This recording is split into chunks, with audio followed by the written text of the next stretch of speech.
What's up, guys? Thanks for stopping by. I hope you're doing good. Today, we are back grinding Dune Awakening. Still absolutely loving this game. Still sticking to the plan of going to be streaming and making content for this game, at least whilst I do my first playthrough and accomplish everything that I want to do in the game. Yesterday, we ended the stream after building this new cut array and entering this new biome all the way in the west over here that contains, hopefully, was going to be mats to make aluminum, which I'm 90% sure it is. And if I go down to my garage whilst this crazy sandstorm wraps up, I go to my vehicle fabricator. I've unlocked the ability to make the Ornithopter, and aluminium is like the main thing that we need to make it that I don't currently have. So the plan today is basically to just stream at least until we've made our first Ornithopter. That's the plan. So before we do that, let's just check a few things. Obviously we can't like insta leave because of this storm. I'm gonna take some extra fuel, and I might make a few more meds because the enemies in this biome definitely like a little bit of an extra punch, or we don't have a lot of plant fiber for meds actually.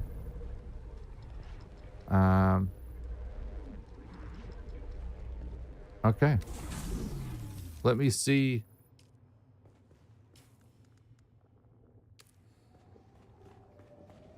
if I have much spiced food or not.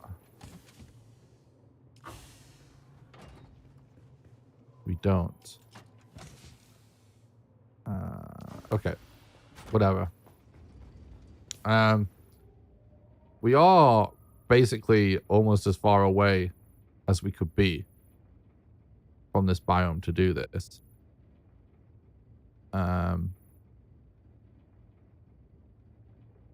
So, man, it's just going to take so long to relocate in terms of rebuilding everything. And I do love this base. For the time being, we're just going to deal with it. I definitely am going to at least build an additional base somewhere. Over there at some point, probably.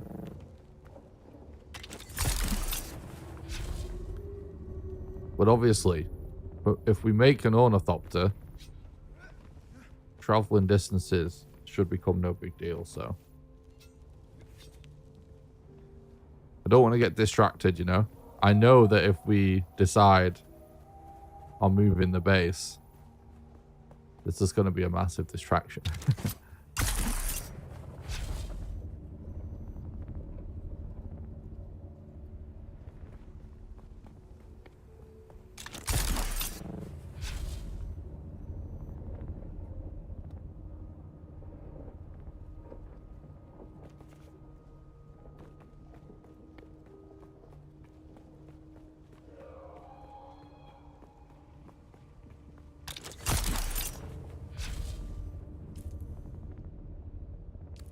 I mean, to be fair, even on foot, let alone using vehicles and stuff, it doesn't really take that long to cross the map.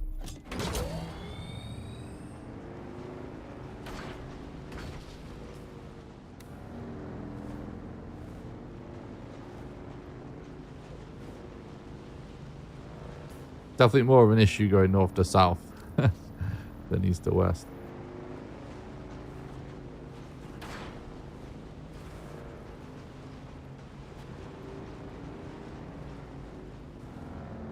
Dude, I literally just updated my graphics drivers before the stream because Funcom told me to. Came up with a little thing. And I've seen more stutters just since launching the game the last few seconds than I've ever seen my entire play session.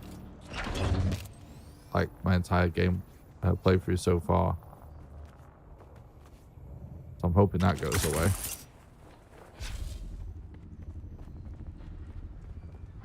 It might be worth giving it a reset at some point.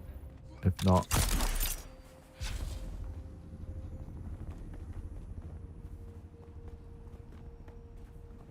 And I still randomly get this weird little visual glitch.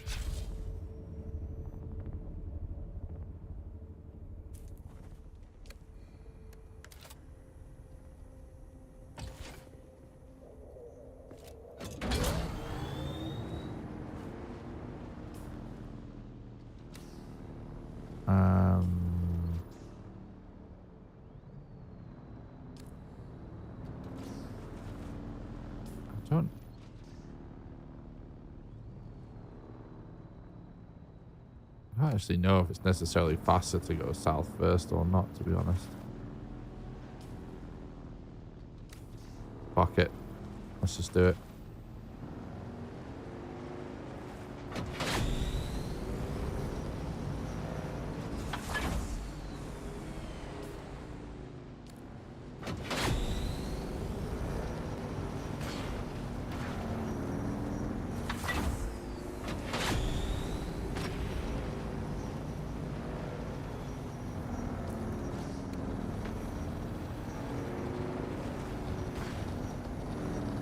Should just be fine to eat it off here.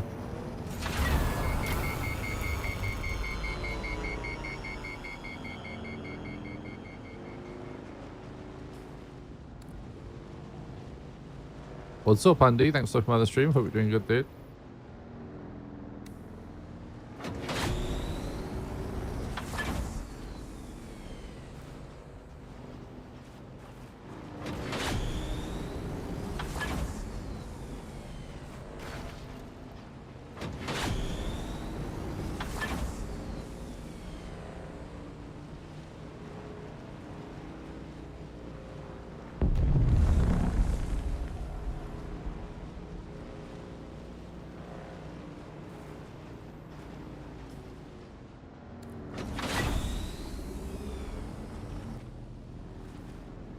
Quicksand there.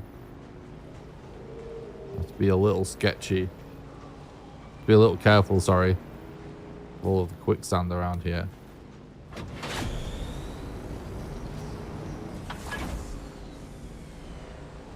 Could definitely end up losing a vehicle to it.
Okay, we're almost there. It's just this next biome here.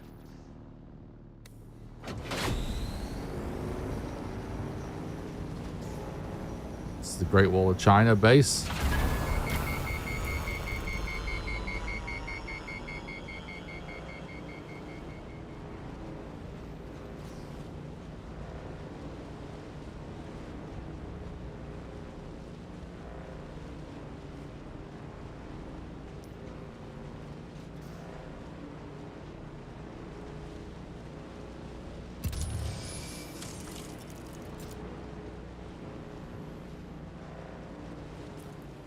Okay, we're good shit.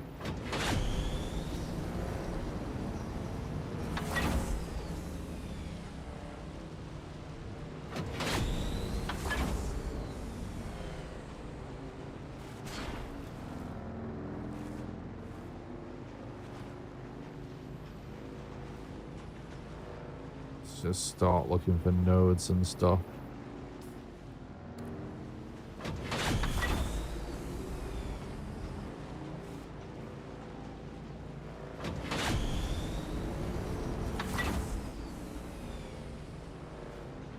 You know what? Maybe I should have planned to bring a buggy.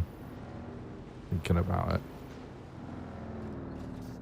It would have took longer, but we probably would have got the mats a lot faster. We'll do that next time, maybe. Basalt. Nice.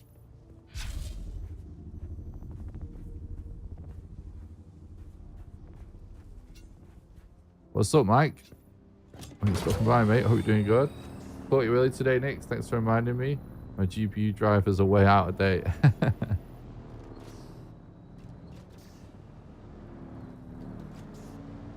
Yeah. It's, honestly, I find it kind of annoying when you, like, play a game and it sort of suggests that you update your drivers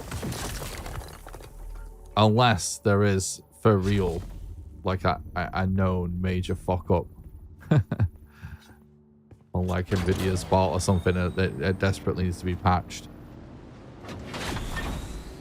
A lot of the time I don't really get why that happens, but yeah, it's definitely worth updating your graphics drivers.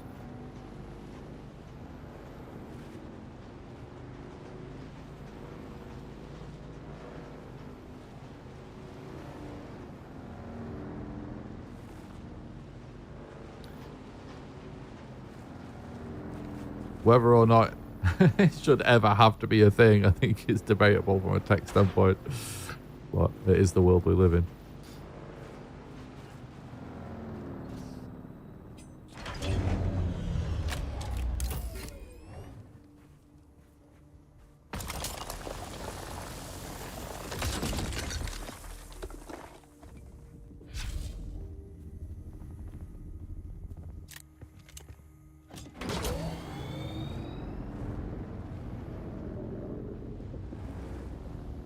Definitely getting a lot of basalt.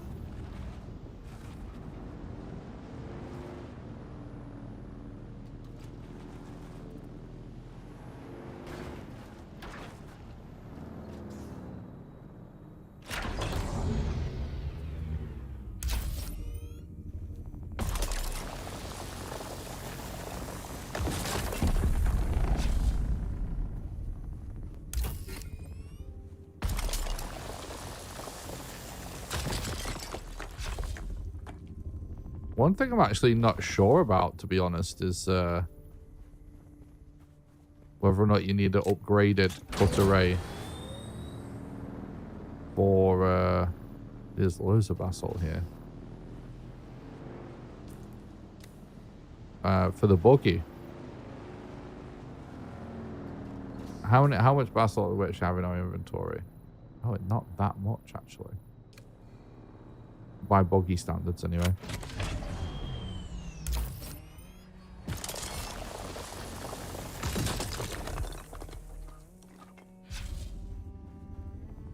Alright, let's look for the other ore that we need in this area, because I haven't spotted any yet.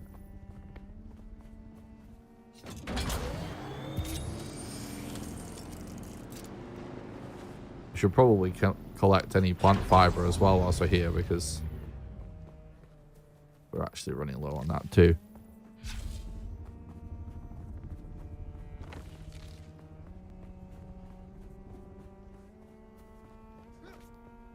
But nice to see you in the chat. Nice and early, Mike. Appreciate that, mate.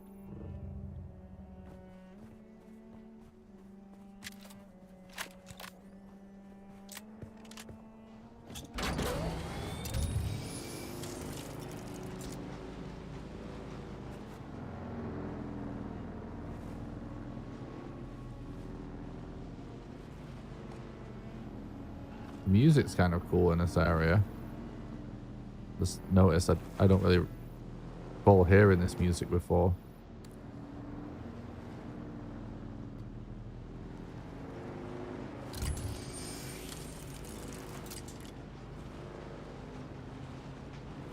Still Basalt Central.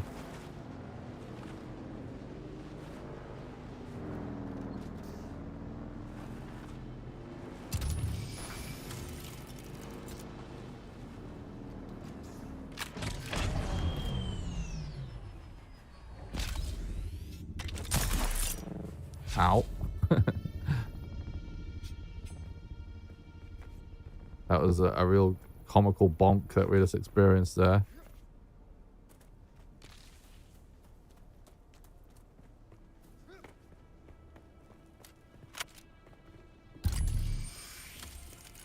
I'm just scanning a lot because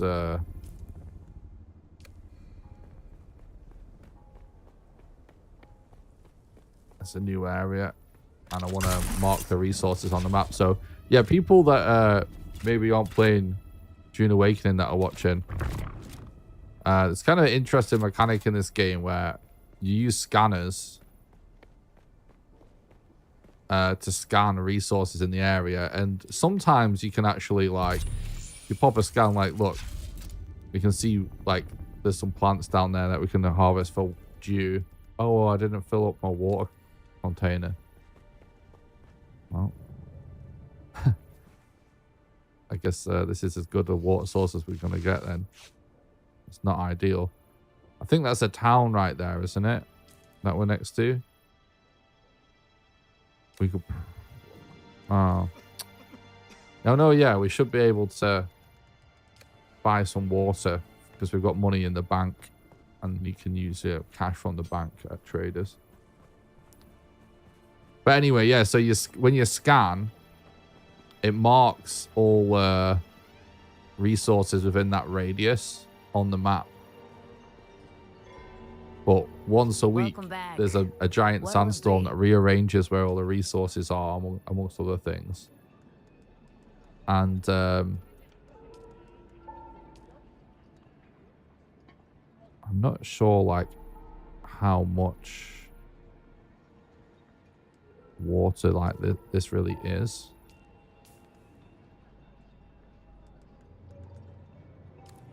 Oh, we just... Oh. You insta-drink it? Oh, whatever. We might have wasted some money there. But anyway, yeah, so when that happens and everything gets, like, rearranged, the scanning data gets reset. So, like, each week, you basically don't know where the nodes are in each area. You have to re-find them. So, like, the resource data only really lasts for a week. But you can also scan for enemies, including players. And it will actually mark where they are.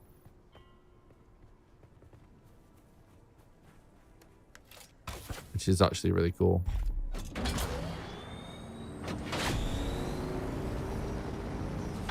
That looks pretty epic, doesn't it? That's a quest location if I ever saw one before. It's all basalt, man. I guess we'll keep going with the basalt a little bit.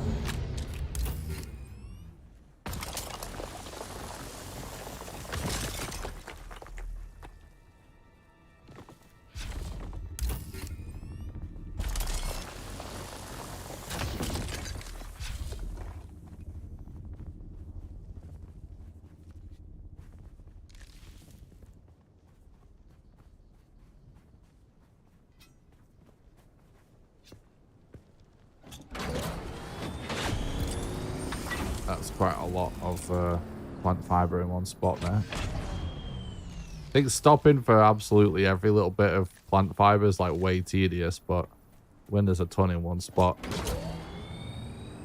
it sort of makes sense. I might get to higher ground a little bit to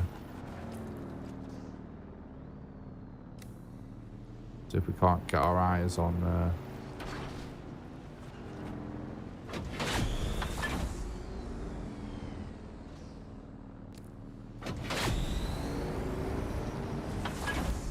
more stuff.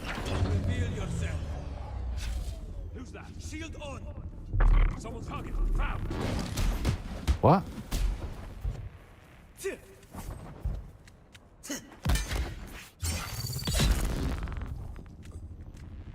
Hush. It'll all be over soon.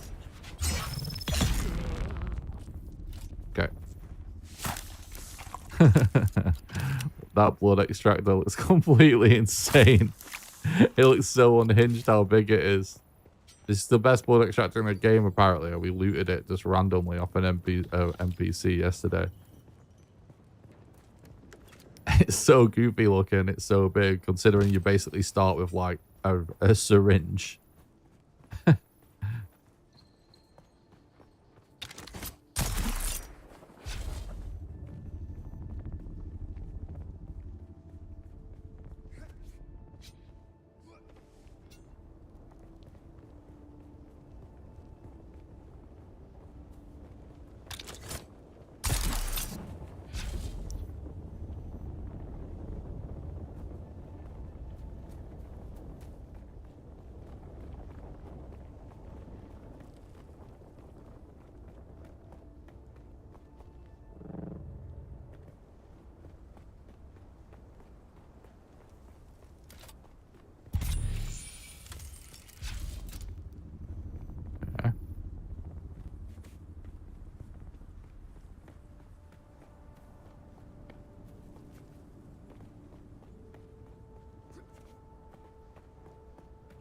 It's probably worth getting out of the sun to get rid of this sunstroke, considering we don't have water with us.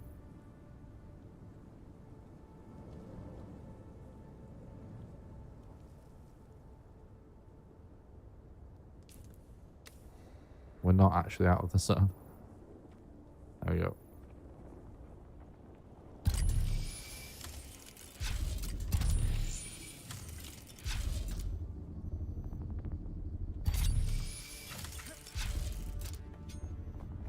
You basically just burn through hydration so quickly.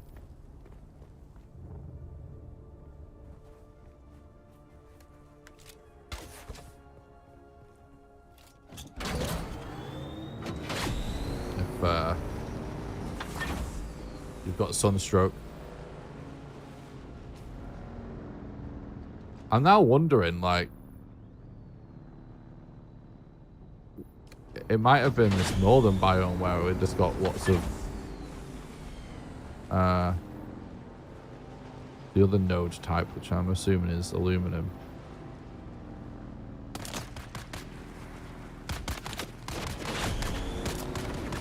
Well, let's maybe,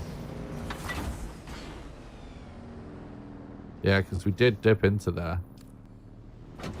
Let's maybe go there. I don't remember if we have. Oh, we do have a probe and stuff.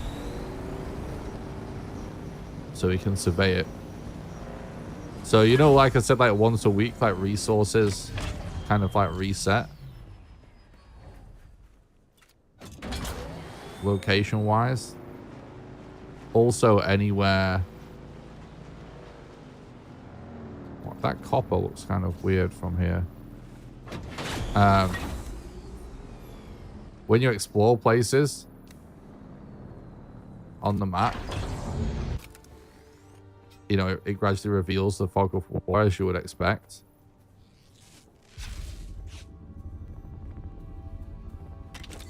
But that fog of war resets every week as well, unless you've surveyed the location. And surveying, you just send a probe up and it reveals everything, all of the points of interest on the map, and gets rid of all of the fog of war in that area.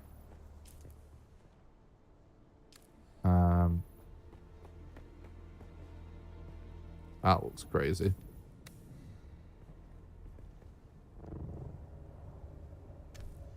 I think we should probably oh.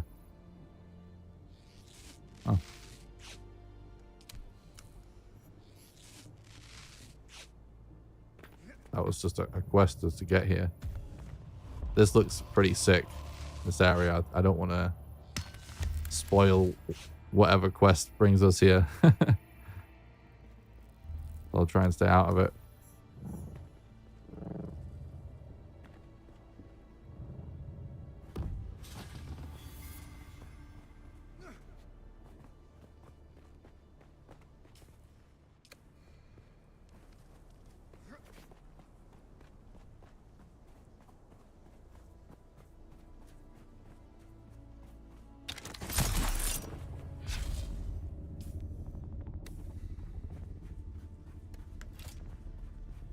Oh, someone's chilling there, an Ornithopter.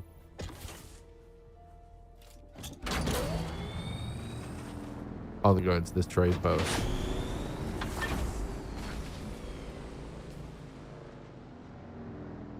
I know they're not. They're going to one of those points of interest.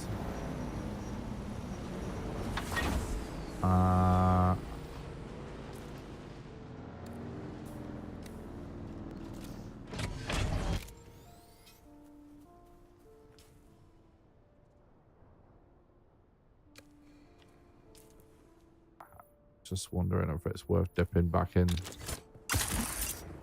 that trade post for some more.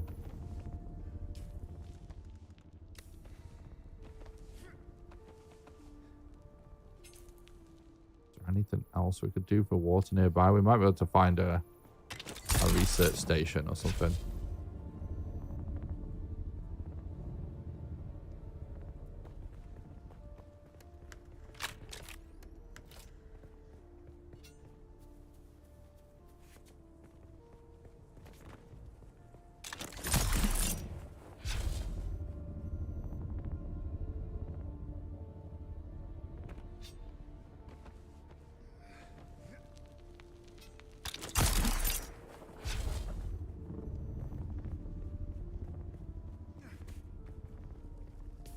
Okay. Right, let's just check with the probe real quick. How much higher it wants us. Oh, we need to be a lot higher. That looks like basalt still, doesn't it? Yeah. It's just all lit differently, so it looked a little weird.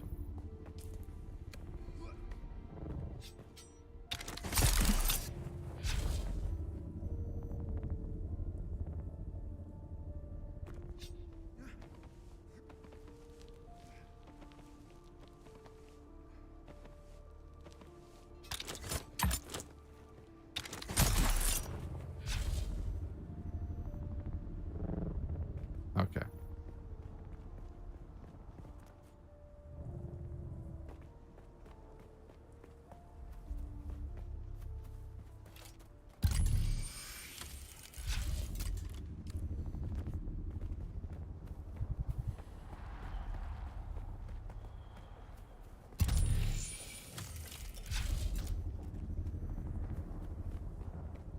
Could do with a patch of water, flowers or something around it.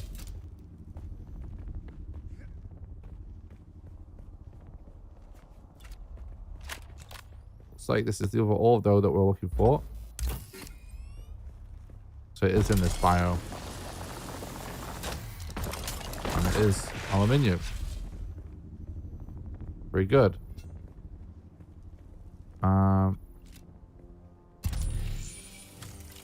Could drink some blood.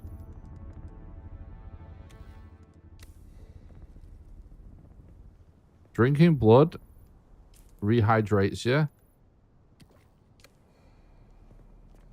a little bit, but it also reduces your max health.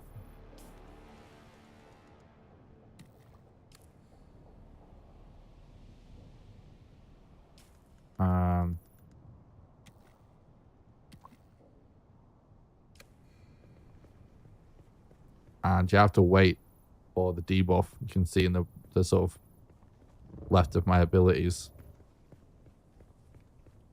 You have to wait for that to go, for your health to go back up. But obviously completely running out of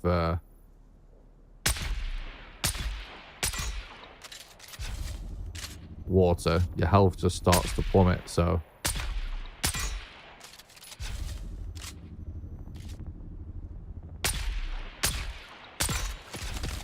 should die of poison eventually, surely. Oh my god, his shields just come back up.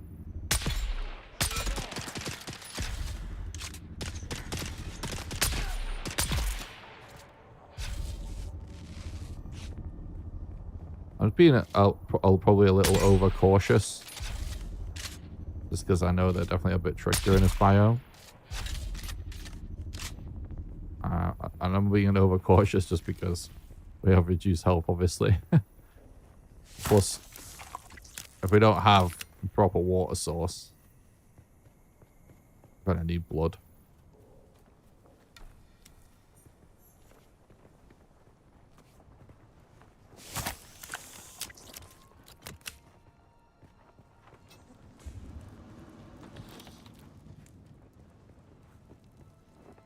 Alright. It's a little dark now. It's hard to spot all the nodes, but here we are. Nice. These aluminium ore nodes are kind of cool looking.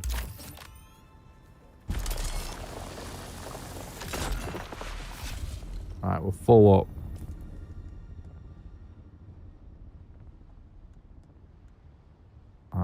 We have way more basalt than aluminium.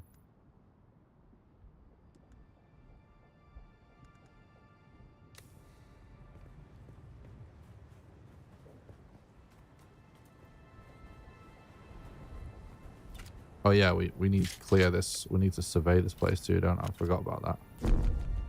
153 meters.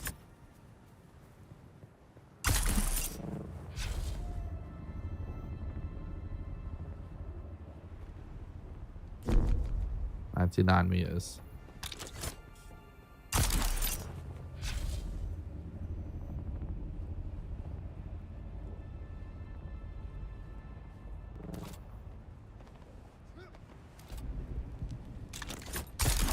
Oh god. What suspenser belt am I using? I'm using the Emperor's Wings.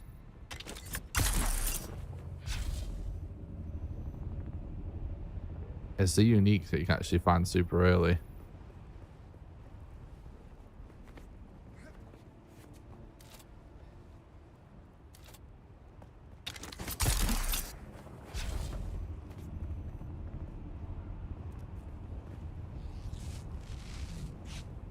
All right then. I love watching the probe animation.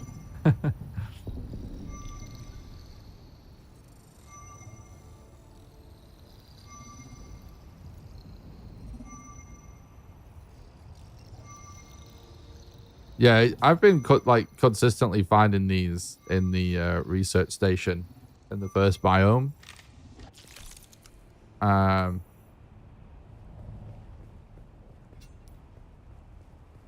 And you know, the only catch is that you'll need to go and get the spice infused copper dust every time you need to craft a new one.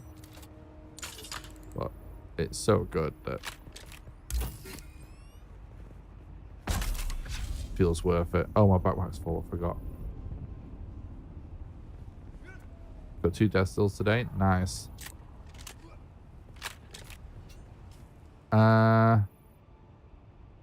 Right then.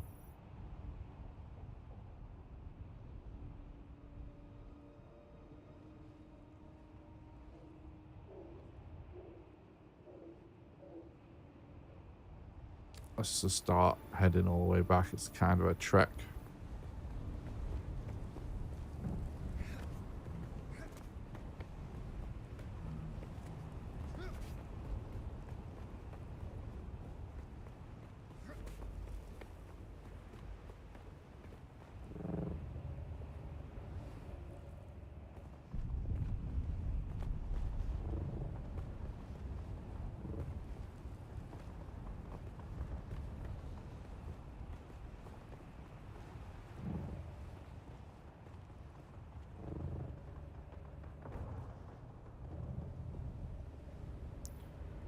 Nice.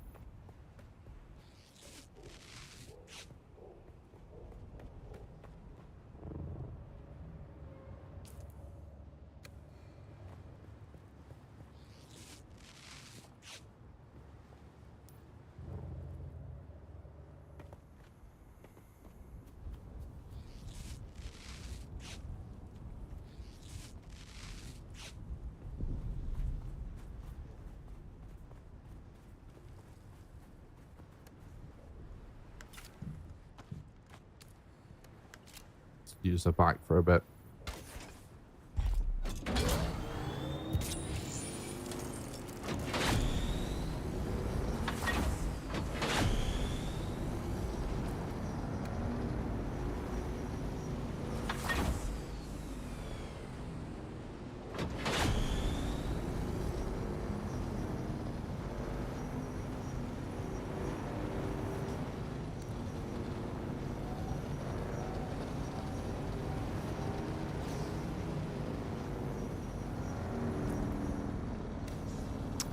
I just thought,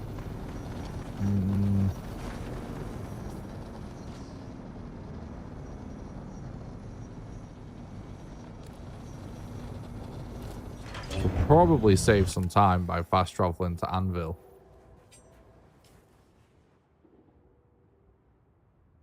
If we want to do that.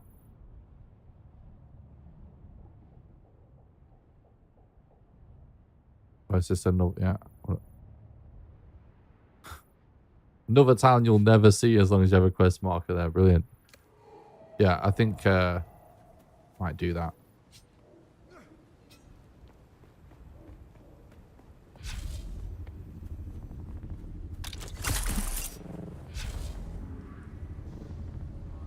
I'm going to be pretty focused today, not get too distracted on just like getting that Ornithopter made. And we'll see where we're at once we've made one.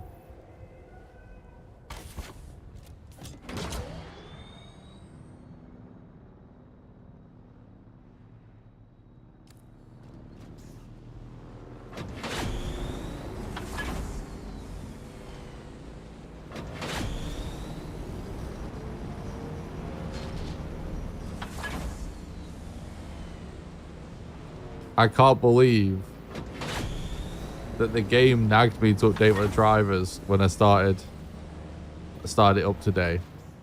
And since I've installed the drivers, the game has been fucking like more stuttery than it ever has been in the entire my playthrough so far. Like I've experienced more stutters in the last half an hour than I have in the previous 60 hours.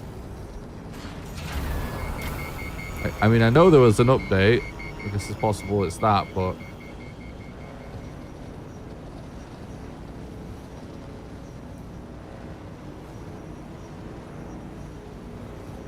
the only reason I actually did it is because there is like a weird visual glitch I get occasionally that totally seems like it could be driver related.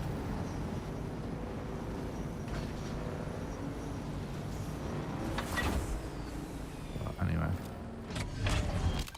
it's fine. It's kind of a weird one.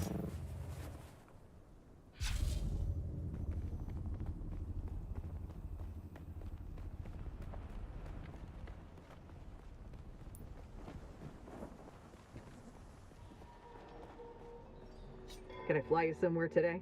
Music to the basin is a pretty I never let's move before Boom.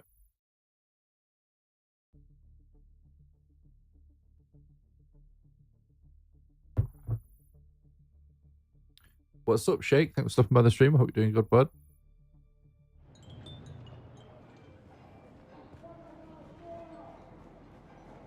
Thank you. I appreciate that. Yeah, I'm really looking forward to getting it. It's going to be a hell of fun.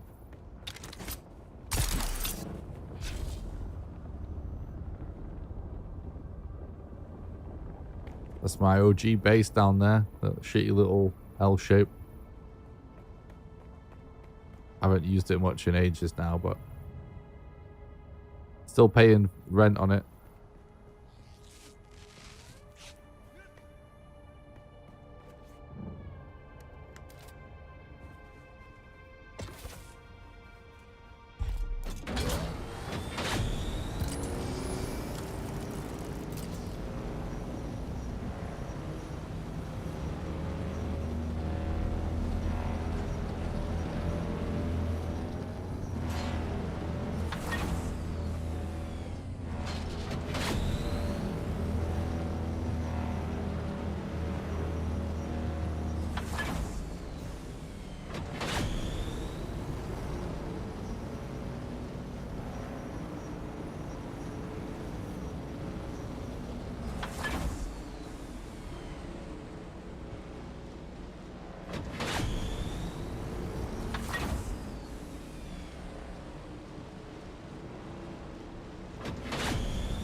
I definitely have been thinking a little bit when I've been messing around with this game, especially when I've created, like I've got a few characters on a few different servers. I've definitely been thinking about like speedrun stuff a little bit to see how I feel once I'm done with my first playthrough and maxing out a character and stuff about speedrun potential. Seems like it could be a fun one, but I'm not 100% sure yet.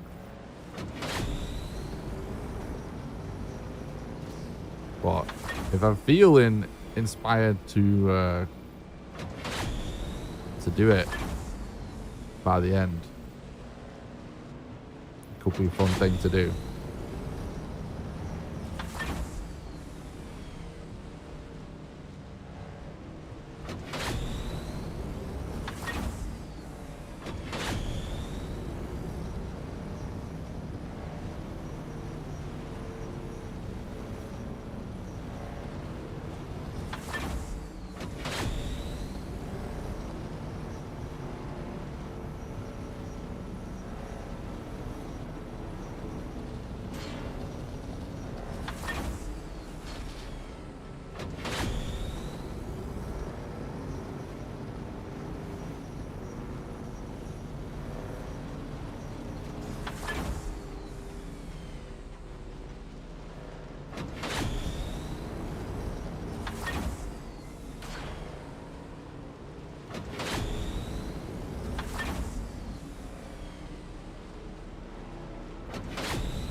Right then, let's get some stuff processing.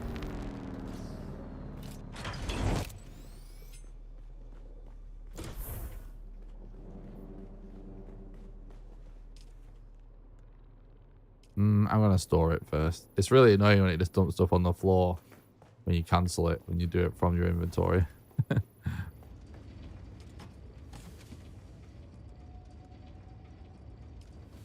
Alright, let's get some stuff cooking now and then we'll organize the rest of it.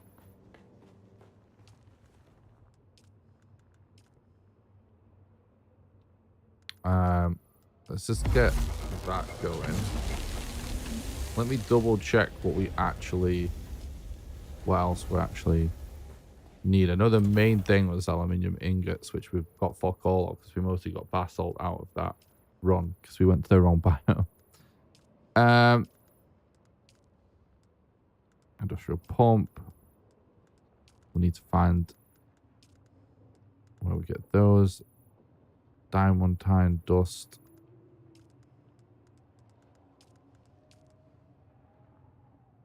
Carbide scraps. Yeah, we need to explore these biomes a little bit more.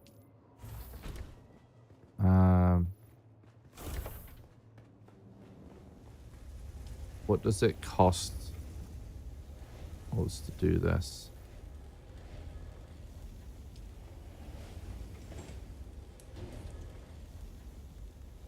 That is actually a lot of basalt. I don't really know what that's for yet, so I'm going to hold off on just smashing those out. We definitely need to remember. I might keep a little bit of money on me, actually.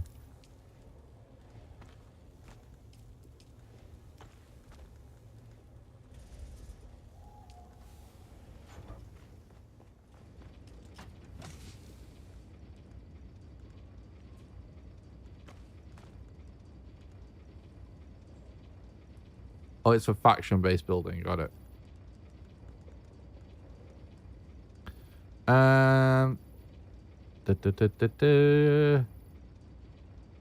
Yes.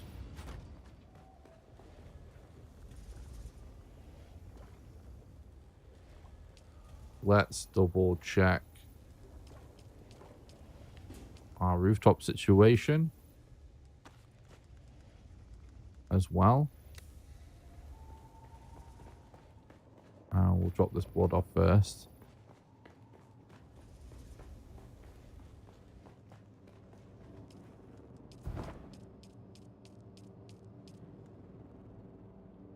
We need to remember next time we're fast traveling between trade posts that we want to buy another schematic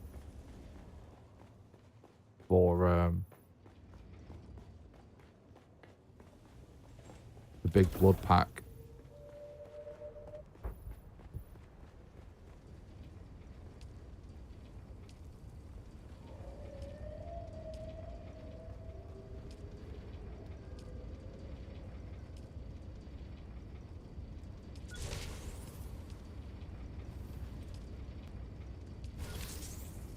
Cool.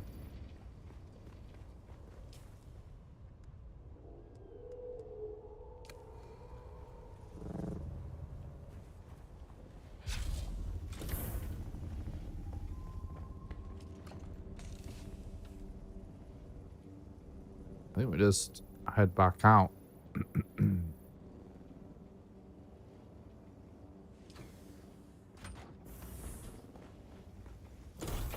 We'll probably just do what we just did to get back here in the opposite direction, actually. I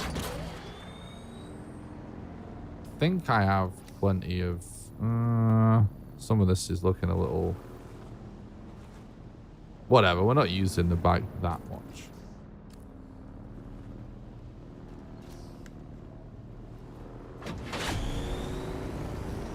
It'll be fine. It'll be fun, like I said yesterday, if it breaks down.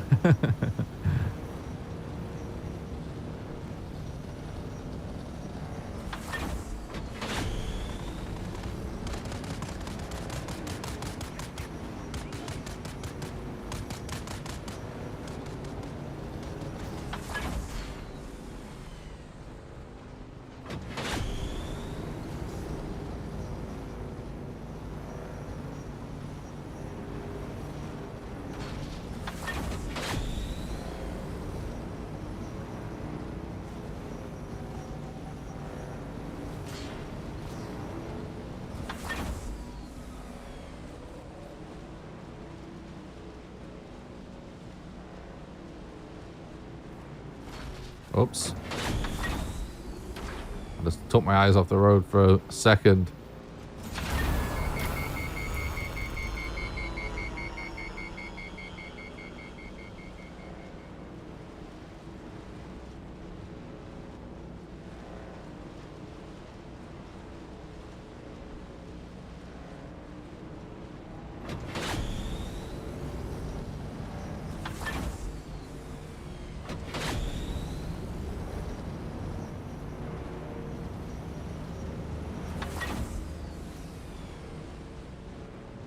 I need to go and actually pay attention to the amounts of everything I actually need. Instead of just YOLOing it. And it might just be worth doing a big long trip in the bulky, to be honest, anyway.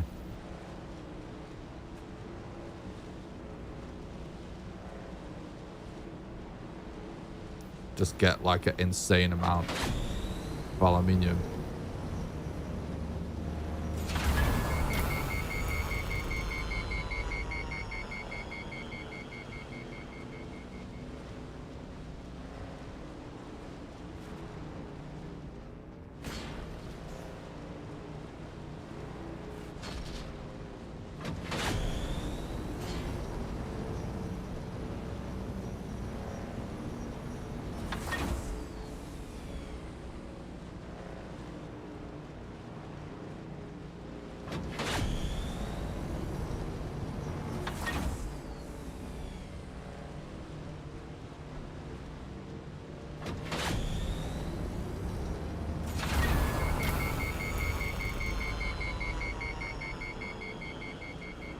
Look at him go. Run him over.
All right, what the fuck's this place called that we want to go?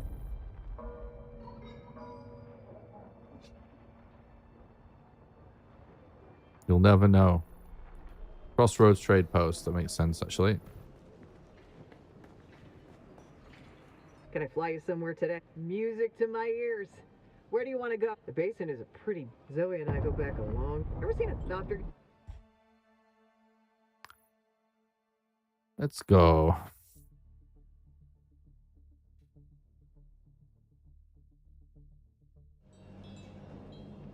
Right, let me check something before we go. I want to see what the rewards are for points of interest in the area.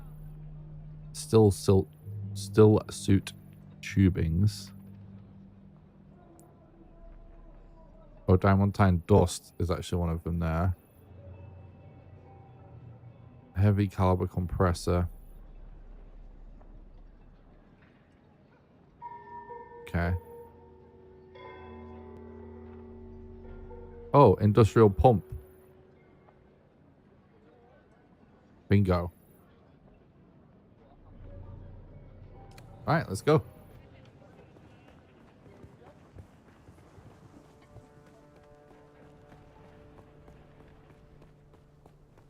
The way we got up last time seemed pretty good, didn't it? Oh, we could just drive in there, though, actually.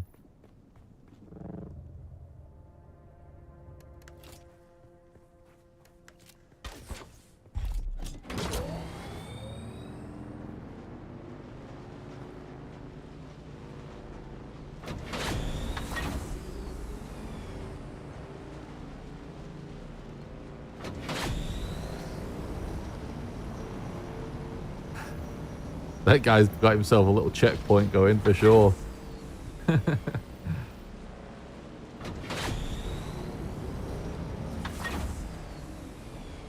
It's probably got a load of random loot stashed in there.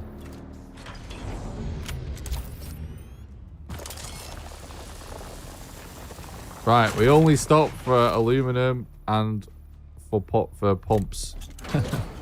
That's the deal from here on out.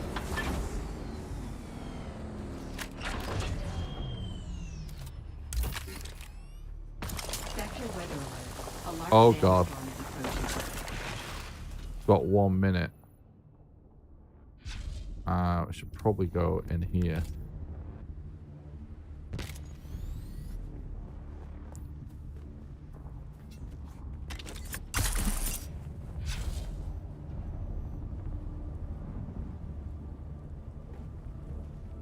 Didn't buy one of those tents, did I?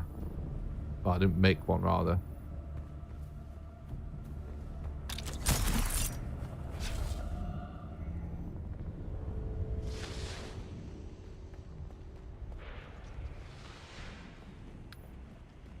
Who's that? Who's there?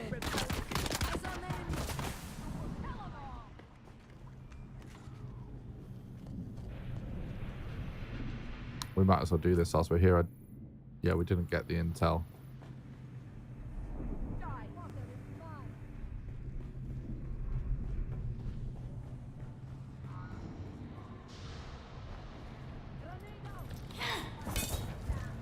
Nice name.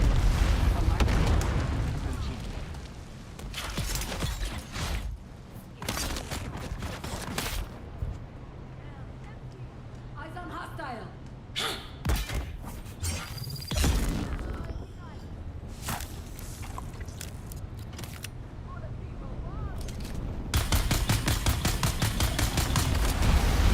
Wow. Quite the explosion.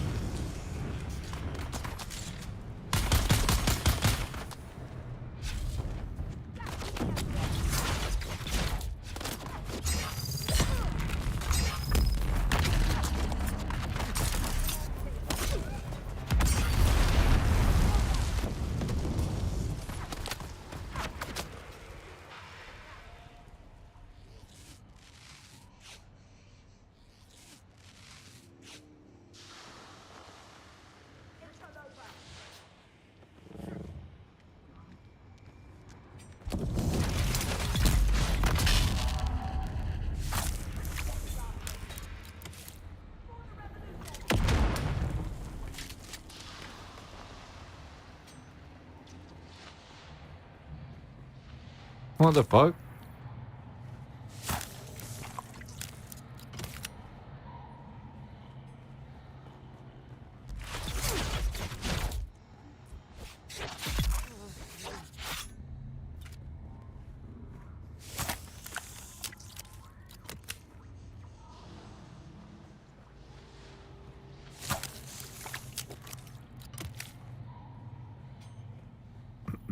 Okay.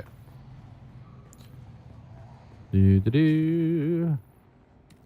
Right. I know it said we'd only stop for aluminum or pumps, but now I've started doing this place, we might as well get the intel.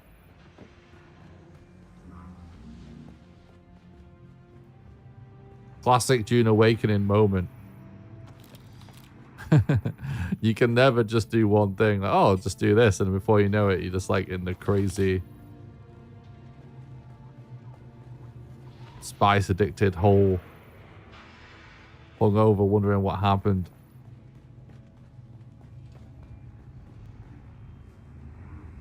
Get them. See it?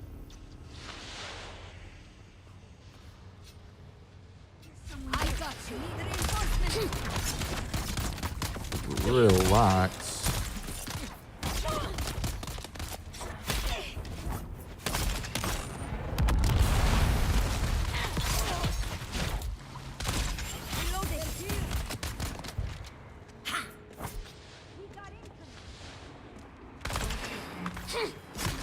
What? Oh, I didn't have the stamina for the attack.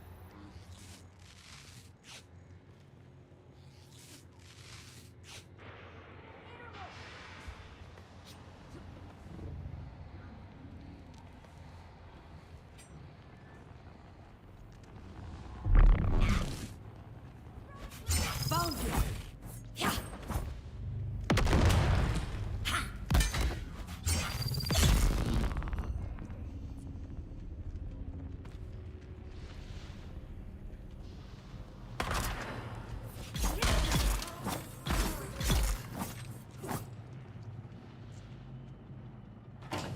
Reveal yourself. It's so dark, bro. You're trespassing. What's your purpose here, Imperial? United we stand. Repel the invaders. There it is. What the fuck? Why is it like kind of glitched inside this thing? There's some jank intel right there.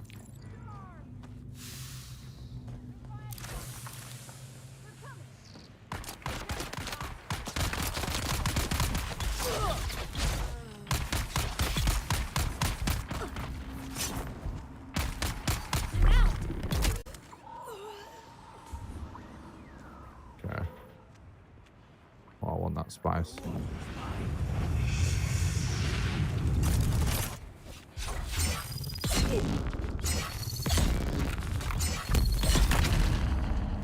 Good one.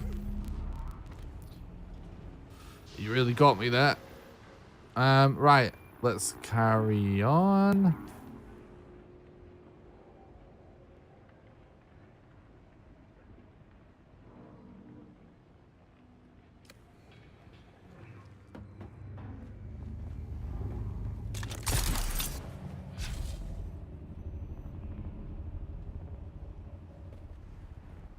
Apparently built your first last night before server shutdown. I haven't even flown it yet. Nice. Bet you're excited to jump back in.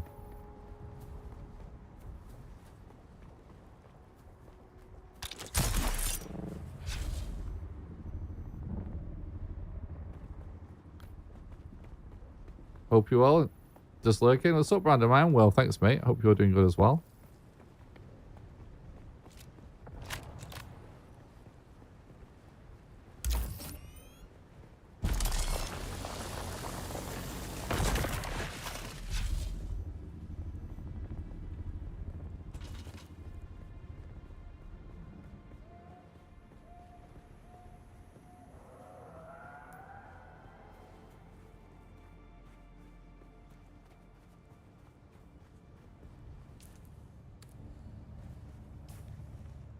Show me those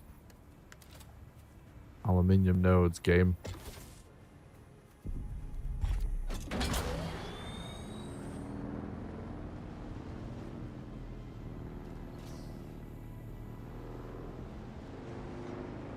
He started playing Dune.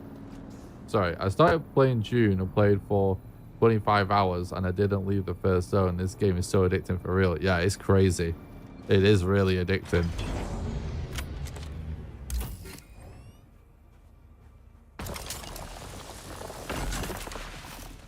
I haven't streamed this much in ages, and it's because I'm fully addicted to the game.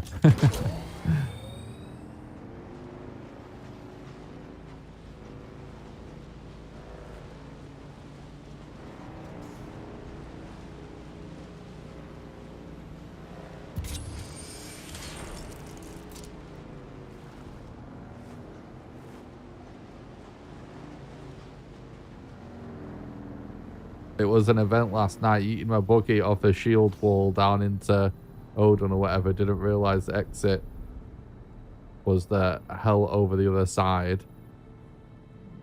Low fuel and buggy and my bike. It's so funny, like the random crazy situations you can get yourself into in this game. I absolutely love it. I'm going to hold off on that intel for a bit.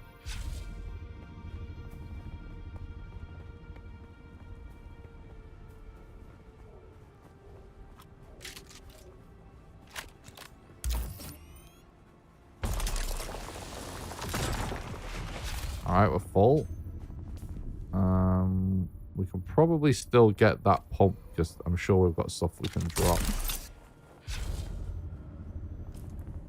Yet again, we're not coming back with that much aluminium ore because we've got a bunch of other stuff.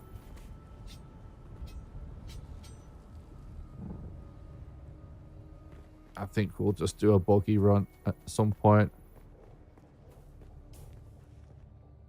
Let me think about it.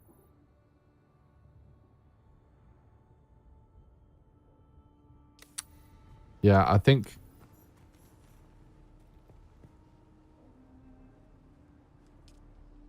Um, we're gonna head back after we've gotten this pump.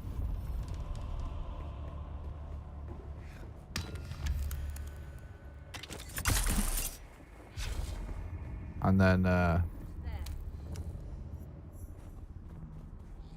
we're gonna do a buggy run and just get a shitload of aluminium.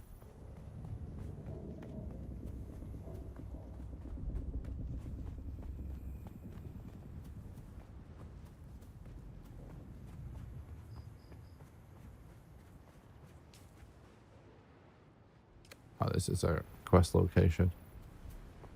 I don't want to confuse myself by doing quest locations when I'm not actually questing.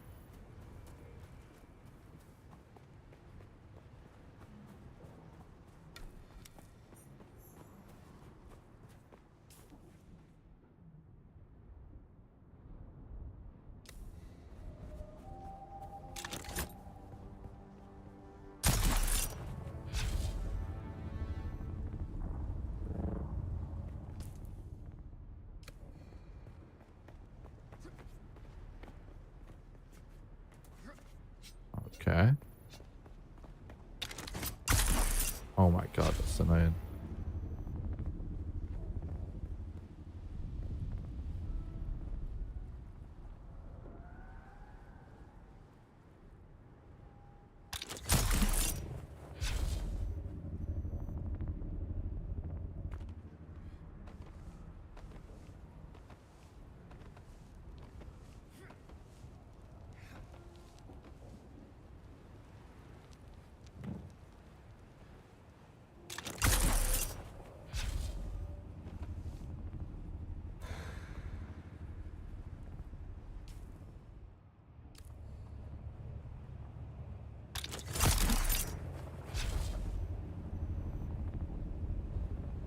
It says it's down.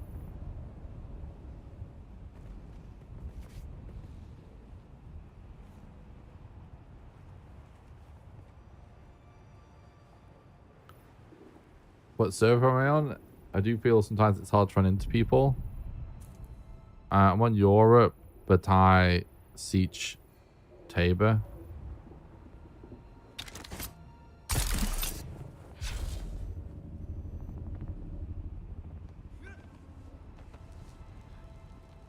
To be honest, like, I saw no one on this server for ages as well. And I still feel like I don't really see that many people. But after a while, it's like everybody kind of caught up, if you know what I mean. People that just play weekends and stuff. And I started to see more than I was seeing.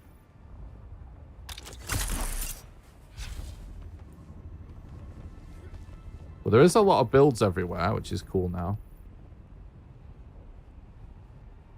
And suddenly you have too many neighbors, yeah. In the PvP zones, I encountered absolutely fuck all. For like 60 hours, pretty much. And then now, it's nothing to do really with... I don't think it's anything to do with progression or anything. I think it's just like... Now, I occasionally see people and we've had a couple of fights. And like I said, I think it's just like... What? No. I think it's just certain people just...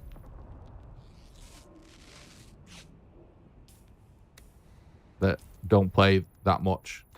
I think most people don't play video games all that much, really. You know what I mean? Because I was thinking like, oh, I'm so far behind because like lots of people that just straight up have done nothing else since the game came out, other than just play Dune Awakening.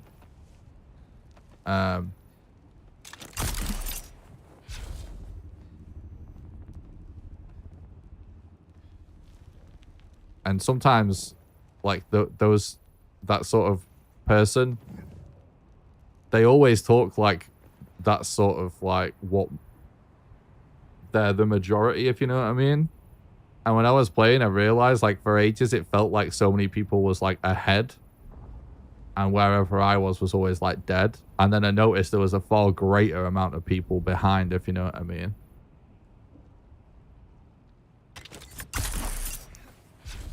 Fuck me, that's annoying. My base that was by itself on an island now as a neighbor. Didn't stake it in time. At least the base is nice. Yeah.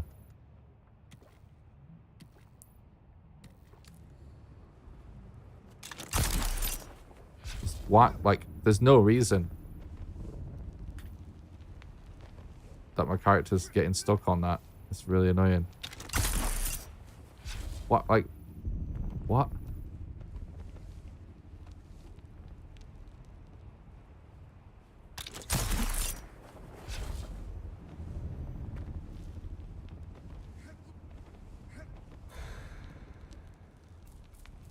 Alright. Great. Thank you. Sometimes the climbing is so fucking jank. It's...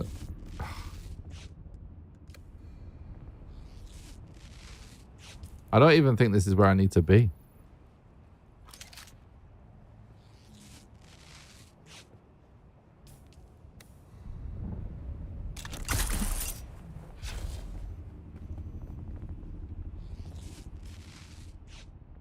I'm gonna go all the way down. I bet it's inside or something dumb like that.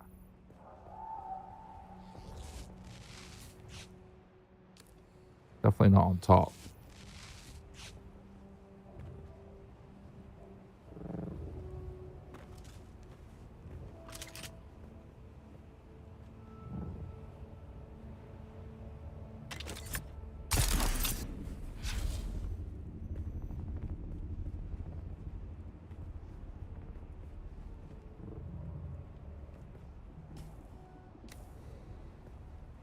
It's just gotta be right there where that fire is. Basically, it's gotta go inside or something.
Get that cash actually.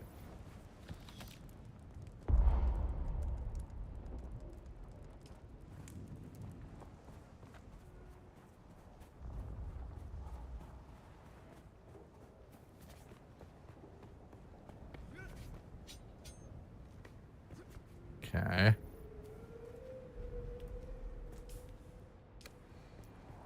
It's annoying. I can't like even see anything.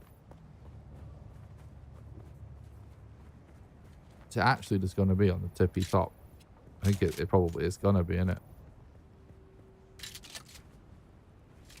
Can't even aim up there.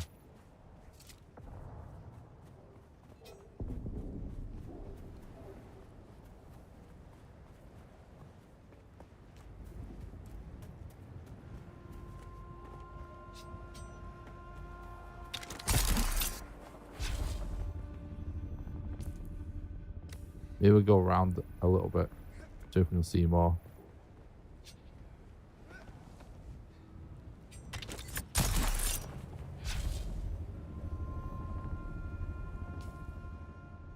I'm sorry, but that location marker is the dumbest shilling I've ever seen for something that's actually here. It should literally be here. Fucking hell, the map sometimes. I see someone. Shields up.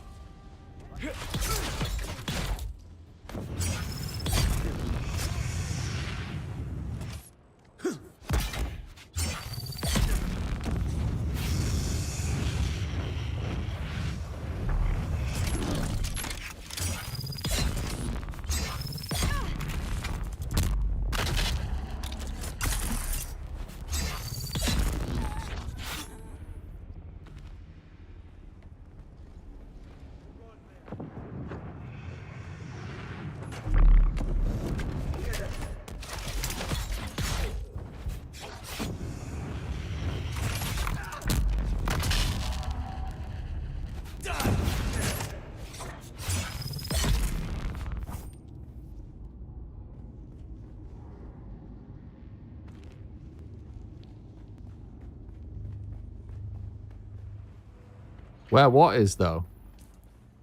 What do you mean? It doesn't, does it?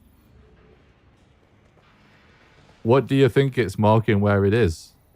Like where what is?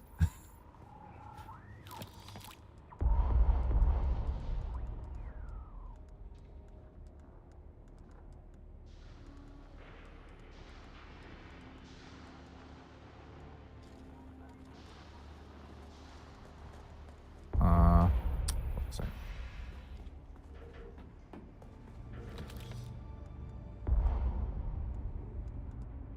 I think let's like drop all this bullets.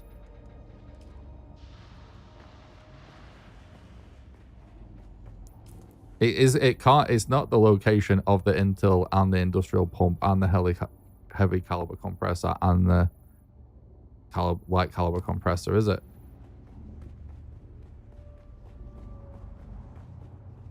What's your purpose here, Imperial? We have a So like, I don't know what it is marking. My guess is that what it actually probably is something like the center of the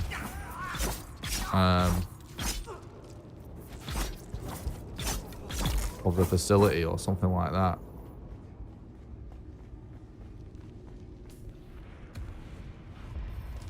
Yeah, it looks like maybe that's what it is. It's definitely a weird one.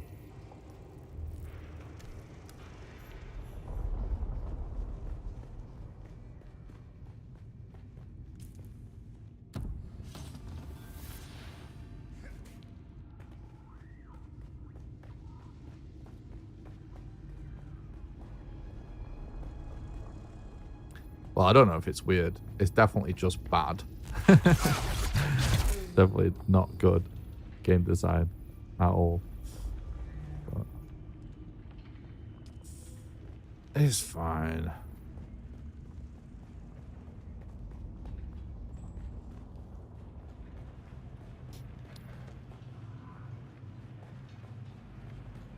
What's up, Elno? Just got here from hitting that like button. Are we winning yet? I appreciate that, mate. We all winning. We're on our way. Getting an Ornithopter. There's someone here. Reveal yourself.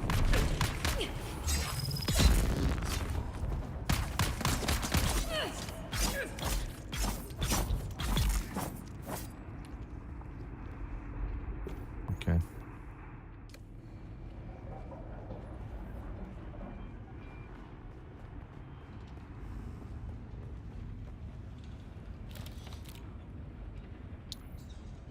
Cool. That's what we came for. So let's get the intel as well.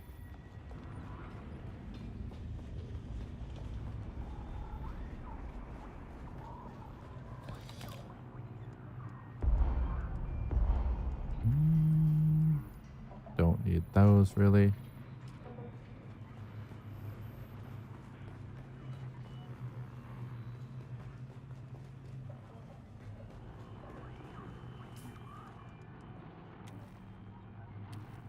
Yeah, I think we come back with a buggy to get the rest of the aluminium.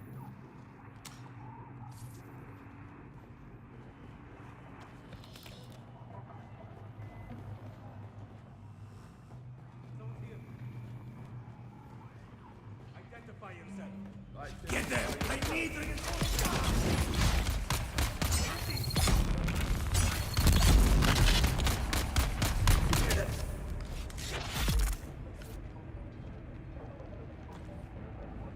A lot of POI kind of vibe based. You got to feel out where the things would be.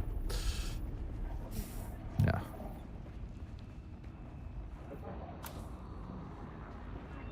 I get how to do it. I'm just complaining, that's all.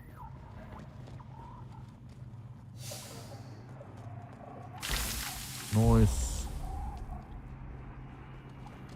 Ooh. That's a nice big boy chest. Disruptors are cringe. Spice infused aluminium dust is nice though.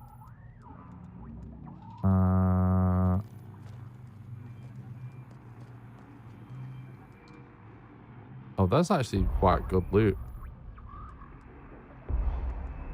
But whatever, not a big deal.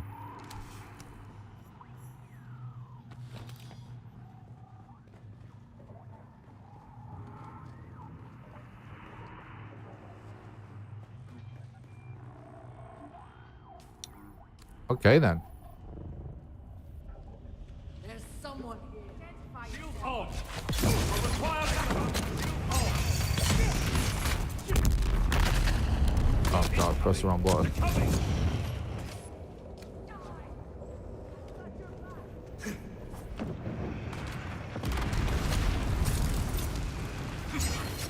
Eyes on target.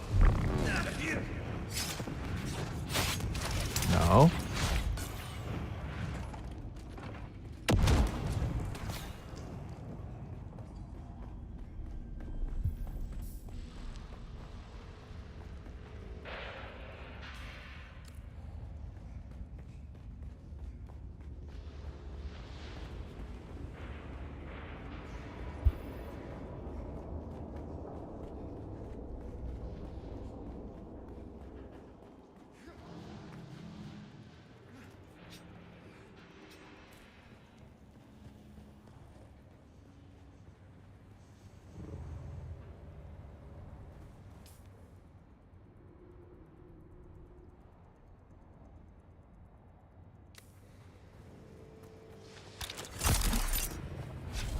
Right, we get what we came for.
I was just thinking what this like POI placement of the markers. Like, what's actually a 100% guarantee is going on there is that is essentially just automating the placement of them by just having like a little script that is just calculating where to place it based on whatever the center of the area is.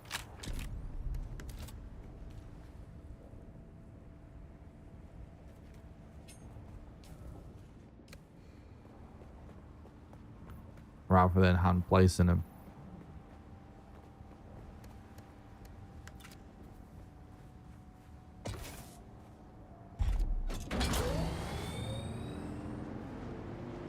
Which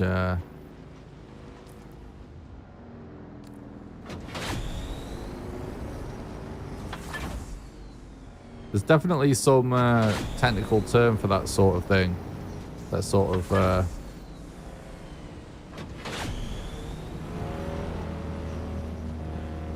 hypothetical time saving that is a detrimental thing for something that would be really quick and easy to do manually. And I can't think of what the term is.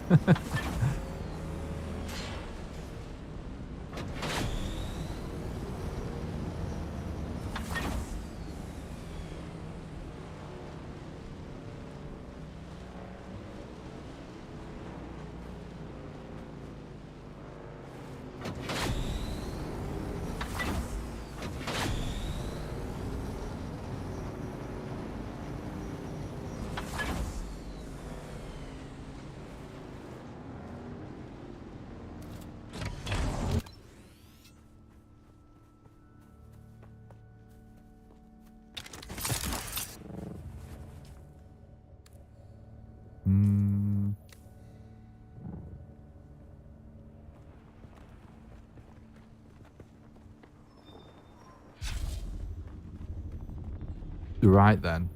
Can I fly you somewhere today? Music to my ears. The basin is a pretty... I never miss the chance to let Smiley verbally abuse... Let's move before a storm... I was gonna check for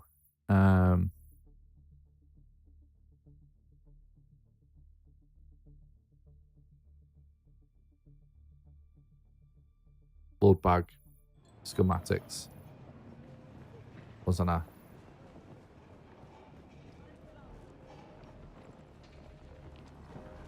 Still alive? That's too bad. We had a bet going.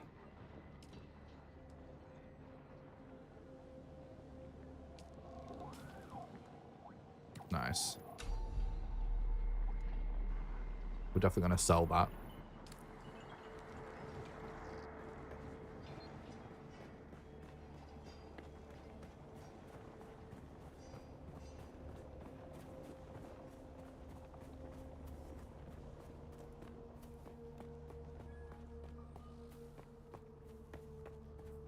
I'm hoping the cutaway module for the buggy tells me what ores it can mine, or is just straight up just like it isn't limited, which seems like it has to be limited. So now I'm just wondering whether or not we can do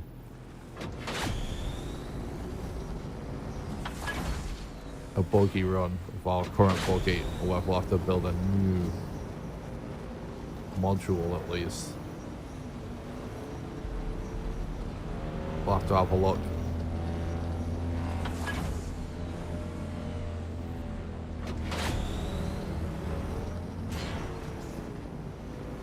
I'm considering doing a game dev stream later today on the game dev channel.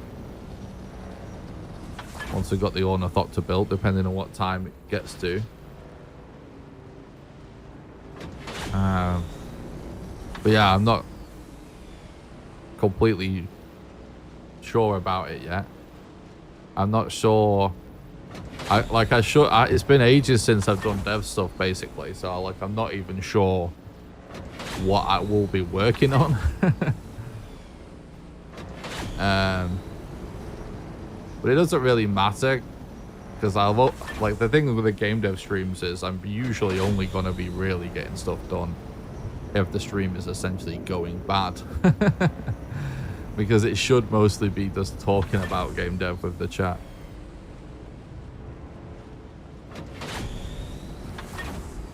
So it's fine. I'm going to be doing some dev tonight regardless. I should anyway.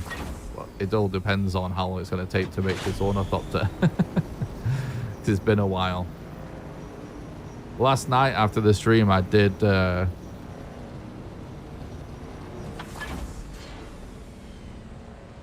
I know something that we can do at the very least. I did make a tool in Go, like to do my own keyboard input capture for the dev streams, because any of the ones that I could find were shit. And it just dawned on me So last night, I got sent from a friend a beta invite for Raycast for Windows,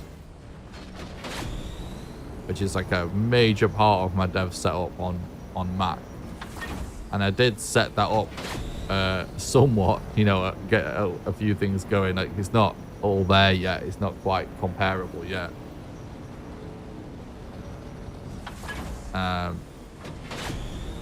And yeah, when I was doing it, I was just like, oh yeah, could maybe even just do a dev stream from the PC. Because, you know, I'd way rather be working on my Mac than on my PC, but like, it's a lot easier stream-wise. It's just the same stream setup. But then I was thinking, oh, but what, I don't have my keyboard input tool that I made in Go. And then I thought, wait, hypothetically, it should just work. I don't know if it will, though.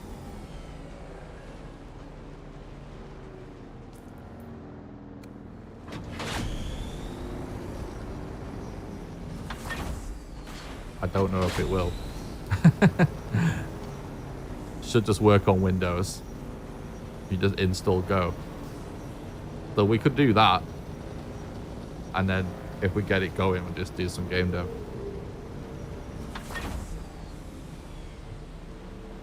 We can do that on stream.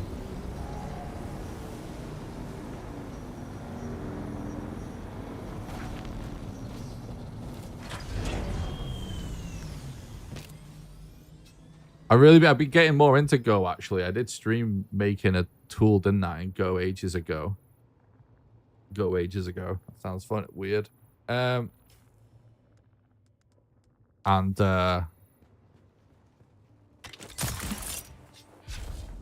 do really like it as a language. And honestly, like, the whole topic about talking about programming language is probably something we shouldn't get into on this stream, because I think on the gameplay streams, I swear people just tune out when we get well technical. But I'm really liking it. It's not like C is still my favorite language. But my build system for my game is now kind of written in Go, and I really like it. You know what I want? A planner belt that doesn't take durability damage at your base when you're building. Yeah, that makes sense. That makes sense, actually. I never have thought about that. It makes complete sense. Yeah, there's loads of things, isn't it? Really, it's like if you're using items around your base. Yeah, why should it be doing that? Why is it degrading still? That's actually a good point.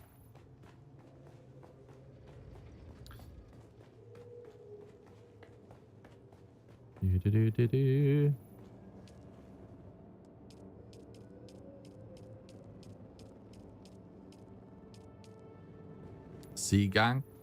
Oh, you're a programmer, Scooter? Hell yeah.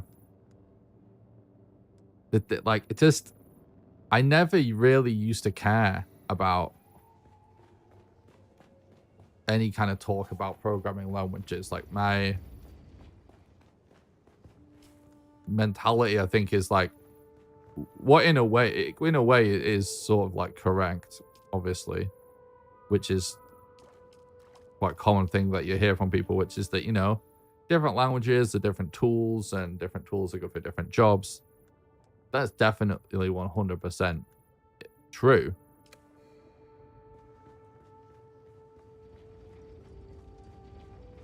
There's definitely certain languages that are better suited for certain tasks. But sort of regardless of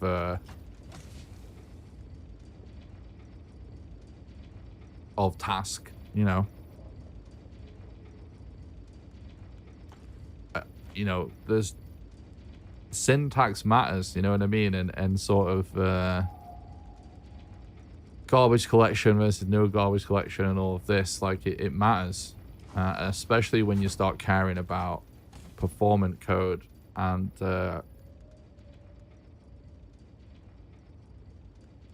yeah, since starting making the game in C instead of using, you know, I've made games for a long time, and I've used all the main engines, at least to a certain extent.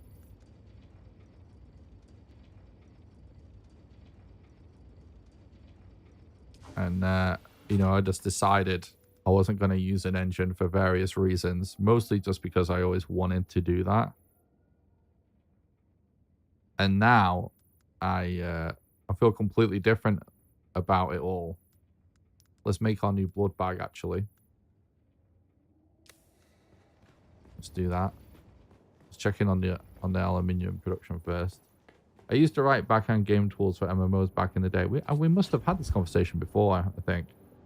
Kind of did the inverse of pirate. I worked in the military industrial complex, then got into game dev. Oh, I see.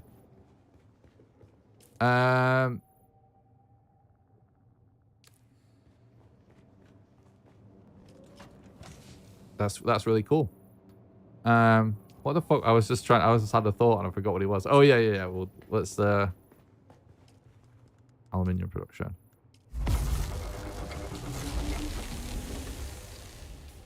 And let's check the blood bag. No? First time here? Oh. Well, that's cool.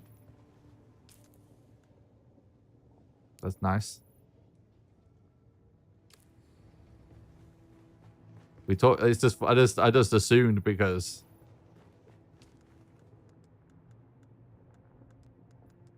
I do game dev and content creation. I recently started a game dev channel,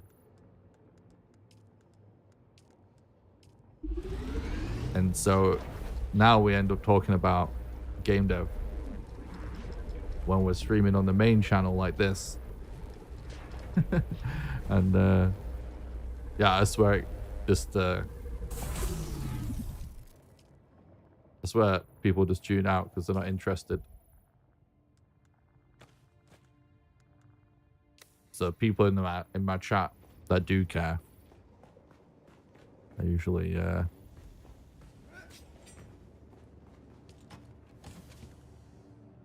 remember. Anyway.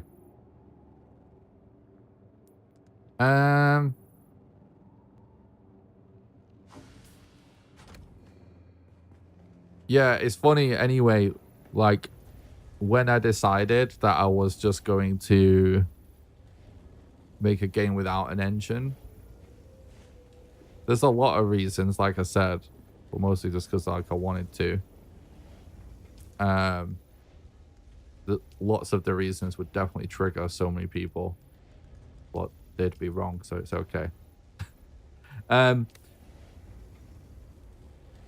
Yeah, I did like a lot of experimentation and a lot of research on how I wanted to go about it and like what languages and stuff I would maybe want to work. I did at one point there was a build of the game that was more than a prototype. It was more further along than that was actually done in Game Maker, but before I decided to make my own engine, one of the reasons was like the game is huge, in like the game world is huge, and there's a lot of procedural generation in there, and just doing that in GML is just horse shit. It's just shit. So I decided that I would make a program in Rust that was just like a little microservice that would automatically launch in the background for generating the world data. And so, yeah, I spent quite a bit of time with Rust doing stuff like that. And yeah, in the end, I chose C, and I'm like so happy with it. And so it basically led to me. Let's have a look at our vehicle situation. It's basically led to me like, you know, reading and seeing online and in videos and stuff all of the usual bullshit debates about programming languages and stuff like that. Like you know, pros and cons and okay. Yeah, we can't put a Mark 4. Mark 3. So we have to make a cutlery Mark 4, which requires aluminium anyway. So we're going to be doing by hand for a little bit still. And yeah, anyway, something that I think is really interesting, regardless really of everything that we just spoke about, like,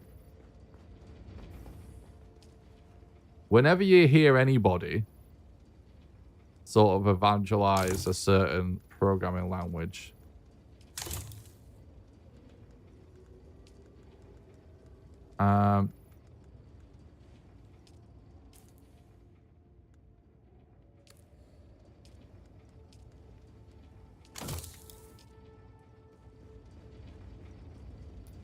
there's so many things that come up sort of like out of convenience,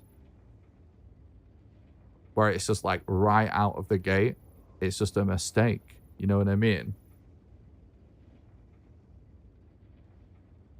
I don't care what language you use. I respect all languages. Yeah. But I mean, they're not people, are they? They don't need necessarily respect. It's fine to use whatever language, but it's just interesting.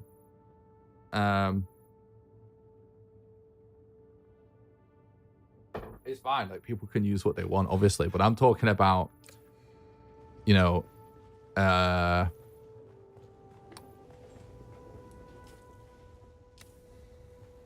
there are scenarios where things like there are objective metrics that can be measured.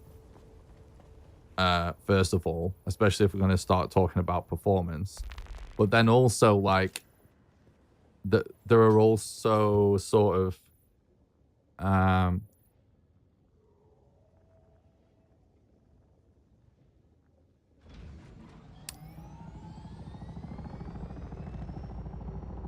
don't know what's the best way to put it. There's sort of like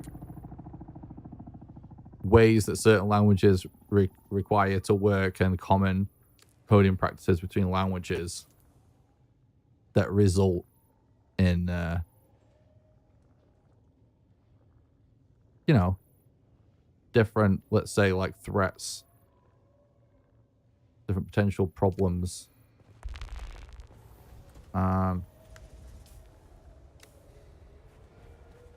And I think that is interesting. And if you were to attempt to, you know, at the end of the day, regardless as if you're of this sort of farcical, what the fuck did I come in here for? There's something I just realized I didn't have. Money.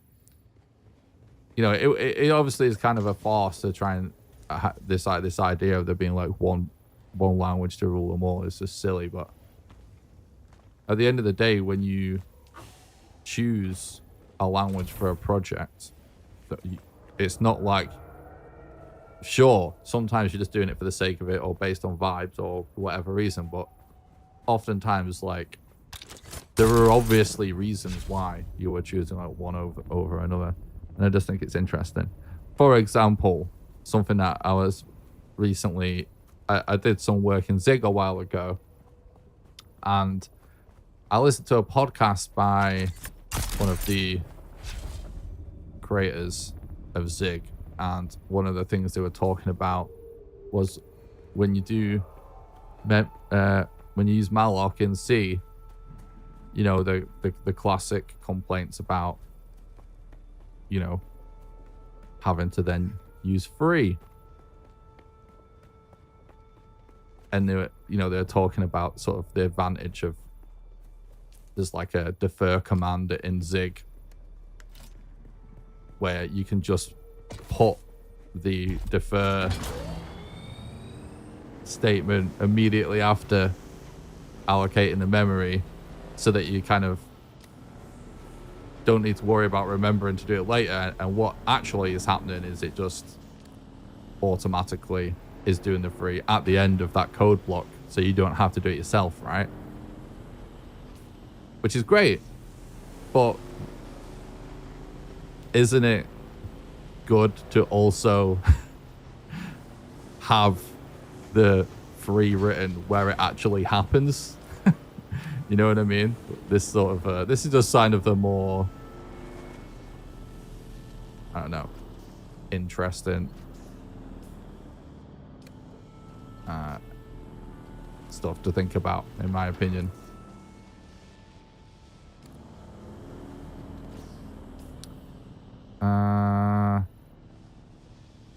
What am I doing right now?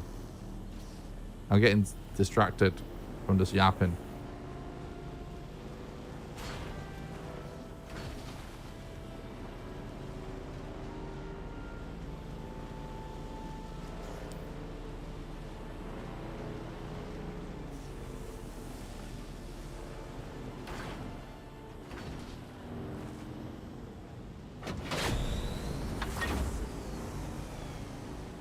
What's up, Trust? Thanks for stopping by, mate.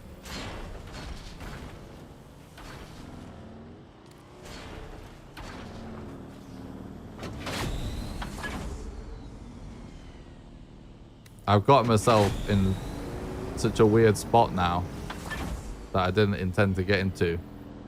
I was going to drive all the way out of this and then just fast travel. Oh my god.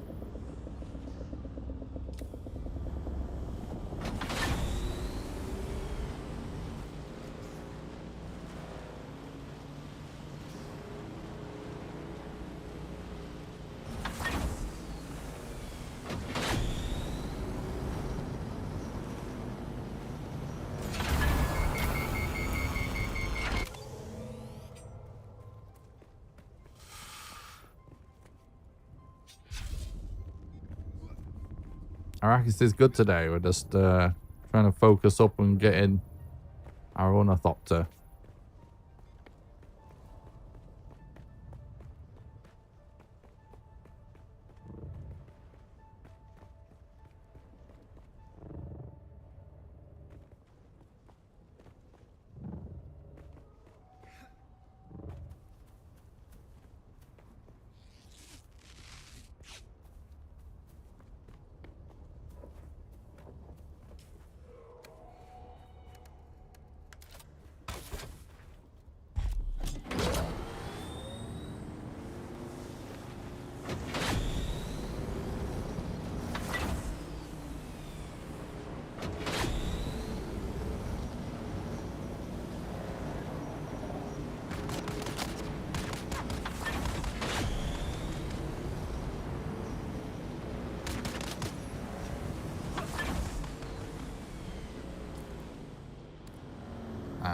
This is really annoying.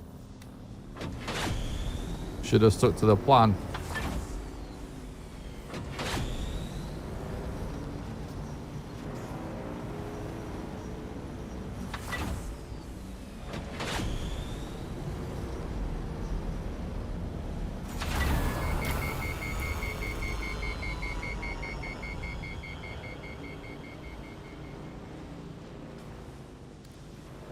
Wasn't that much of a detour in the end.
Right, back to Crossroads. Can I fly you somewhere today? Music to my ears. Where do you want to go? The basin is a pretty... Zoe and I go back a... Ever seen a thopter get snatched by a worm? That's why we're gonna fly high.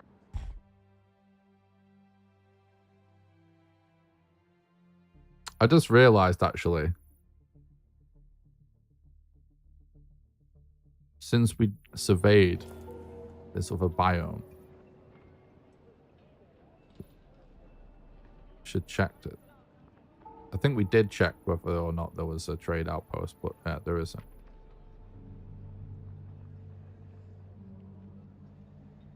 Okay, cool. All good.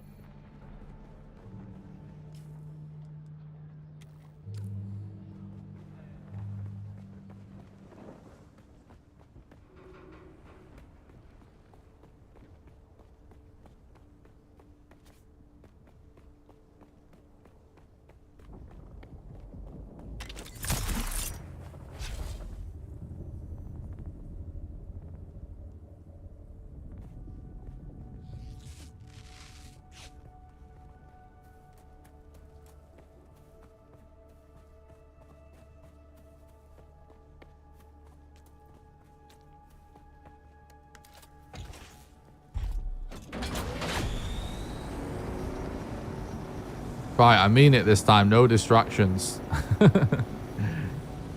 Just aluminium.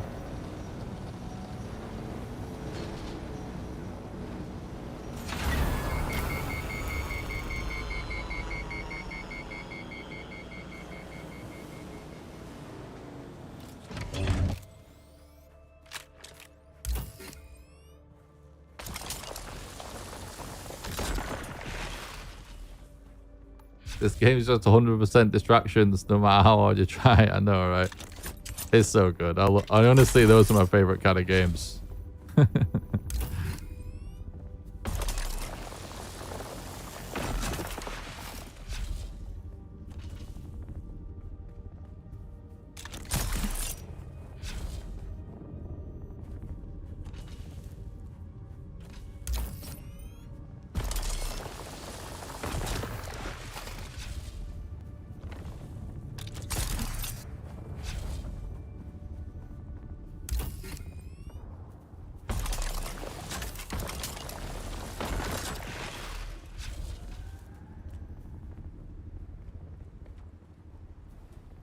Good start.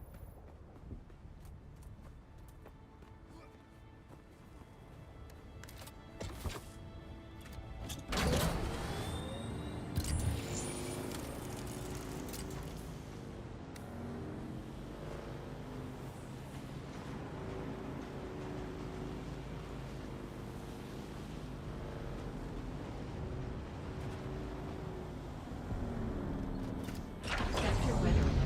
A large sandstorm is approaching. God damn it. This is how we got distracted last time. There was a fucking sandstorm. Alright, we could probably make it back in time anyways.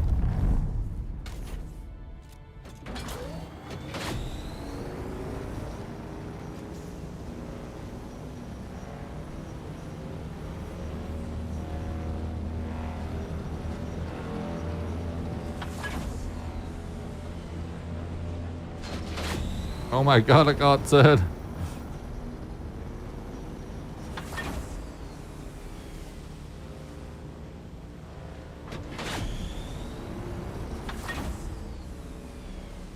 I'm curious how many hours you've put in already, Bagger, by the way, since you got into it. I know you've been grinding a lot.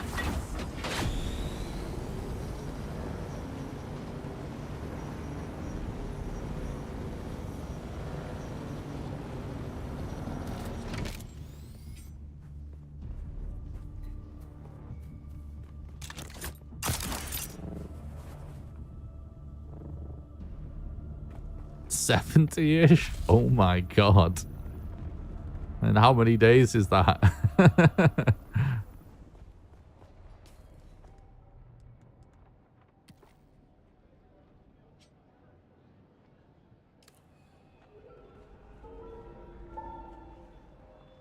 It's 79. The only reason I'm saying, oh my god, it's 70-ish for Bagatelle, guys, is because he literally bought the game on stream like the other day, like when we're streaming, he said. So it's like a fucking few days. Is it a week? Damn. Can I fly you somewhere today? That's some Music grinding to right my there. ears. The basin is a pretty big plate. I never... Let's move.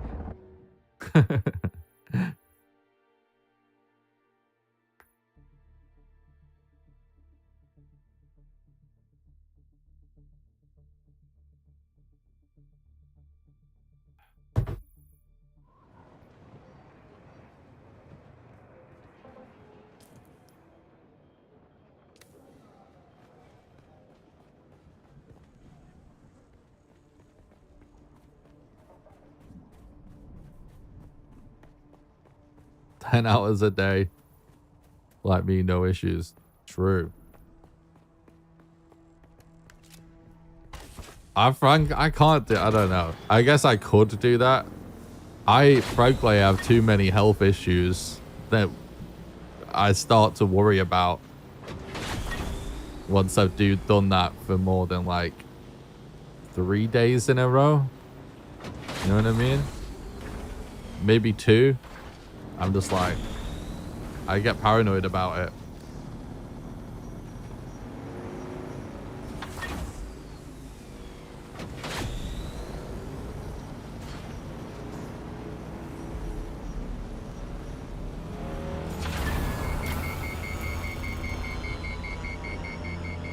I've gone through what feels like fucking hell the last year or so. But after sort of figuring it all out, what's going on, it's more like my entire life turns out. It's just all come to a head recently. And I'm starting to feel a lot better. But I don't want to be too far behind everybody because I want to keep making content for the game and I need to know what I'm talking about. And I'm also really, really genuinely enjoying it. But at the same time, it's like, yeah. I really enjoy the occasional 10-hour session. But I think I'd be so fucked up doing it 10 hours a day every day since launch.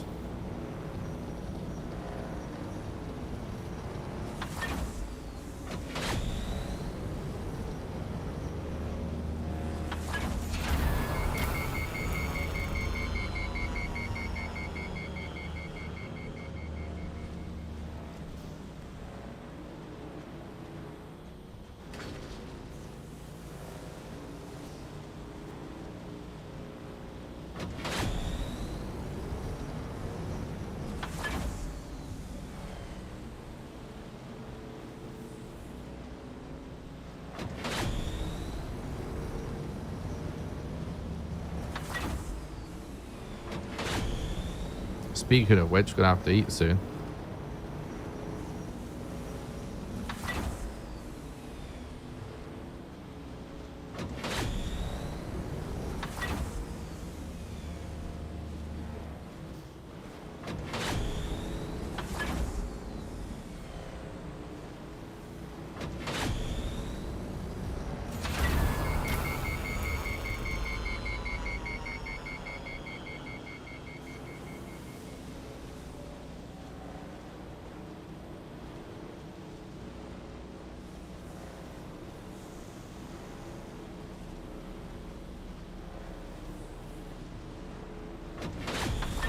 You have 699 videos uploaded. What are you gonna do for your 700th video?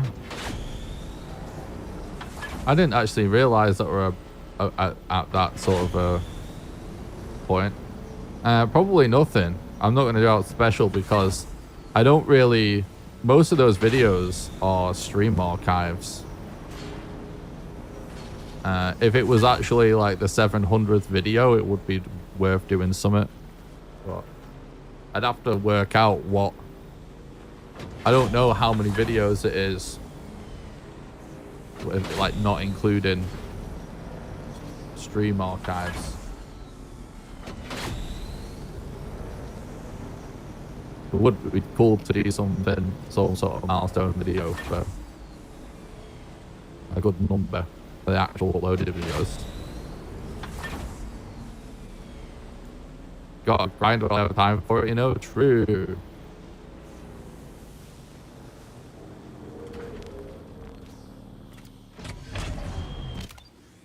Have you considered making a small manufacturing base in the deep desert to produce materials at 50% less to get your vehicles quicker once you build your first scout copter?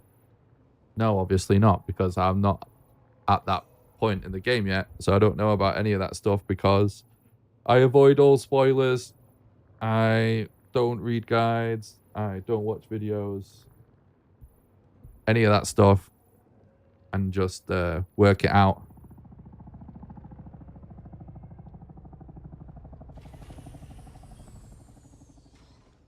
Did the audio go weird? So no, I just play it by ear. I'm not interested in sort of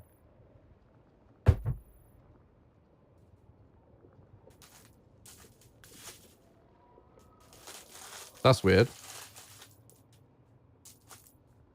Gonna have a quick snack.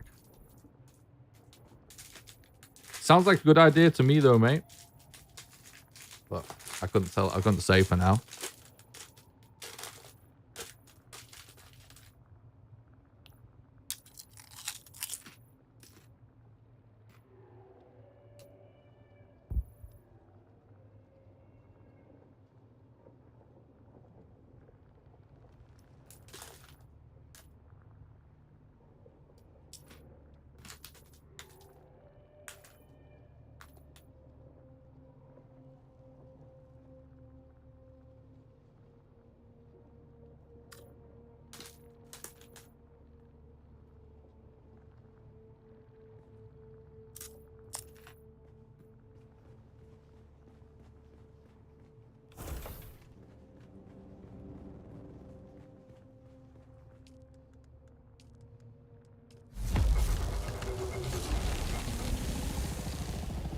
Okay.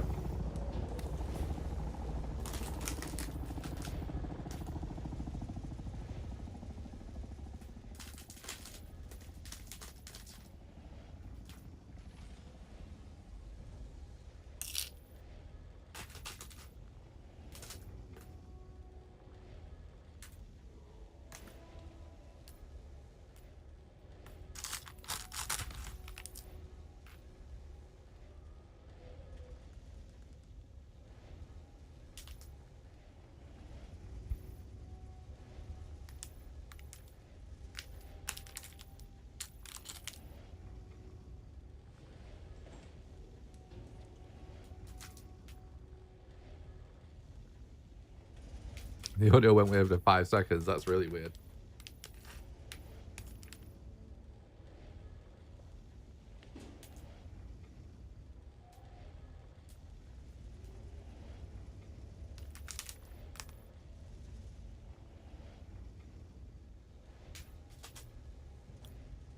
I just realized my blood sugar was getting a bit low.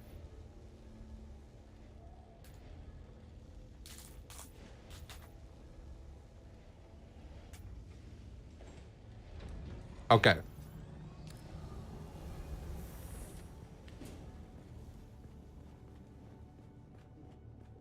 So something I've realized, guys, from playing a lot of video games over the years, and from doing content creation for over a decade, and now having a couple of games that I managed to get really good at. Obviously one in particular that most of the chat knows me from getting a bunch of world records in Valheim speedrunning and doing like a bunch of game challenges that have never been done before, most of which have never been done since either.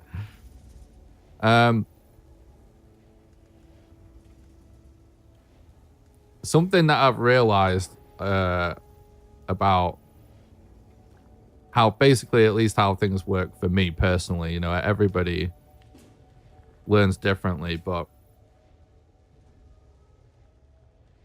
the way I approach playing games now is like changed a lot based on optimizing for a combination of me needing to enjoy what I'm doing, you know, just actually enjoying the game, like what's fun for me, because I can't put the hours in if I'm not enjoying it. And optimizing for learning games deeply instead of quickly. And this same kind of thing sort of applies. The same kind of logic applies from learning lots of things as well. If you want to like learn it deeply. Basically, like it has little to no impact on me in improving a game or enjoying a game. And from an enjoyment standpoint, it can actually you know, make it less fun. To actually listen to like random advice or like watch guides and stuff like that, like I personally internalize things better just by figuring it out for myself, even if it can lead you astray and you might be doing things suboptimal or like it's not whatever, you know, might be better ways of doing something. But it just being my own kind of like process, learning it all on my own, at my own pace, allows me to internalize how the game works and like what doesn't work sort of strat wise in games. And I'll essentially just do that for a really long chunk of time whilst I'm playing the game sort of just for fun, in the sort of just for fun phase, like we are in this game, right? First playthrough,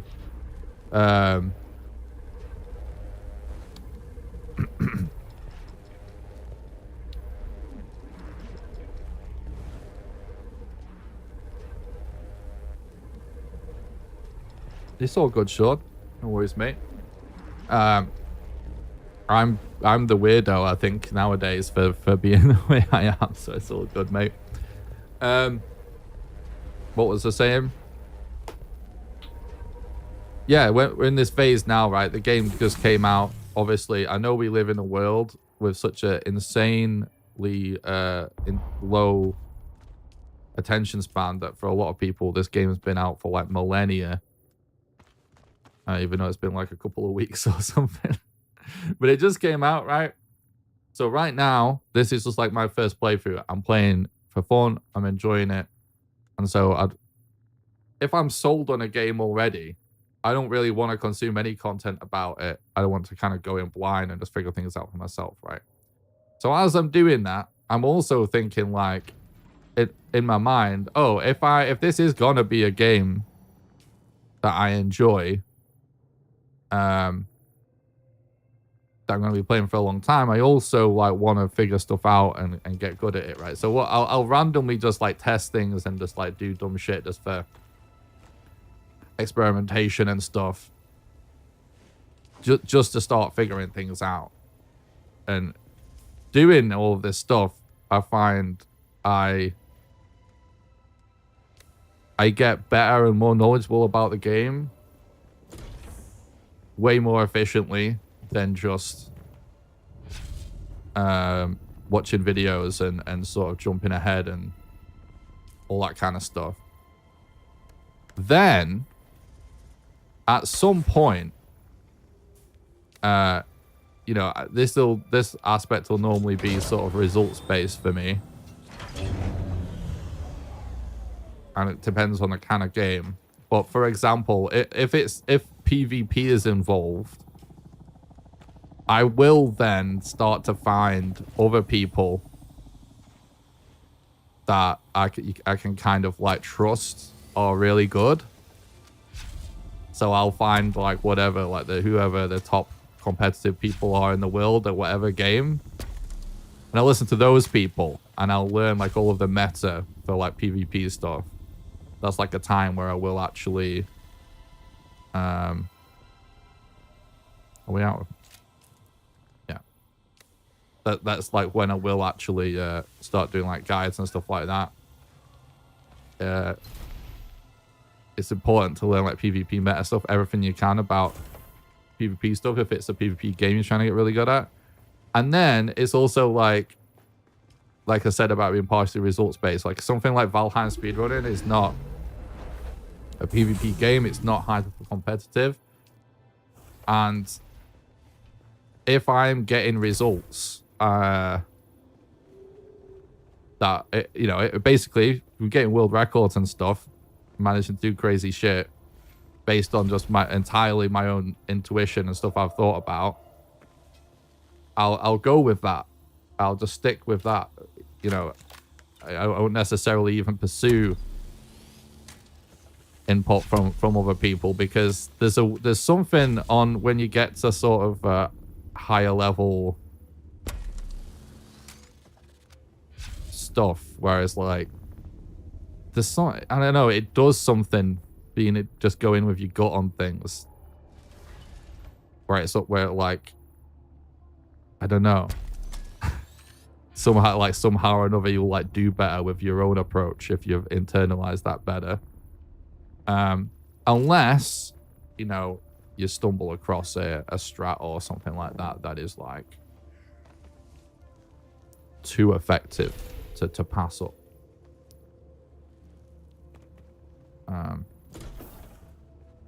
So yeah, right now. Oh, I should have gone through the garage. What am I doing? Right now.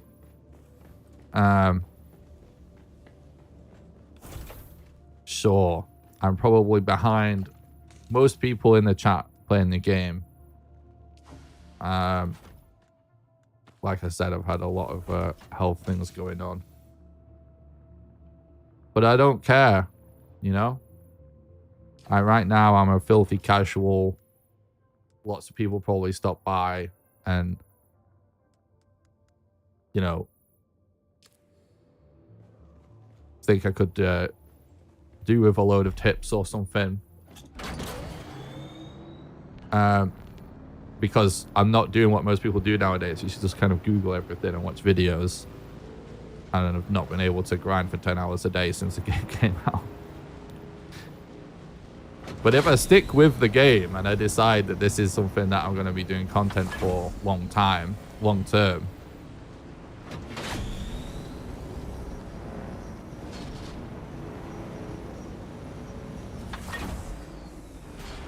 depending on what type of thing I would do with the game, if it's similar to what I've done in the past,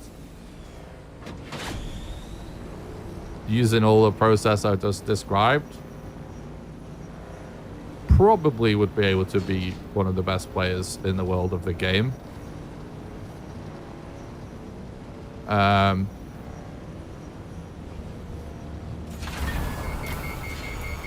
By doing my usual approach.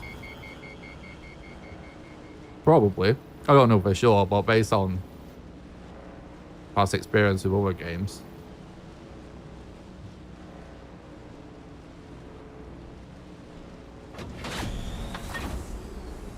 But, you know, right now, it's like I'm more interested in enjoying it and just getting through my first playthrough. Going through as sort of developers intended, essentially.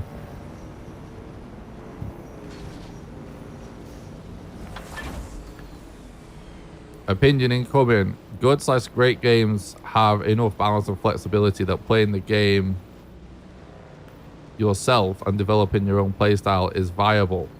Lesser games may have one single strat or build that obviously outclasses the rest. Yeah, I mean, I think it's difficult to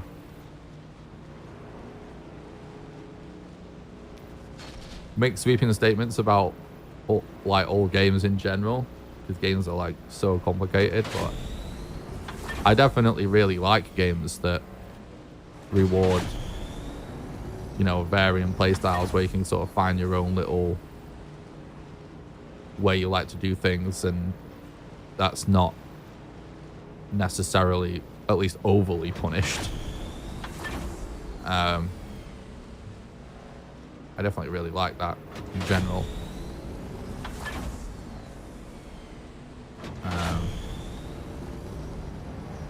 Yeah.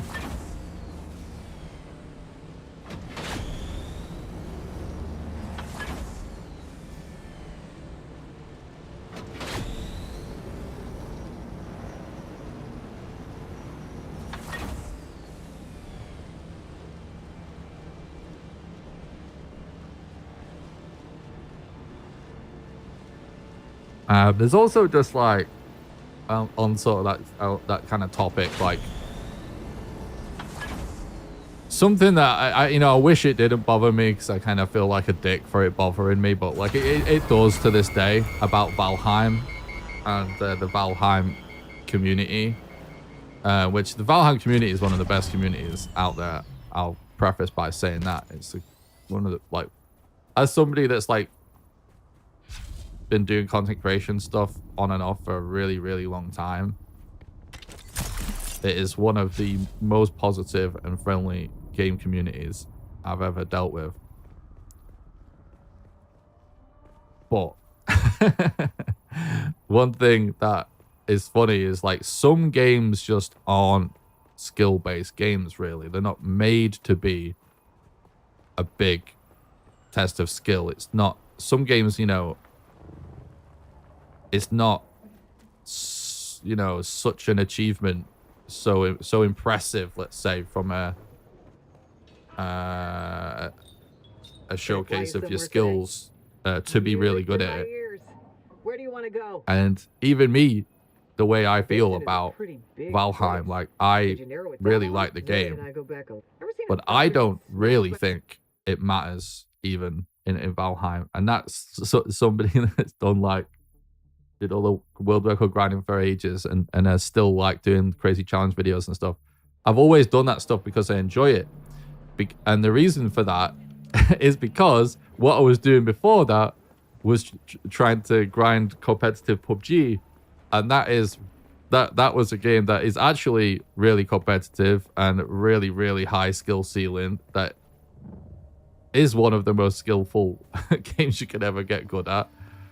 And the community is fucking awful and everyone's a cunt, and you know, it's just like horrible basically, and it's a really stressful thing to get involved with.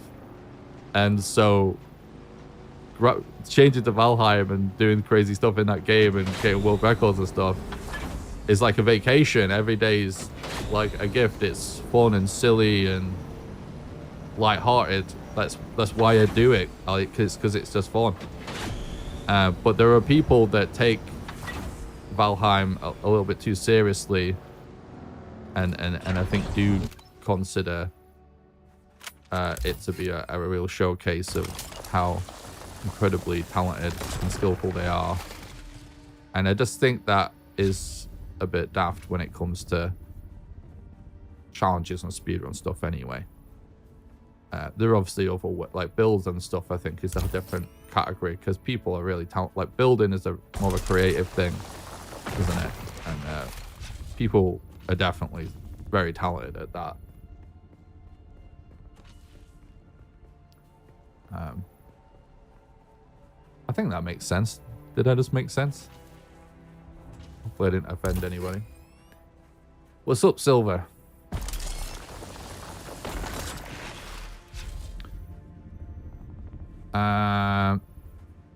Yeah, I suppose I could have said that's one of the more important things when judging what makes a game great or good to me. Different strokes for different folks and all that too. Yeah. Totally.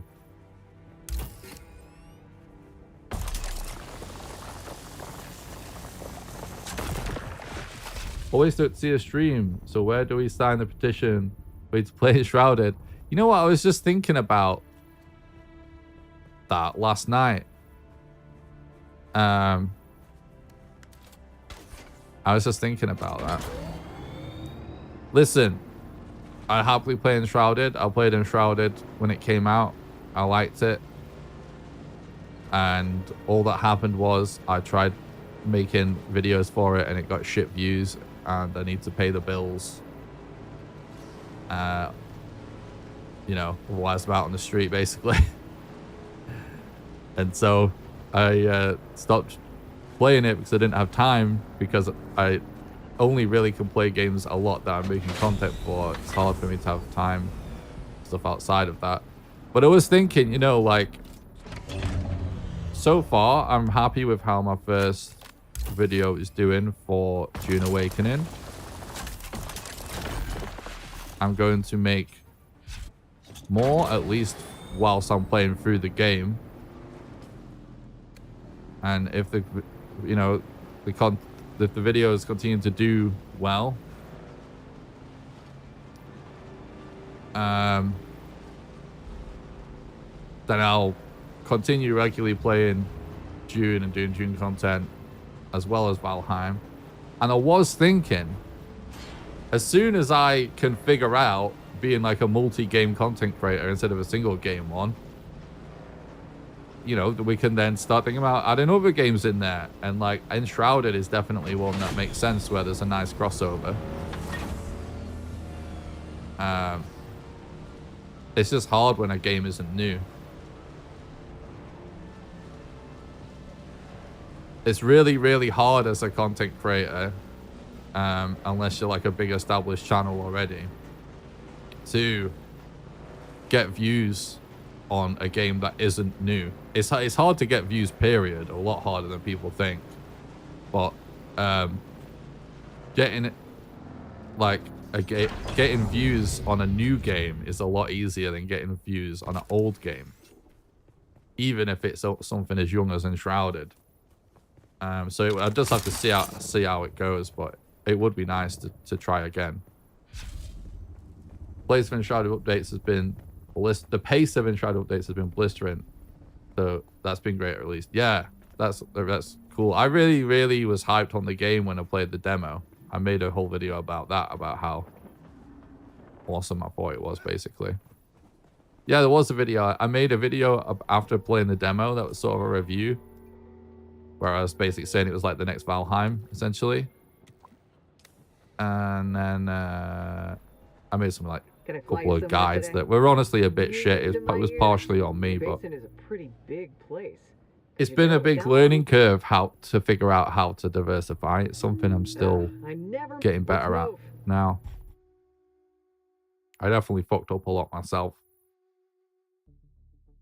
But yes, I did make a couple of videos. But yeah, like with anything, I'd happily, like, at some point we'll probably do an Enshrouded stream just to check the game out, and be nice to maybe try and make a couple of Enshrouded videos again, see how they do. I'm always up for continuously making content on the games, as long as they're getting good enough views. I'd love to be able to do it regardless of views, but I don't have that privilege.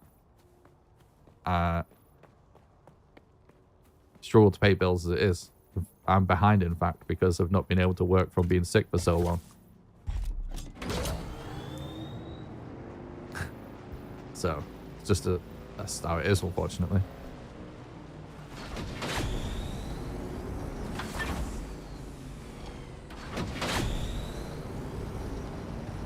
Sounded a bit bleak, that, didn't it? And it's not really my intention. I'm actually in a really good place right now, but it's just a reality.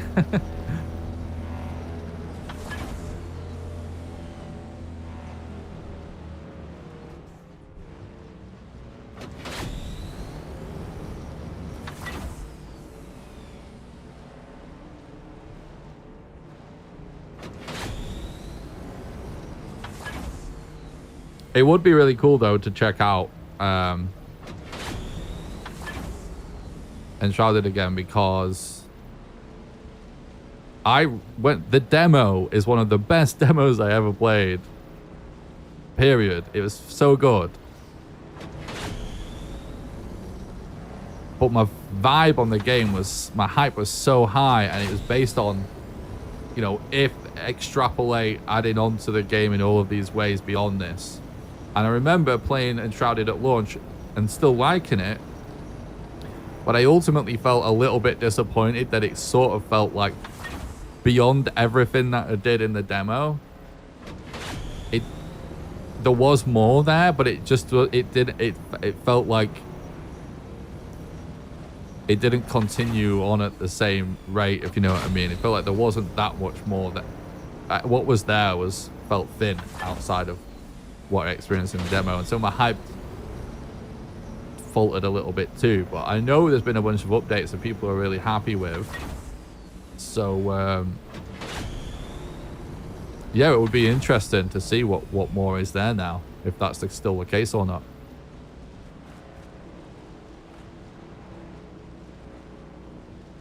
I feel guilty for being happy about the Valheim 1.0 release being delayed until next year. I want to ride the early access wave for as long as possible.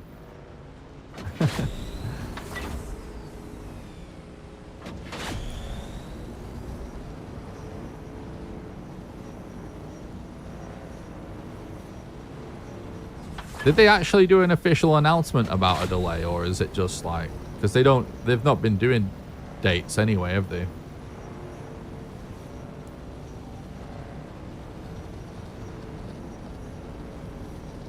Hey Nick, have you seen they launched the update for the PvE zone in the deep desert and tweaked the Thopters to be slower if equipped with rockets? I did read the patch notes about all of that before they pushed the update live, and I saw the update, my game was updating today, and so I did assume that that's what was going on. So you've just kind of confirmed it for me. But yeah, I did see what they're doing there. It sounds positive. I mean, what do you think about it, Silver? You know more than me about that part of the game. I'm not there yet. I guess if it's what people been asking for, if it addresses people's issues, it's good. I wouldn't like to assume, because I don't like to assume. I like to base it on personal experience.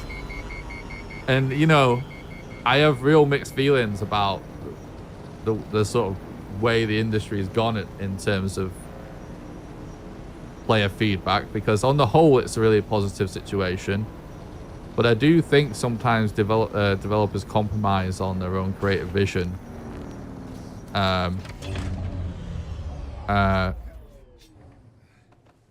In order, you know, to placate to people complaining online about stuff.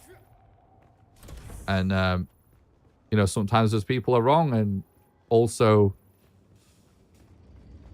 you know, great games can have sharp edges, and I just worry about the future of an industry that does that. You know, how bland and cookie cutter it might become. But I don't know enough about this situation because I'm not there yet. You know what I mean?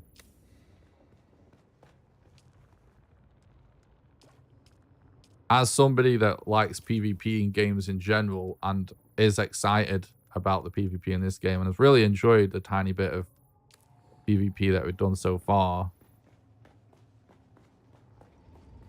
even though I don't have like a horse in the race right now,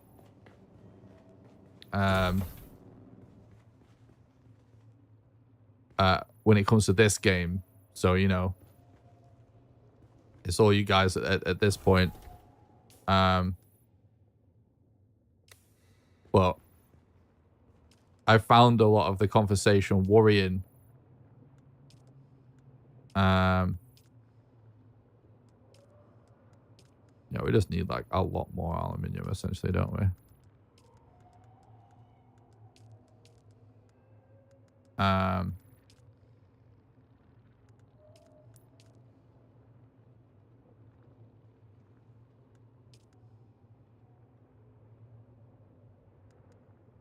I assume we need to make 4 wings.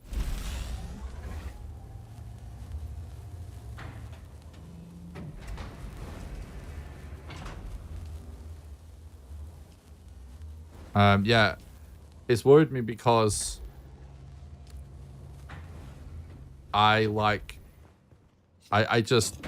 So this is, in fact, there's another game that, you know, lots of people also fucking hate, but I like, that is sort of at the heart of like why the conversation concerns me a little bit around the state of PvP in this game. And that game is Star Citizen.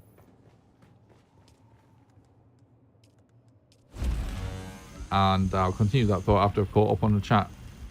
They're gonna do weekly patch drops. Yep, that sounds good. Essential. When I will say, like, one caveat to everything that I'm saying here is that, like, when it's sort of like a live service game like this, it's extra, and with a large scale multiplayer, you have to tweak things based on feedback. So I'm aware of that. I think it's good for people who just wants to play without PvP. Making their tier 6 components for everyone period is a nice move, IMO. Yeah, making them available for everybody. Yeah, that makes sense. But the high risk, high reward is still there. Bigger quantities in the PvP zone.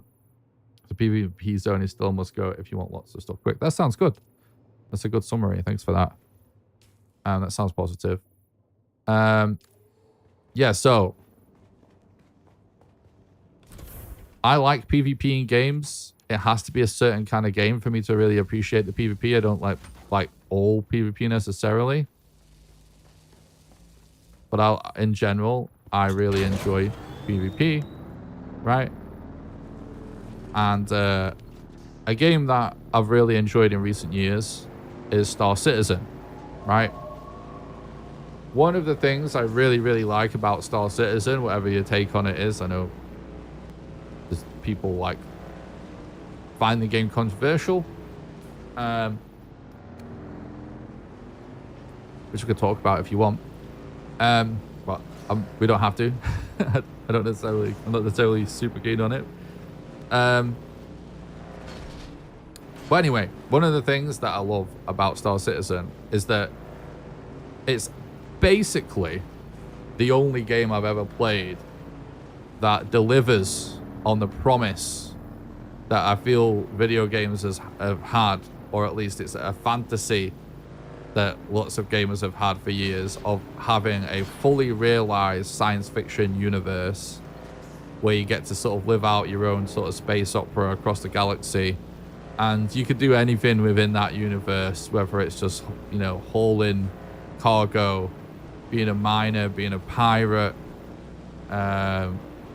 you know, exploring different planets, you know what I mean? All of this kind of stuff, right? Different space stations, customizing things, all this. Like, it's like a space sim in the truest sense.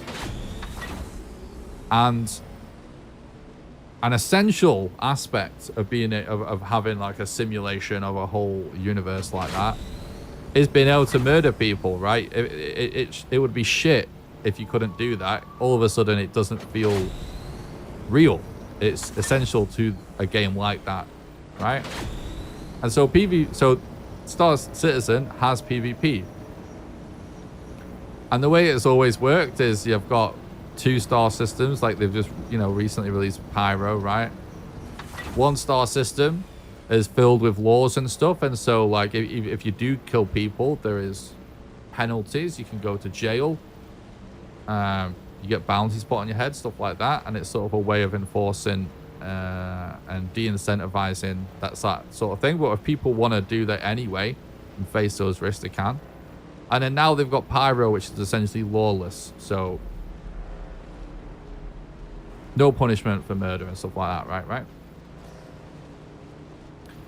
Because it's a game that's simulating so much of like this science fiction lifestyle, right?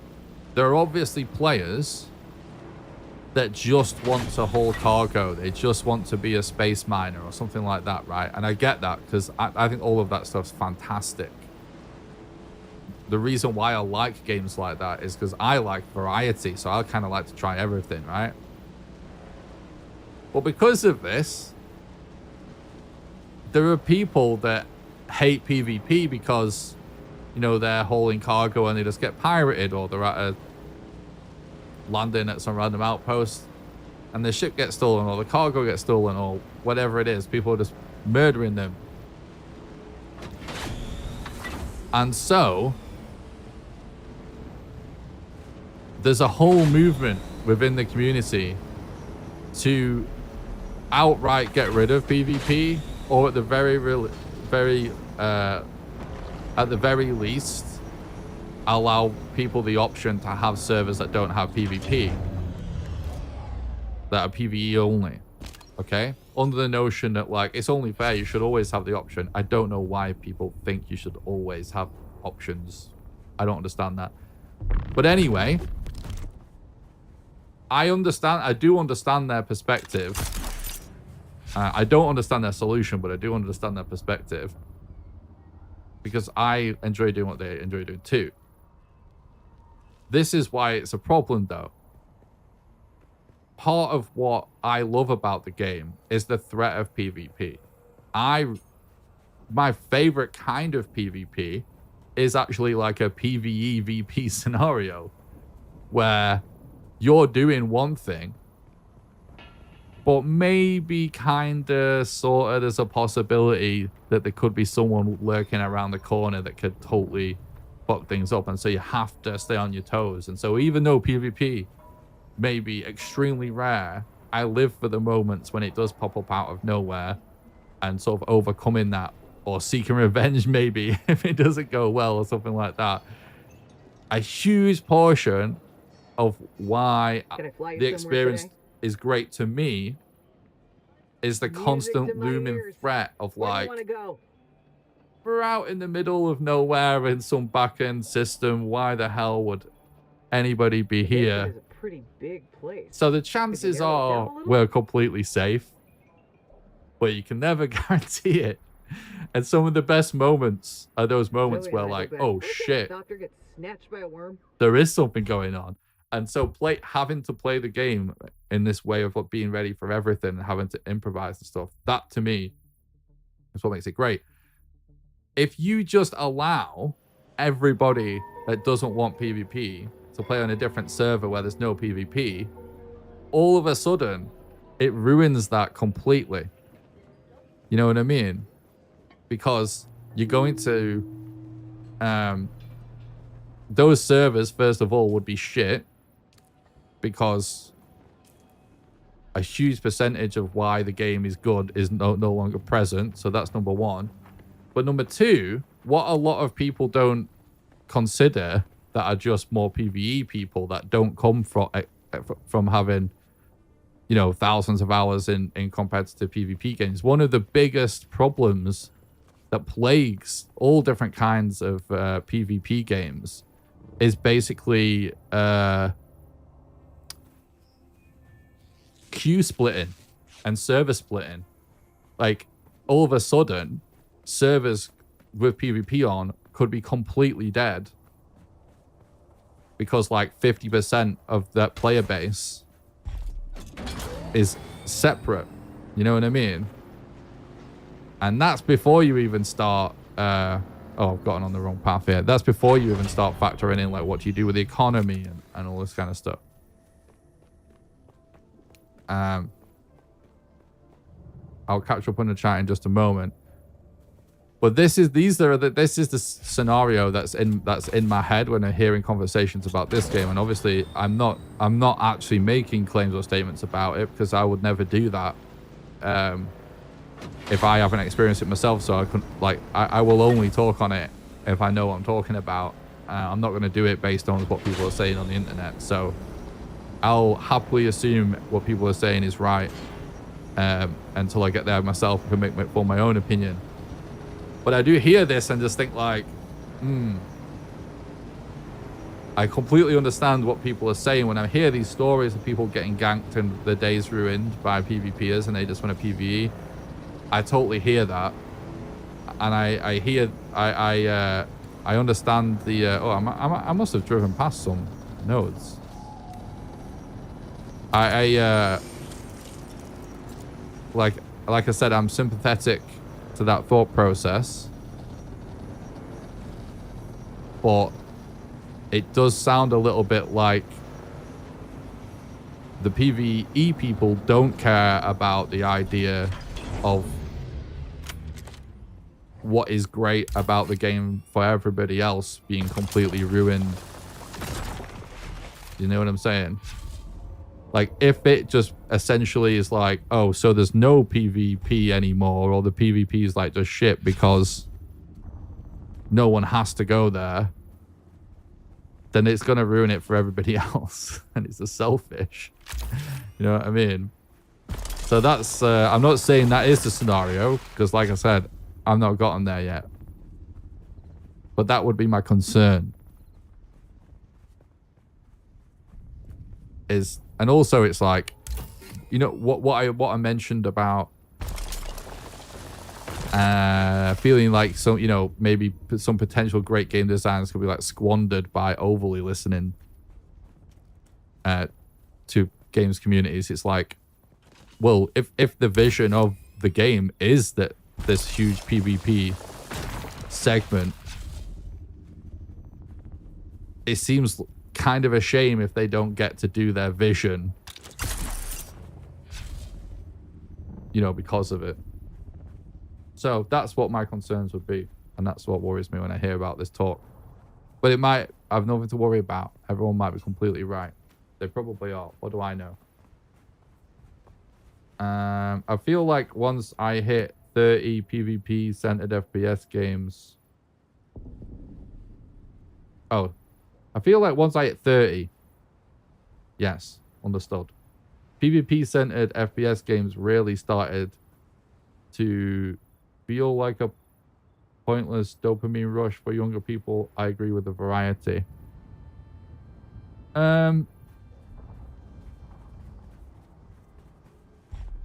Well, first of all, I'm 35, so I'm not some kid.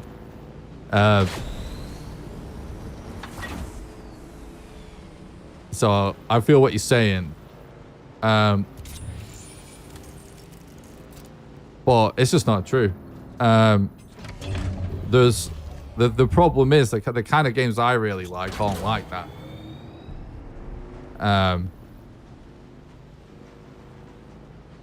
There are games that are like that. And that is a huge part of the sort of FPS world. And I don't like stuff like that either. I like games that have depth and stuff like that, and sort of a lot more things going on. And so just because a game is a first-person game, it doesn't make it kind of like one of those kind of games. But I do agree if what we're talking about is basically like COD and stuff like that, that's kind of is what it is, isn't it, really? It does feel a bit vapid, really. It don't do much for me. Maybe it definitely once did. I don't think it's age that's made it stop being a thing for me. I think it's more just, it feels boring now. It used to be novel. But nowadays I like stuff like, you know, I loved PUBG for a really long time. I still think PUBG is, I haven't played in a really long time, but I like that type of thing. It's actually really funny as well that like people that don't know that game would probably also dismiss it as like just a battle royale, which is really funny because there's no other battle royale that's like PUBG to this day. They all do feel kind of like those weird little kiddie games by comparison. I really like Escape from Tarkov and DayZ, that kind of thing, where there is like a multitude of things going on. Star Citizen, like I said.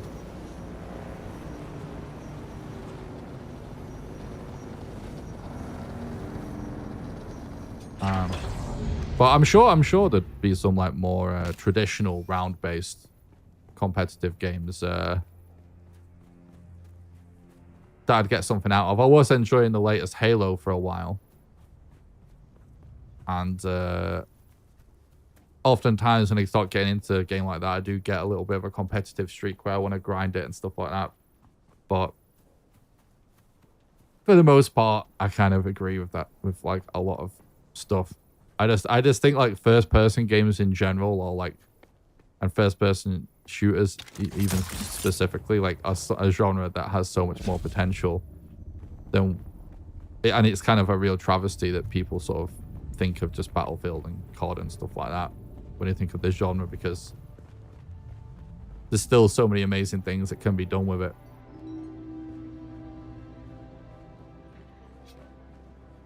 Can I fly you somewhere today? Music to my ears. Where And do I you haven't wanna played a base game it? like that in a Pretty long time, big really. Place. Could you narrow it? I I just got missed burnt the out on chance to Battlefield and let Rainbow Six, Smiley stuff like that. verbally abuse me. Yeah, Let's me too. move. Me too. I turned to Valheim right when it came out. Didn't find your channel. Been loving survival crafting games ever since. Awesome. I've always been a big fan of survival crafting games as well. Other than, you know, playing a lot of Call of Duty and couple of other similar games, and some, you know, Gears and Ghost Recon and stuff. Way back in the day, sort of like high school, college days, I probably was like I was always more into more kind of like immersive stuff, and I got really into Minecraft when it was brand new. Back when people didn't think it was a kid's game, back when it was literally like, it's a game that looks like Doom, where you can do like Legos, but also have this immersive survival experience. That was like the vibe. Everybody playing it was old when it was new. And so I've loved survival crafting games since they were a thing. Since Minecraft, I've loved them as well. It's a genre I've always... If a game is a survival... I like straight up survival games as well that aren't crafting games, but if a game is either a survival game or a survival crafting game, I'm usually willing to give it some sort of a shot. What the hell was that? It's a beard hair somehow got in my mouth.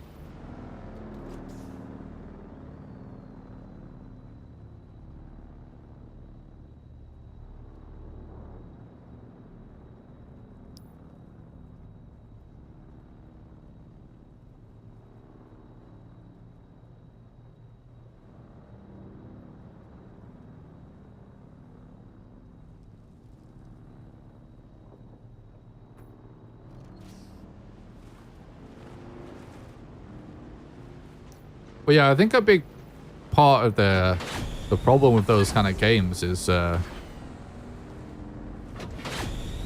fucking developers are just shit now. I just like it. I'm saying it. I as someone that has done game development for a fucking, I don't know, long time. I don't know what the exact amount of time is now, but probably around the ballpark of 15 years or something. I understand, like, supporting each other and stuff, but I just... Some fucking stuff is shit. We need to be able to say it. We need to be able to fucking just call it out. Stop doing shit stuff.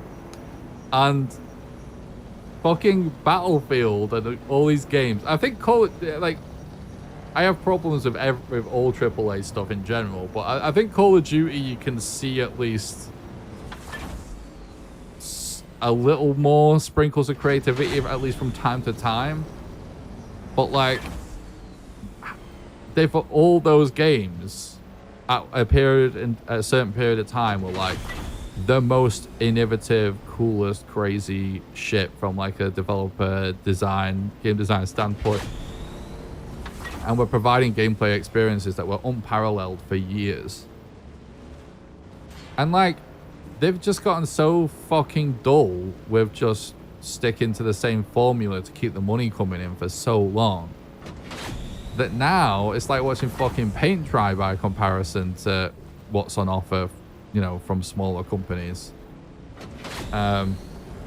And I think that's part of the problem. It's like they've become so fucking dull and so cookie cutter and so like it's just the same shit recycled over and over, and like zero creativity. The utmost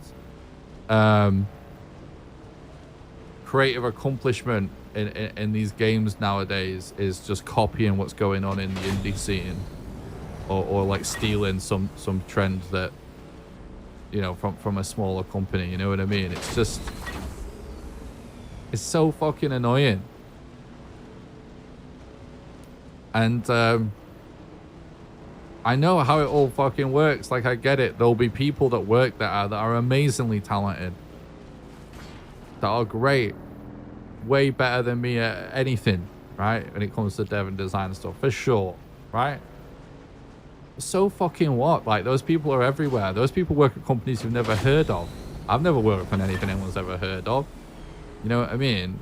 And fucking, we have to draw a line somewhere and just be like, fucking hell, like, can we just stop making shit?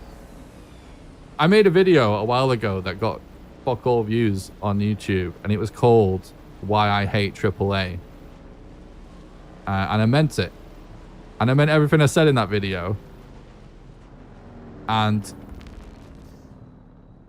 one of the things in the video that I spoke about was just like all of these studios disappearing and going out of business and getting bought by Microsoft. You know, they kind of like deserve, the industry kind of deserves that situation. It's bollocks. You know what I mean? I'll put the fucking video on. Right, we're doing it. I'm going to do a react to my own video because no one saw this video. So,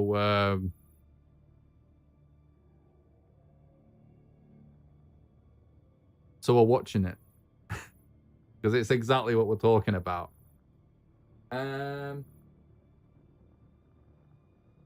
Yeah, for real. How is COD like 300 gigabytes? But Enshrouded is only 35. Oh, don't get me started on that.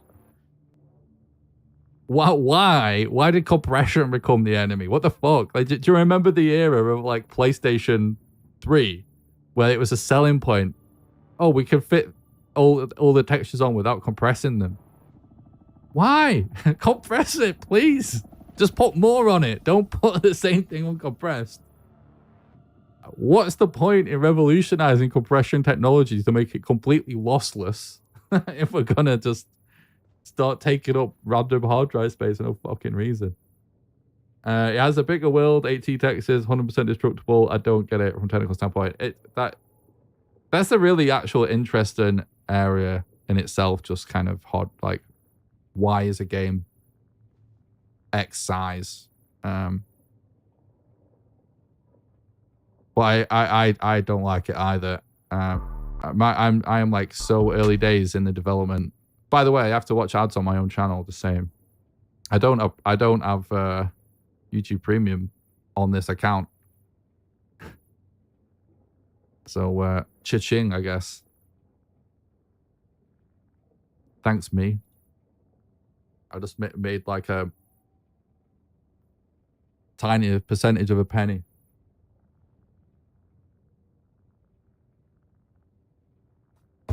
Right, let's talk about this video then.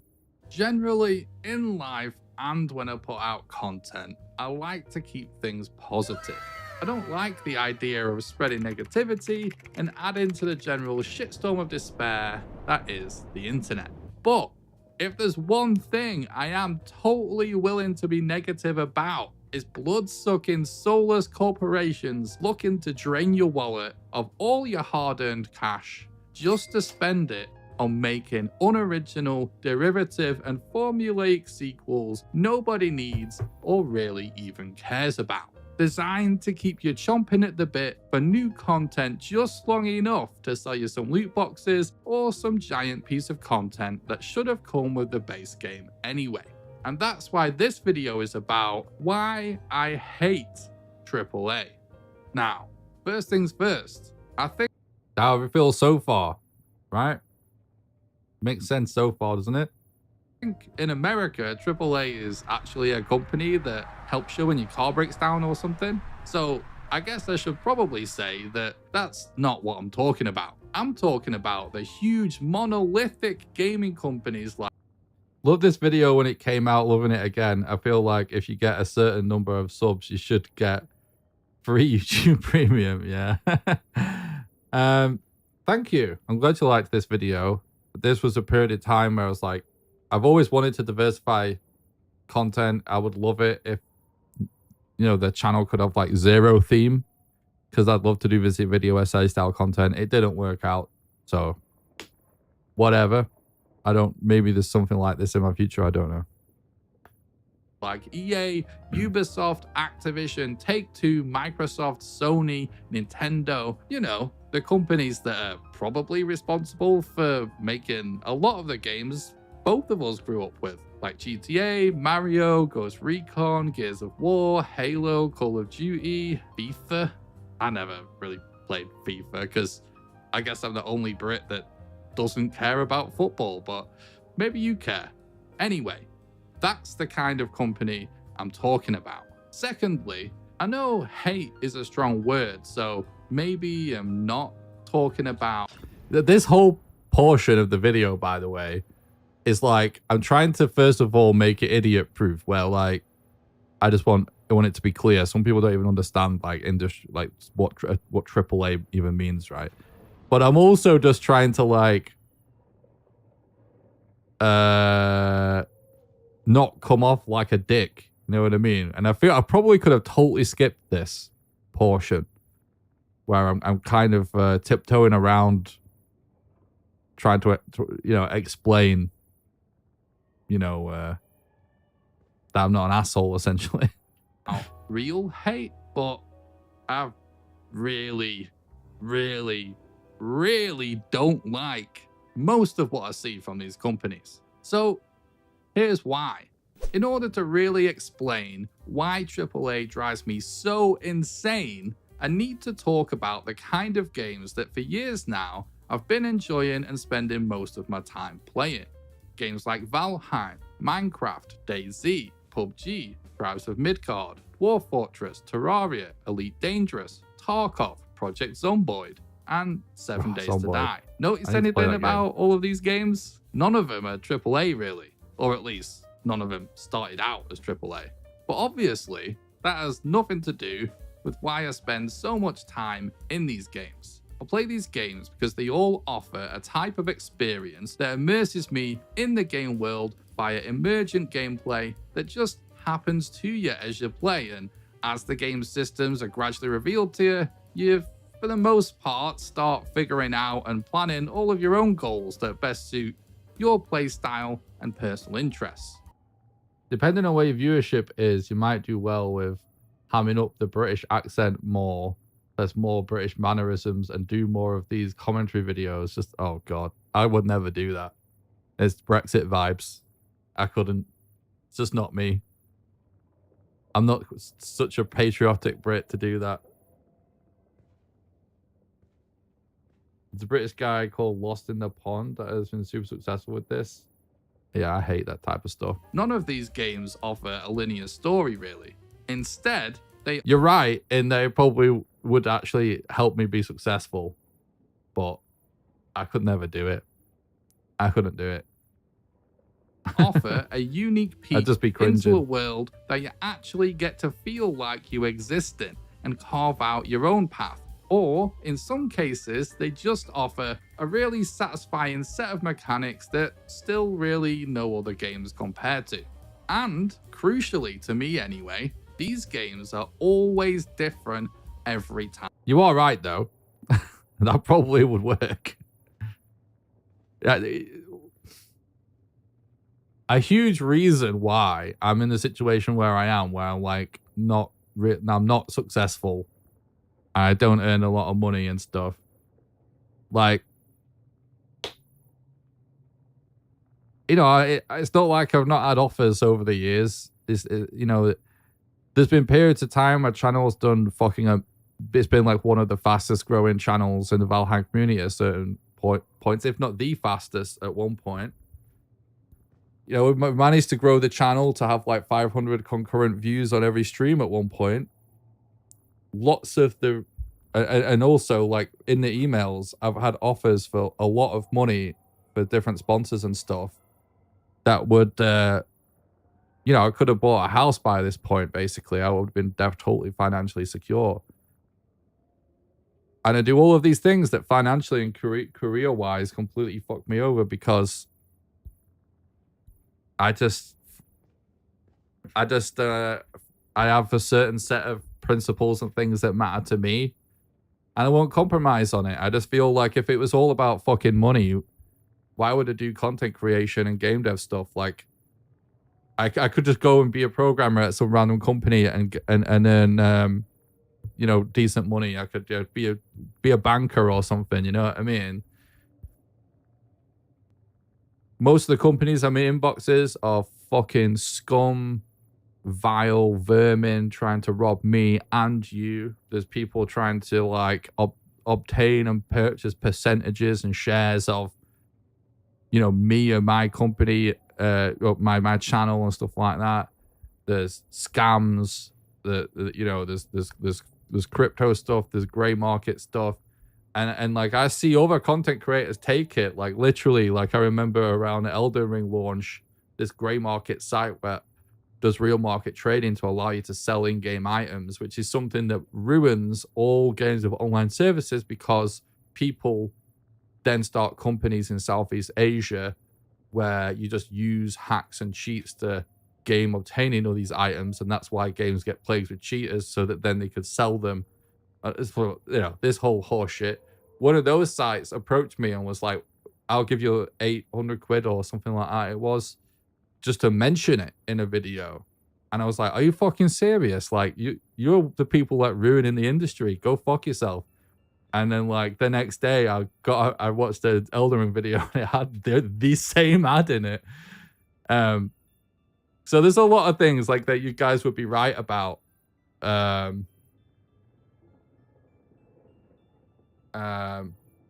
Yeah, that I could do that would work financially. It would help grow the channel and help earn me more money. But that's just not me. Like, it's shit because, you know, I can't afford to, you know, buy a house and we're just like scraping by. But like, I do love what I do. And the point in all of this for me is like, it's all a passion project. The point is to do something that I love, you know what I mean? And just the dream is really just to be able to get by doing it, you know what I mean? If we can make any more than that, that's great, but I don't care about the money. It's just, I just have to be able to survive and do what I love because I already went down a little bit of a career path with game dev where it was miserable after a certain amount of time, you know what I mean?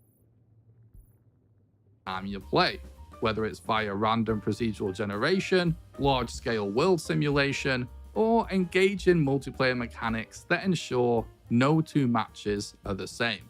Meanwhile, what's going on in AAA exactly?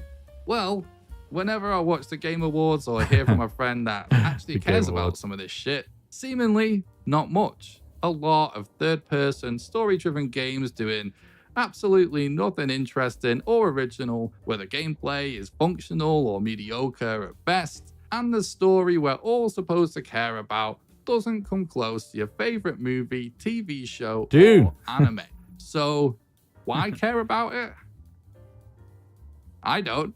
Don't get me wrong, I'm not against story in games. Obviously, that would be crazy. Games like Firewatch or Gone Home or Journey totally blew my mind and made me realize that there can be really interesting, emotionally engaging ways to tell a story in a video game that's inherently interactive and makes it truly unique to the medium.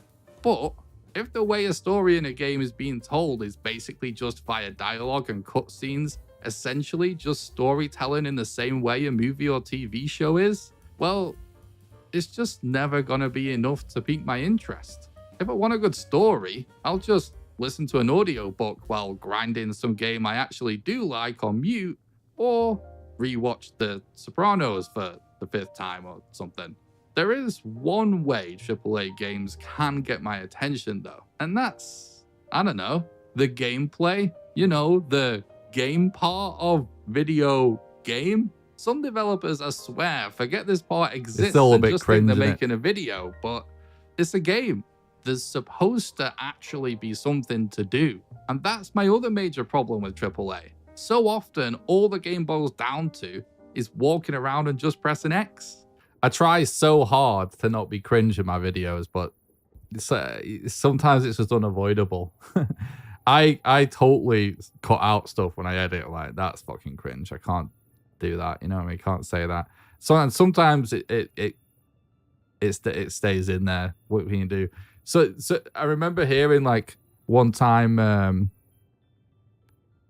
I forget what it was, but I was watching a stream or something, and it was some content creator that's like mega successful. You know, they're like a millionaire or something.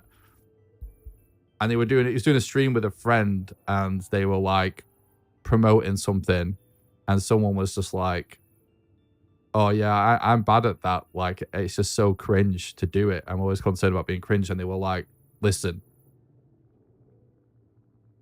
you gotta have to learn to accept the cringe if you want to be successful. Like, you will have to be cringe to some level. On some level, like, you have to be willing to be cringe on some level, if you want to be successful in content creation." And I think that is true. There's like certain things that are like really cringe, but they work. Like, I think it's cringe to remind you guys to smash like on the YouTube channel and subscribe to the YouTube channel. And even if you're watching on Twitch, do exclamation YouTube and go and like and subscribe to the YouTube channel. I think that's cringe too. But it works, so, you know, some things I'm willing to be cringe for, and some things I'm not. And I don't know. That could have been written differently. Walk up to an NPC. After you play these actually open world survival crafting games like Valheim, you just never want to pull up with that press A to climb bullshit ever again. Yeah. Press True. X and sit and watch a video. Go up to an enemy and spam X while the character does all these sick animations that you feel like you have absolutely no control over. It's dumb. You explore a world, maybe, walk into some stuff to collect it, press X some more, do a mission, press X to kill some bad guys, go watch a video, then go press X some more. Did you get surprised by lashing rain? Oh, nah. Again. With the bearskin waterproof We're raking fleece it in lined today, guys. soft shell jacket. Maybe I'm overdoing the press X thing, but the point is, so many of these games just kind of feel the same, that even if this type of game was awesome the first 100 times it was done, now we're on like the 1,000,000th time, I just don't give a fuck. It's all so annoying and boring. Just stop and think about all of the last big innovations in game design. Extraction shooters came from an indie game. Battle royales came from some mods. Survival games, mods. Crafting games, indie games. MOBAs, mods. Tactical shooters, mods. Almost all of the most successful and popular revolutions that have happened in video games in the last 20 years have come from the modding community or indie games. Somehow, games developed by just one person barely able to scrape a few pennies together are able to express so much more personality and creativity. I forgot about this picture of Eric Baroni. We're able to why is that express so picture much so more funny? personality and creativity that they push the indie developed by just one person. Why does this picture exist? Why? It's so funny. Barely able to scrape a few pennies together are able to express so much more personality and creativity that they push the industry forward. Meanwhile, multi-billion-dollar corporations are so focused on selling microtransactions that they've forgotten how to actually make games. They're lazy, uncreative, uninteresting, and they're either completely fucking out of ideas or they just don't give a shit. And that's why I hate AAA. And don't get me wrong, occasionally there's an Elden Ring or a Breath of the Wild that I do care about. But for the most part, it's all trash. And look, if you're a game developer, you're a programmer or an artist, and you work at one of these... He's definitely doing okay now. That's a really interesting topic, though, because the guy still is fucking doing everything right, even though he's a multimillionaire. Companies, I get it. You punch in the clock and cash in the check like everybody else. My problem's with the dumb fucking decision makers and executives that come up with this shit because they're killing the industry from the inside. Eventually, Microsoft will own... I forgot about this Alex Jones meme that I made. I could have not posted this video and just posted this meme that I made. And I feel like nobody cares about this meme. I don't think anyone ever even mentioned it. But this summarizes my entire point in one image. When another studio gets shut down, and it's Alex Jones about to spam the inside job button.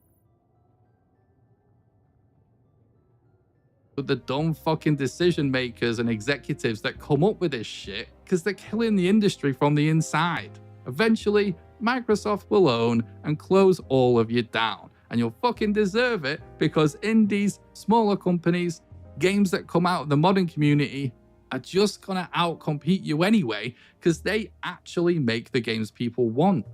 So, in summary, why do I hate AAA? The fucking shit, that's why. I definitely got a little bit carried away at the end there. I got a little bit emotional. I know a lot of that at the end there wasn't in the script. And me starting to like swear a lot. I went off script. So I was getting into it. So it's a little much, I feel like, a little hyperbolic at the end. More hyperbolic than I would really like, but it was genuine, you know? I was just recording a dialogue. And it's got a bit too into it.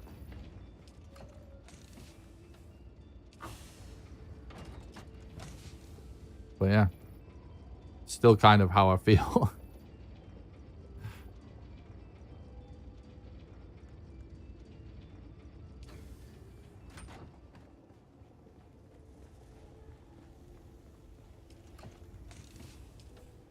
Now you see why he chose the Hawks? No.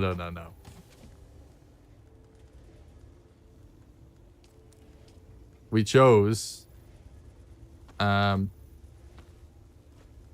Atreides in the end. What now? Now what you're seeing is how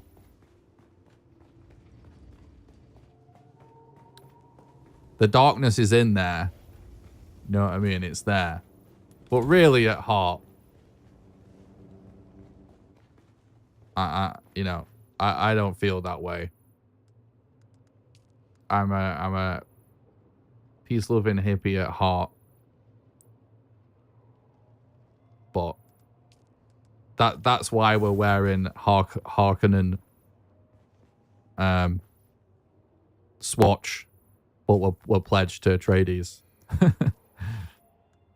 How many thrusters do we need? We can only make one anyway.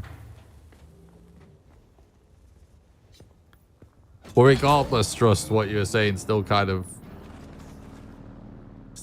works. How we are in Dune is definitely a reflection of the personality, I think. They come in, make a few bonuses, and on to the next company in the industry to ruin. Yeah. It's dumb and bad.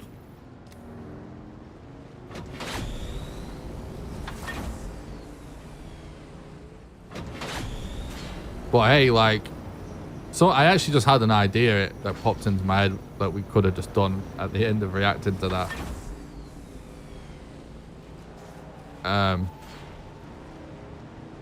That was kind of fun. Maybe I should just become like a just chatting streamer and just be a angry British guy ranting. I wouldn't do that either. I wouldn't do that either. I couldn't take it. I couldn't take the stress. But yeah, I was thinking, you know, like if you were to look at the top selling list of games of all time and break down how many of them was added to that list in recent years, I would guarantee a disproportionate number of them are indie games. Guarantee.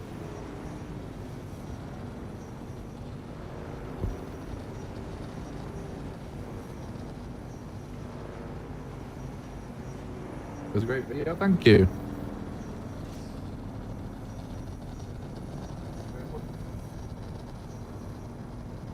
Got some food chat. Us Americans could always use another channel over there. Yeah. You know what? Like, I've always...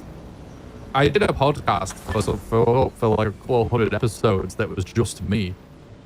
To about an audience of about 20 people or something.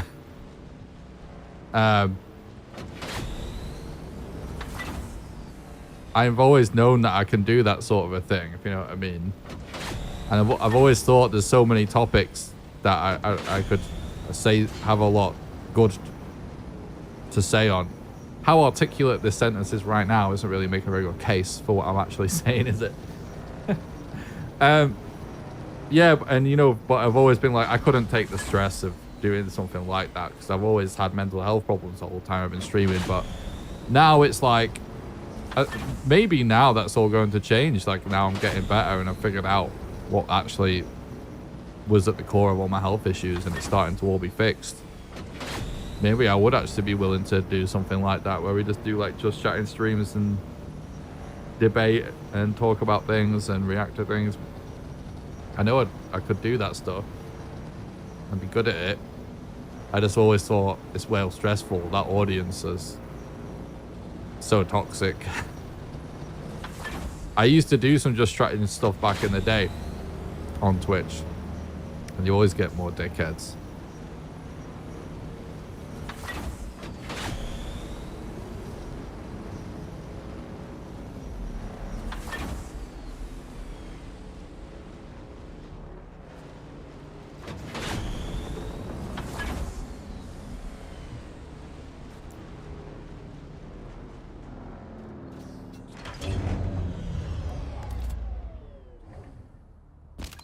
But yeah, for anyone that doesn't know, that didn't watch my video where I talked about it, because so many people was asking what was going on with me and if I was okay because I wasn't posting content or anything. I essentially have had,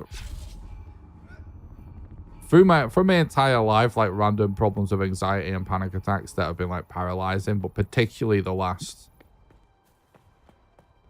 10 plus years or so where it's been particularly debilitating to the point where I've been barely functional at times. And it's just, you know, randomly been able to get on top of it and then randomly comes back and stuff like that. That plus like lots of different sort of stomach things and weird Can I fly you somewhere today? consistent like sinus issues Music and to my ears. Where do you want to go?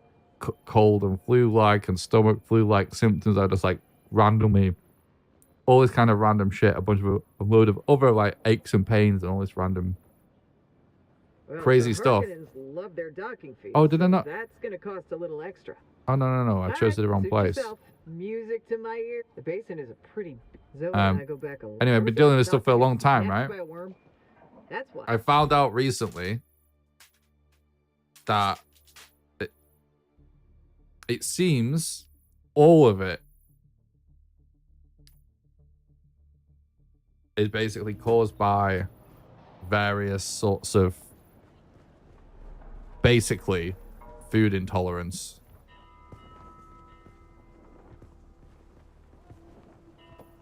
I'm essentially intolerant, I've found out, to a bunch of different stuff.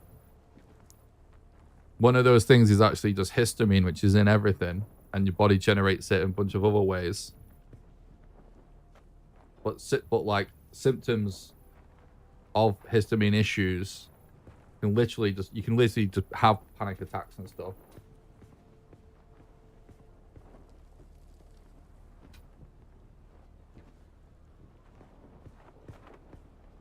Um,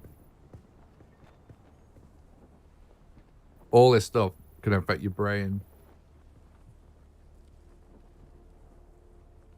Straight up just be like a button that gives you anxiety. Or, you know, random aches and pains and something that feels like a sinus infection and all of this.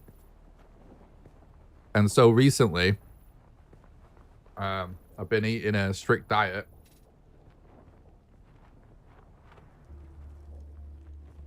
I'll spare you all the details because there's so much to it. It's so complicated and it's hard to get on top of. I have to take a pill right now, for example, now I'm eating.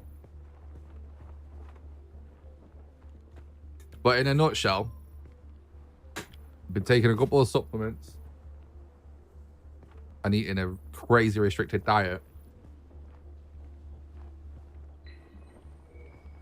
Basically just like lean chicken, rice, and like gluten-free breads and cereals sort of a thing.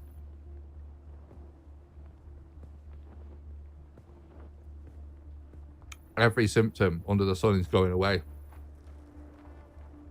And I'm starting to feel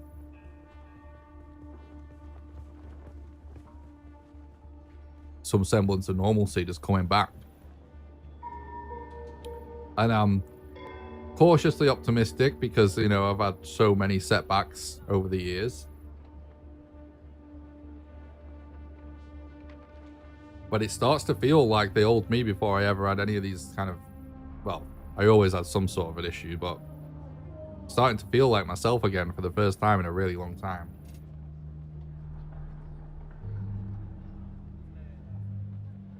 Like years, over a decade.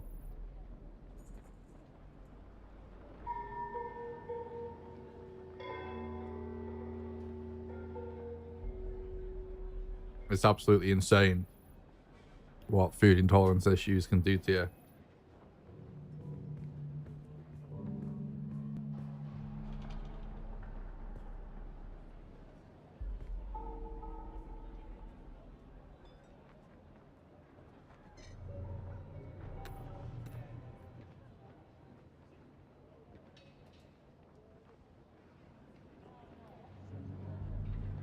I still finish this food because I have to eat regularly as well.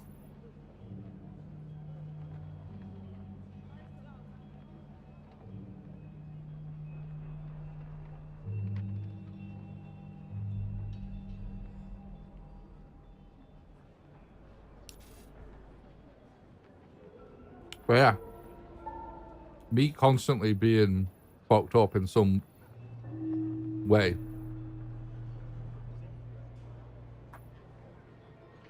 has been why the content has been how it is for ages.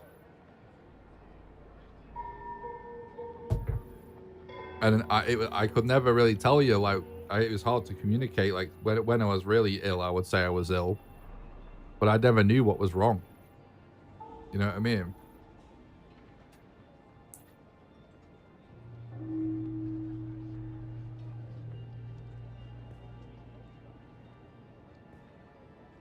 I probably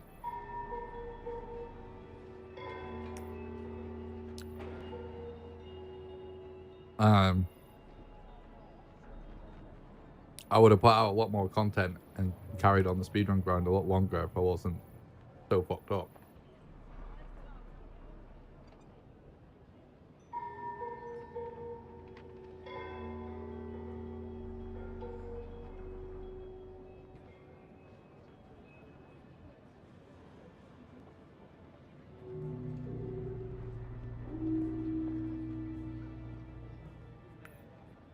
I've actually been using AI to help figure out what's going on with me at Atomic.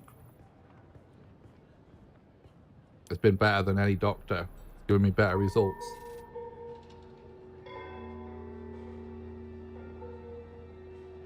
I've never heard of this thing.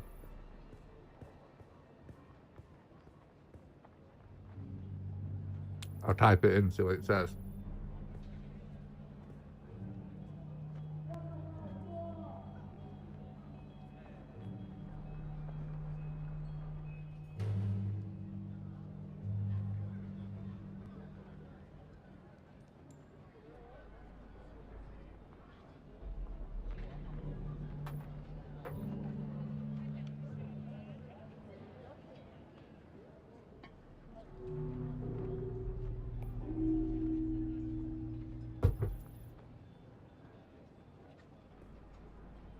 But yeah, I decided to post a public video explaining about it because I just felt like people deserved an explanation. I don't know if it really did a very good job of explaining the situation.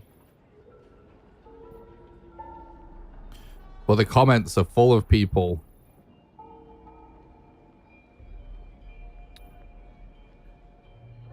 saying that basically they told they were dead, essentially. Turns out they were just like intolerant to a certain thing. Like people just don't understand like how severe issues can get.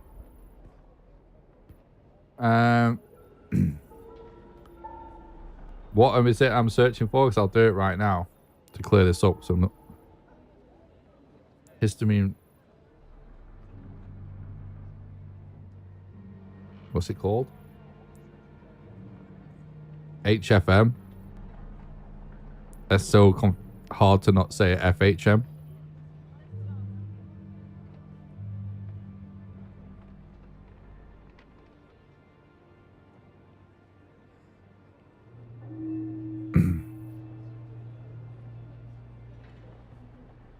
Nah, it's not. No, it thinks about hand, foot, and mouth disease.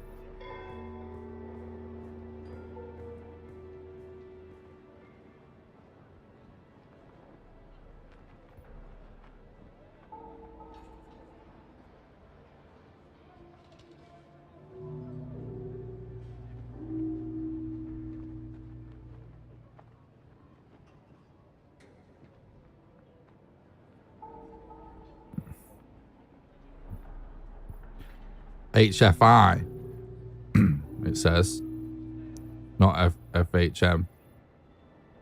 And specifically to the idea that you might have a genetic histamine intolerance or histamine metabolism issue, rather than something viral. Oh, yeah, not like foot and mouth.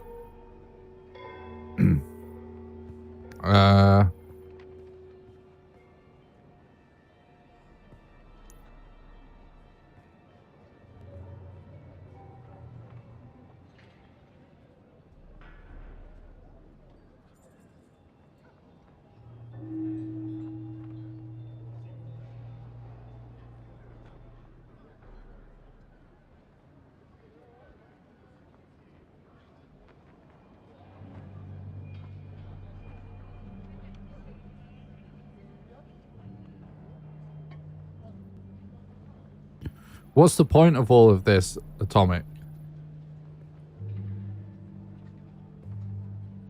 So far, it's just like not telling me that anything can really be done other than what I'm already doing, even if it were true.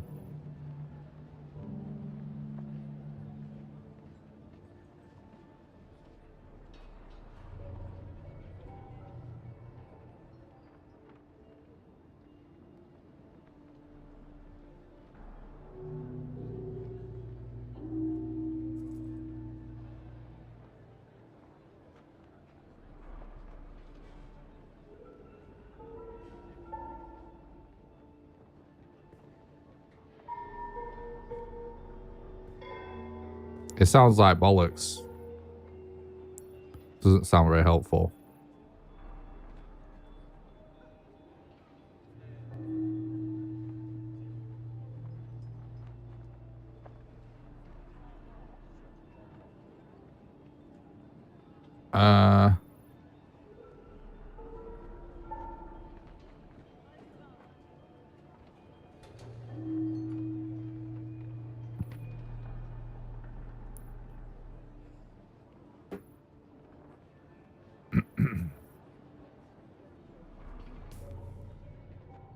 Right, let's carry on.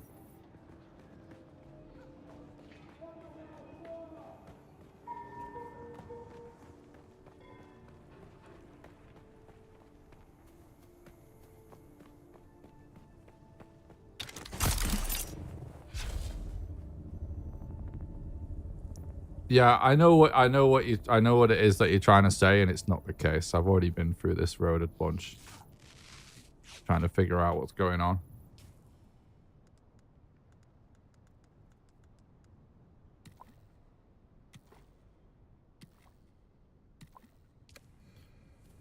basically, when it's actually just like genetic,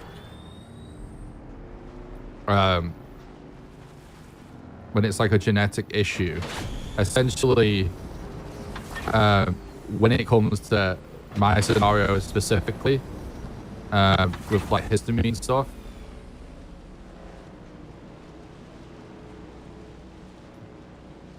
well, saying it, well, that's actually a weird way to say it. But anyway, because obviously everything's genetic to a certain extent, but in terms of this, what we're talking about here, what you're describing, the scenario. Oh, I keep driving past this one because it's dark on the way in. Basically,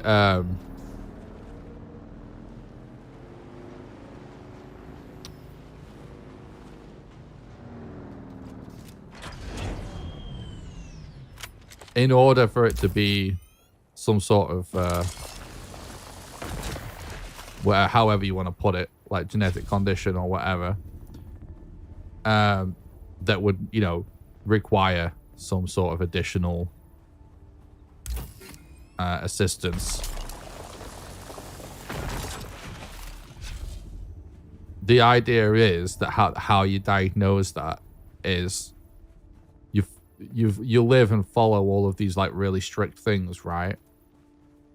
And then if it was genetic, there would essentially still be an issue that would like potentially even seemingly randomly start to pop up if even if you were doing everything right.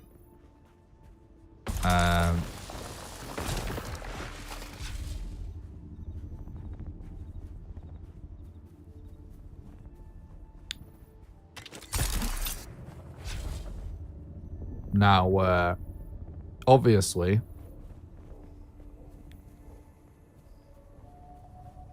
to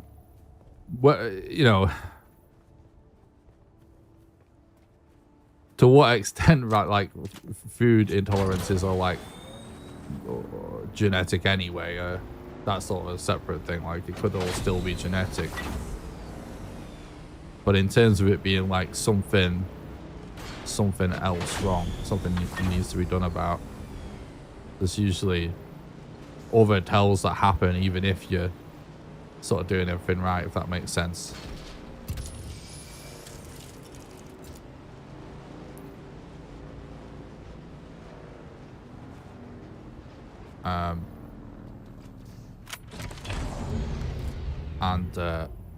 Yeah, I already am taking things, supplements to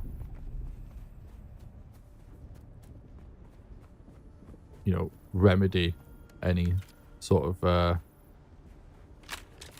potential issues in the gut to help break down things. How that can happen, it can straight up happen to anybody. It doesn't have to be like some condition, some additional condition anyway.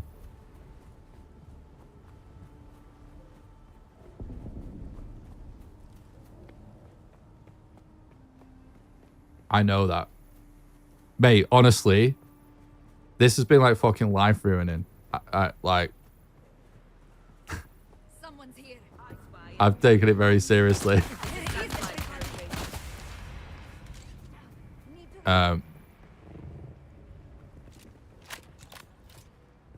I am already doing that.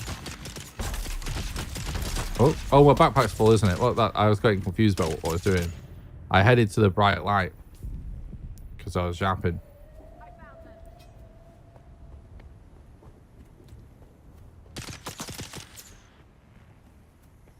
Bedtime here. Have a nice rest of your stream, Nick. What? Bedtime? Didn't realize you were watching. Night Fluff.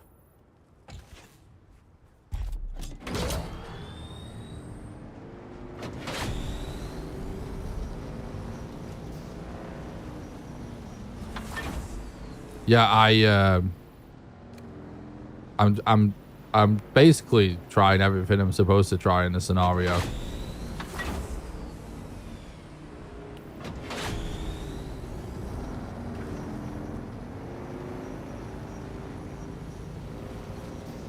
I am taking a specific set of nutrients that are supposed to help with, you know, gut absorption and everything, and they seem to be doing the trick. And so far, it's looking like it's still too early, because it might be a really long process, but you still have to stick to a strict diet to cut out any extra, you know, contributing stuff to make it work any worse. But hypothetically, you know, if I eat a certain way for a period of time and take these nutrients, it's hypothetically possible that it can just be fixed. It's still too early, yeah.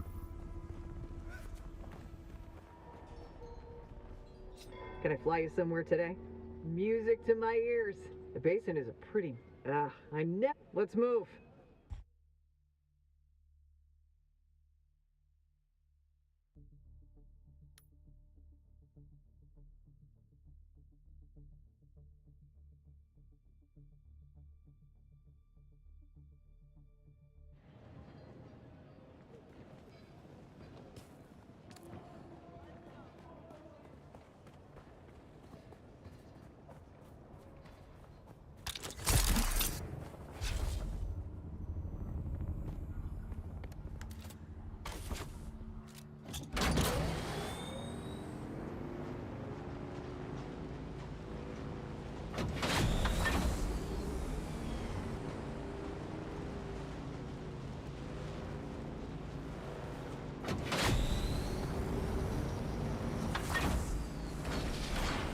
Oops.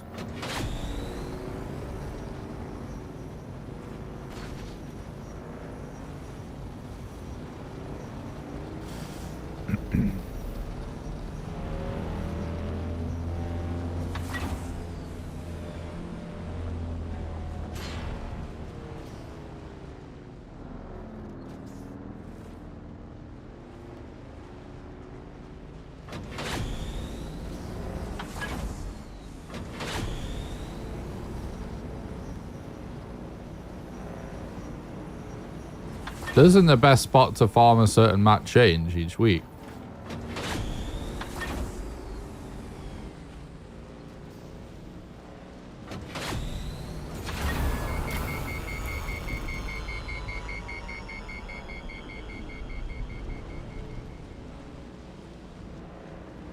Oh no, wait, then maybe the fiber might stay the same actually. I think it does, doesn't it? It's only the resource, the nodes that move. Thinking about it, I think I might have noticed that. Maybe.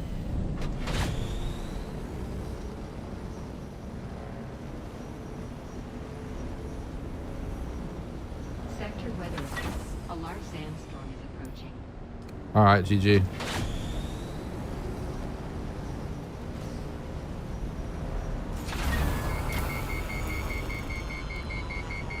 Fuck. Maybe we can try and outrun it.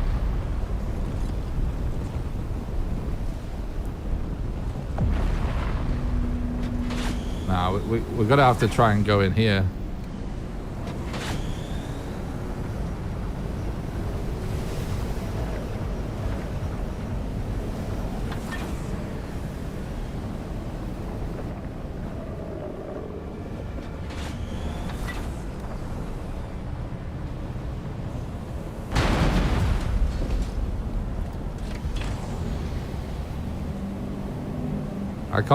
I can't see. And I can't heal. Alright, we outlived it. But they're both bikes officially toast now.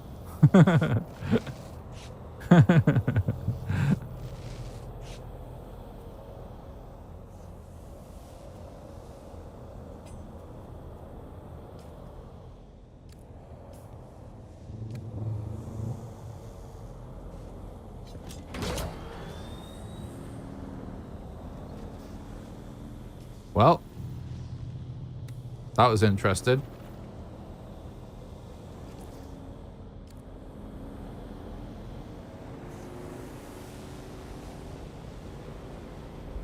Oh, we lost our booster. We'll be alright. Is he gathering spot to make coffee? Nice. Yeah, I've got a couple of gathering spots that I like that's sort of on an iron run as well, so I do it all at once.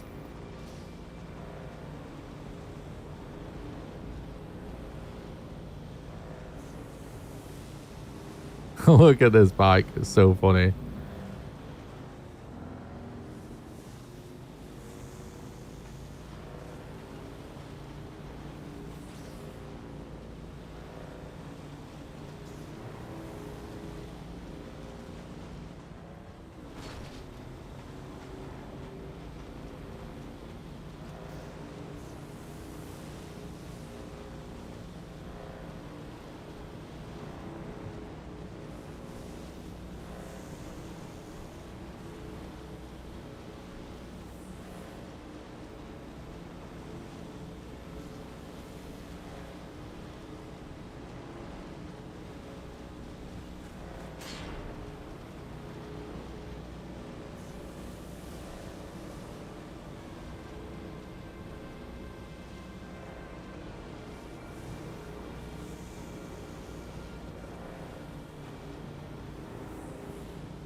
It's so cursed when fucking how last minute you can get those notifications for when a storm's coming.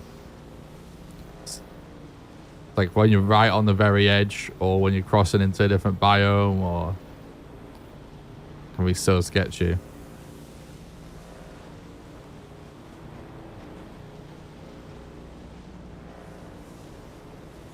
I think it maybe helped that we decided to go against it, so I think that it made us get on the other side of it faster in the end.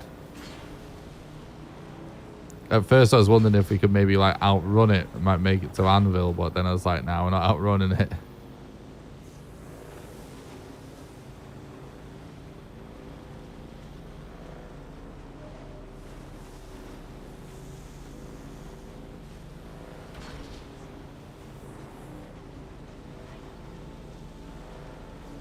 Need to get one of them tents. That's what I need to do. I keep forgetting.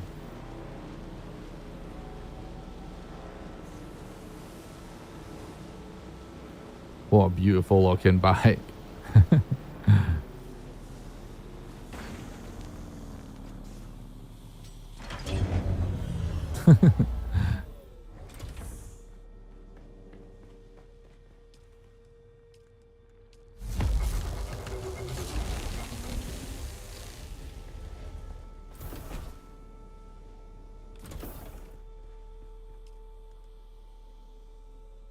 So what have we got at the minute? We've got 4 wings. A thruster.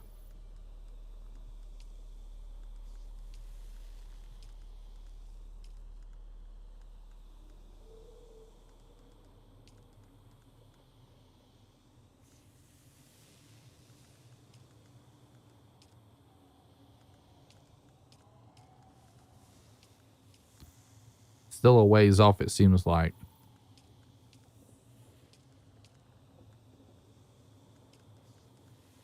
We don't know about this diamondine dust, do we? Let's have a look.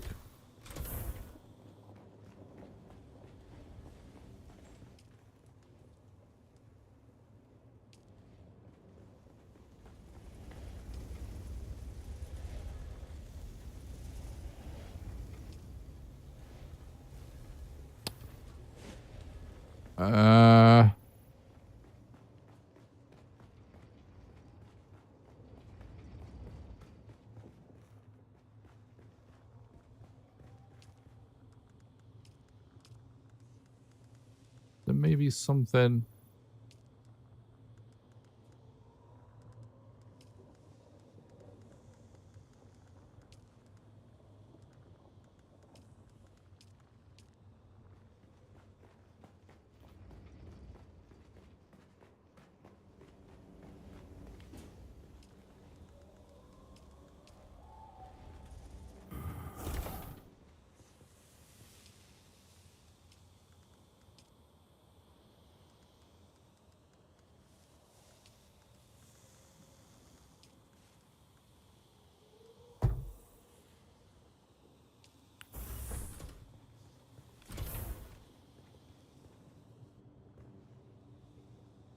And the storm indicator and the view console don't work.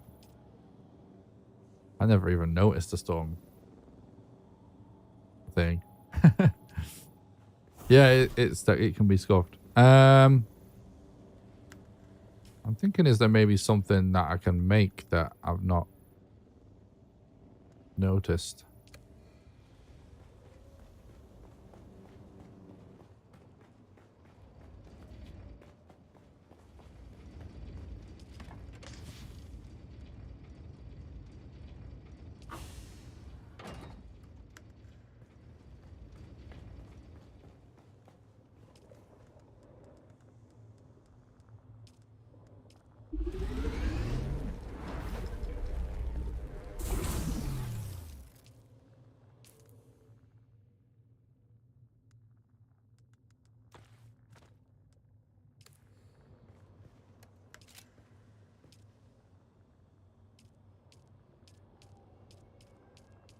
Yes, there is. Oh. It's just these death stills. Yeah, we need to make these though. We need to get a load of steel for that.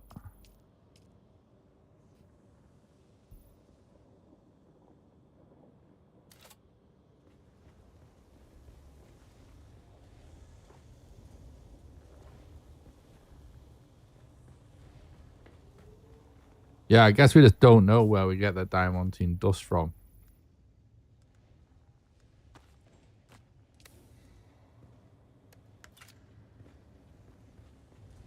Let's have a look at the research menu real quick.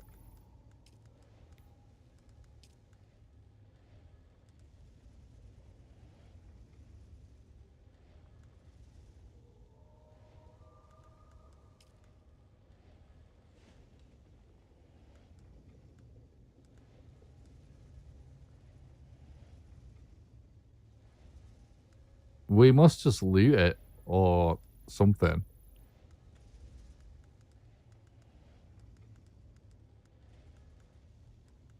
Or I can make it and I'm just like not seeing it.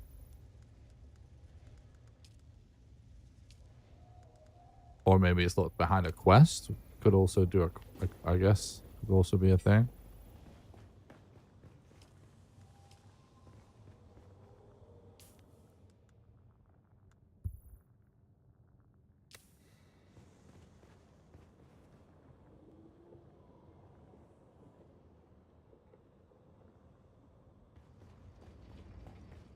Oh, okay, thanks.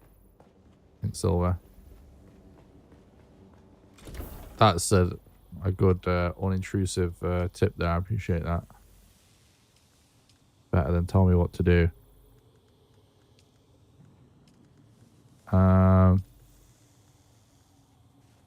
Closely guarded by Mass Karat in their most sacred site. So it is. Nobody's entirely sure why. Yeah, so we know where that is, don't we? It's oh yeah, there we go. Cool. Cool. Yeah, so we're all on the right track. We're on the right track.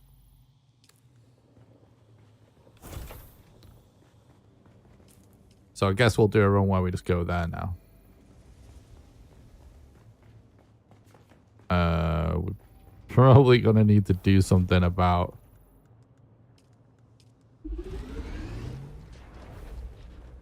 that bike though, aren't we?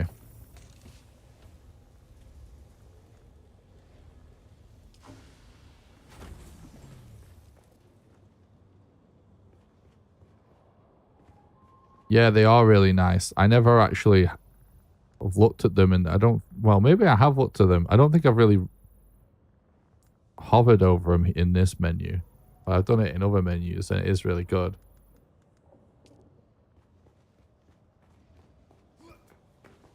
How long can we keep this bike running is the question. It's kind of phenomenal that it just seems to be... the oh, I actually didn't realize I stashed my welding tool. I didn't intend to. It's kind of amazing that it's only really the thruster that broke.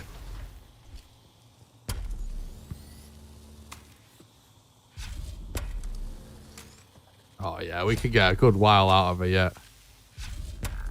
Be purring. It's fine. It's fine.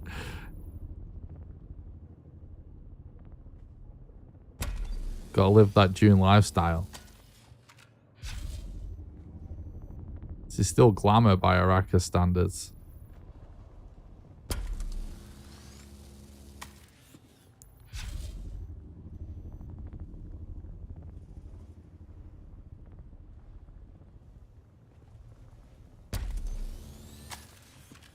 £100 still not fine. Mate, they've lasted this long. Did we just went for a sandstorm, mate? What do you mean? They're obviously fine.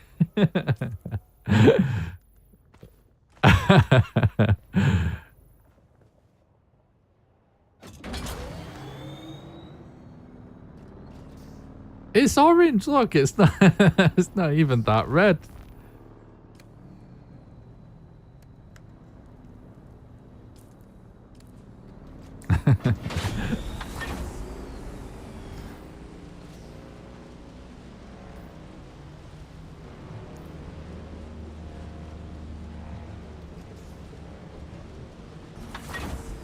It's such a great mechanic, though, like repair stuff in this game.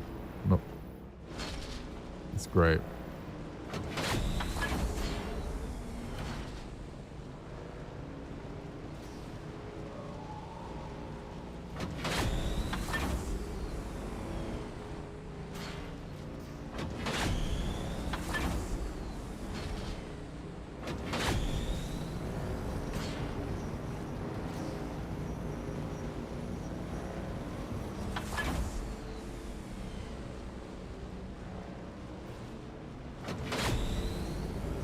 Did you see that random little graphical flicker that just happened?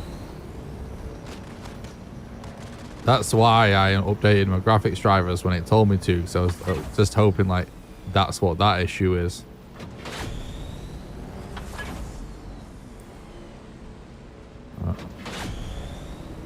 We'll see if it ever goes away.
It's going to be kind of interesting to see what the enemies are like in this place. It looked like a really cool spot.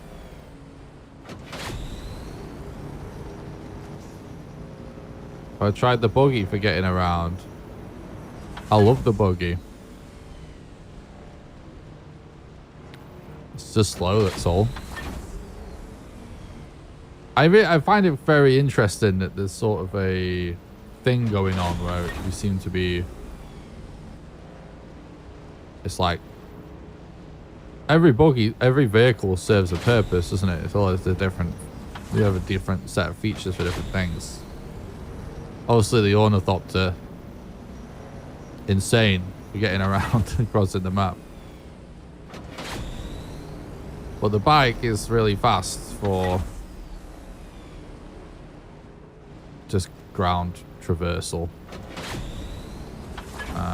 The buggy is so much better if you're also going to be mining and looting a bunch of stuff. Just filling up that back.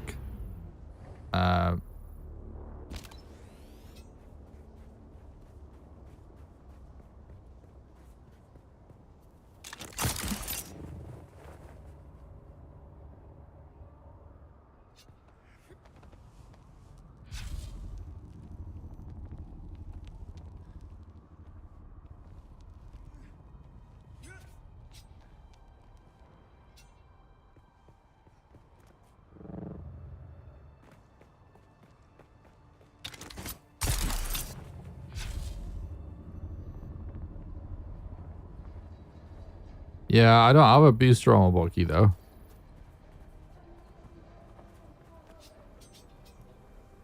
It's got the storage thing on it at the minute. Can I fly you somewhere today? Music to my ears. The basin is a pretty big place. Could you narrow it down a little? Zoe and I go back. Is the a long buggy trip. actually always faster than the bike?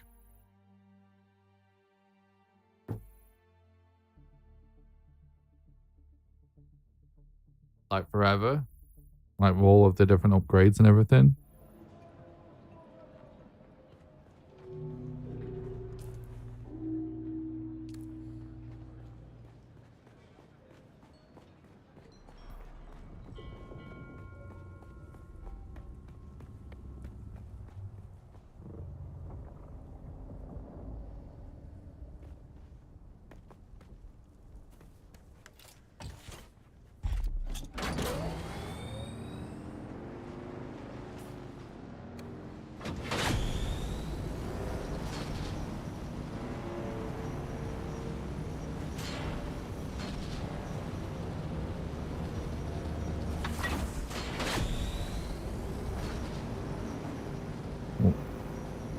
We are going a lot faster than that on this though, aren't we? We're boosting anyway.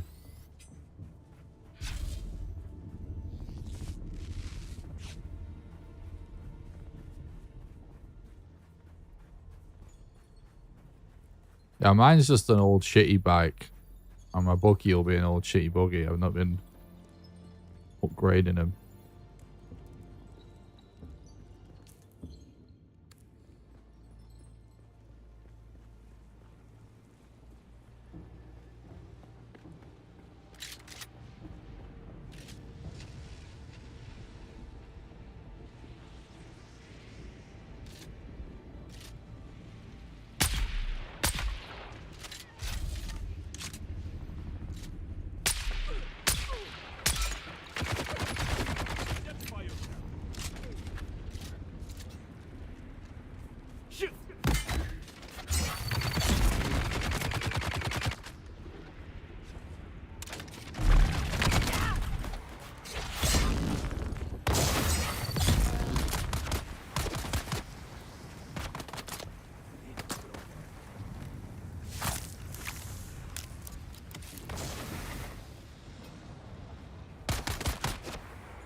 My sister, my brothers.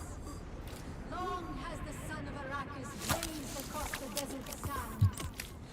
What the fuck is this? Upon the minds of all that labor under its dominion. Long have the winds of the Coriolis swept across the mountains and valleys. So too have they swept through uncounted miles. Didn't refill my water. Scouring the truth of history from 1,000 generations of memory. Through all I require assistance.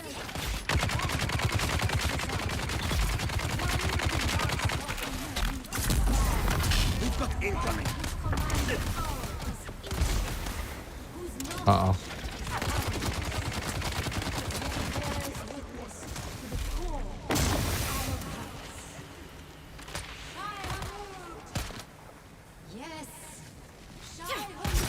Oh my god.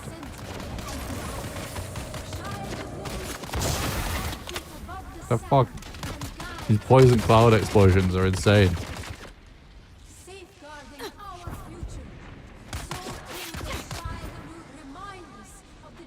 What? What's going on? What's going on? What the fuck's happening with my game? What the fuck was that, man? But we do not forget. For that is what Shai Hulud demands. That we are steadfast, that we endure, that we are He'll be fine. Shai Hulud is unwavering. In judgment, resolute. In movement, inexorable. In authority, absolute. Enemy sighted. We must, Karen, shoulder this burden and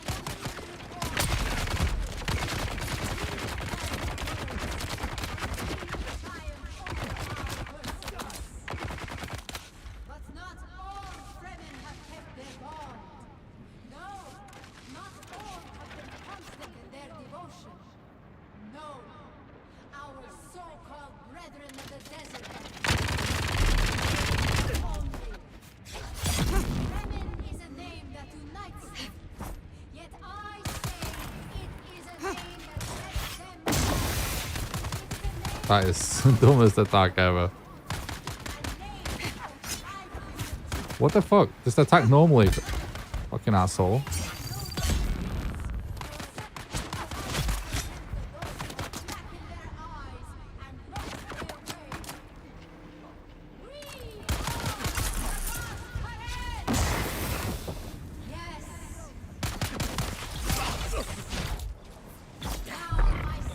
What the fuck was that? This fucking attack has been so cringe so many times. It's insane.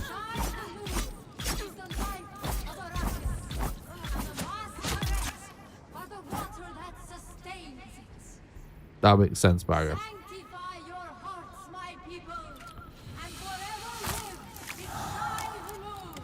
I'm just going to keep playing the game now. Figure it out as I go.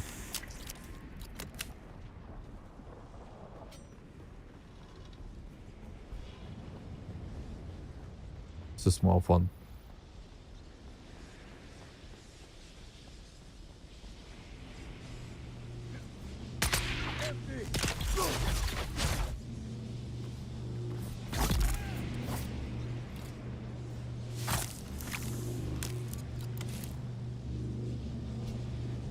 Okay.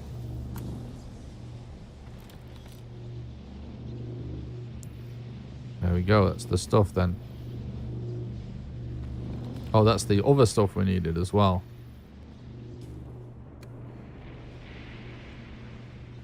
Make sure I don't miss any of it.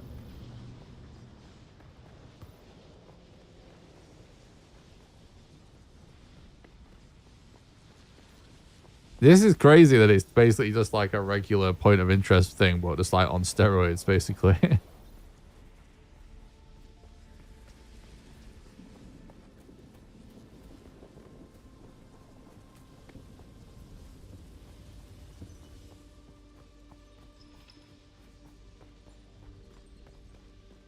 This is definitely the most epic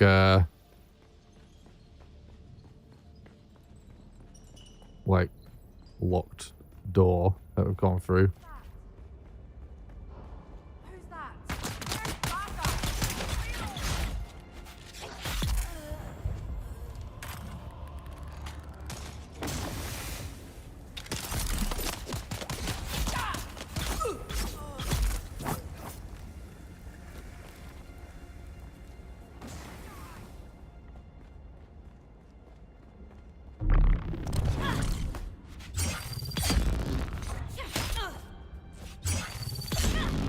Oh, it's one of those ones that thinks they're special.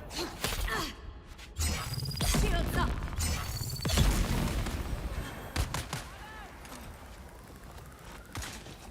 No! I literally walked right into that one.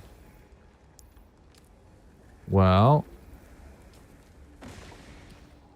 Enemy sighted.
Trying to make sure I don't miss any loot. Oh, speaking of which. The blood extractor looks so similar to the cutter now because of how insanely massive it is.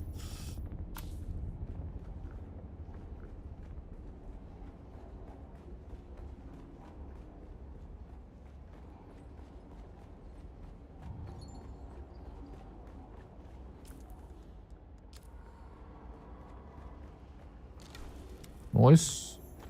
Nice. Nah, I don't want tips. Doing it blind.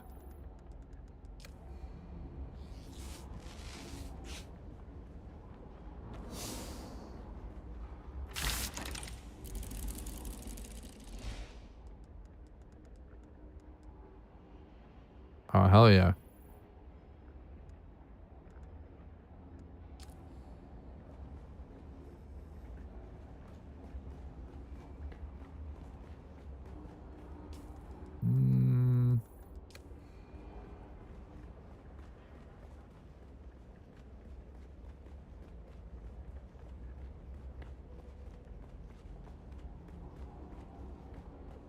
Yep.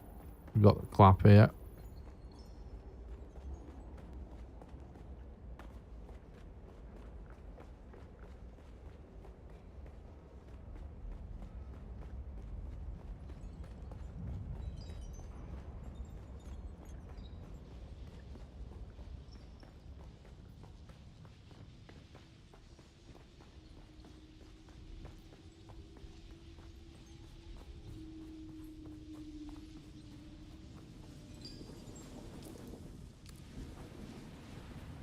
Wait, oh no, I'm leaving.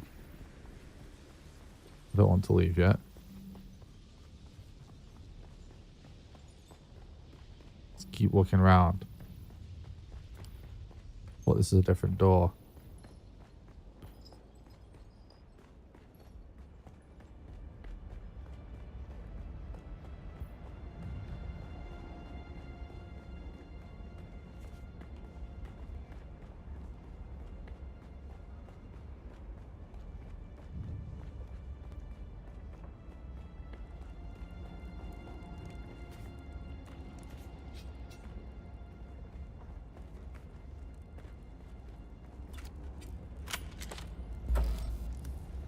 Oh, okay.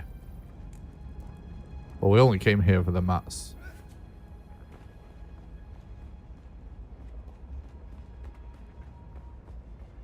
This is actually why I didn't come here. Because I was like, I wanted to come here when we're doing the quest. But yeah, that looks like about it if we're not doing the quest.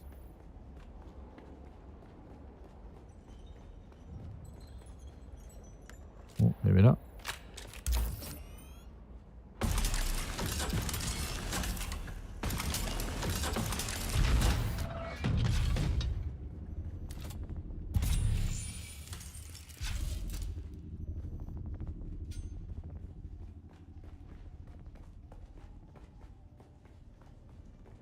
Interesting.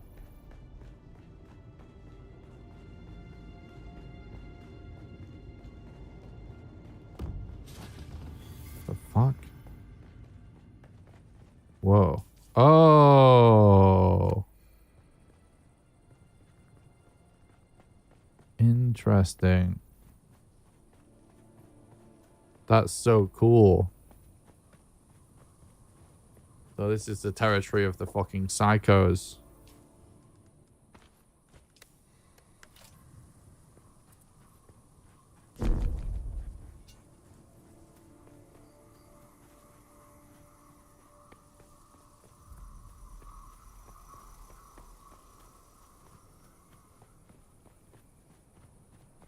We might as well get a probe up. This place looks cool though. I love the cactus and stuff. Or cacti.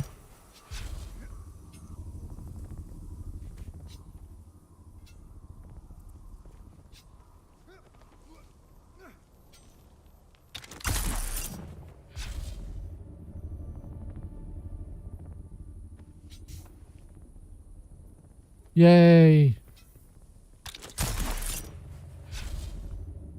when your head bonks off a rock.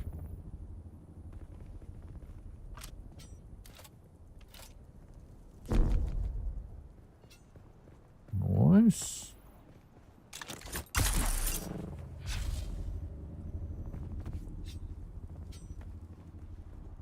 The head bonk off a rock is probably my favorite feature.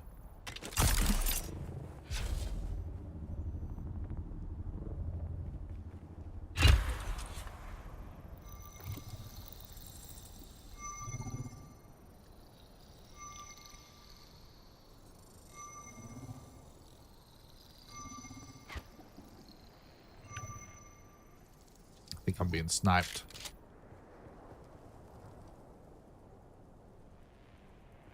I'm definitely being sniped.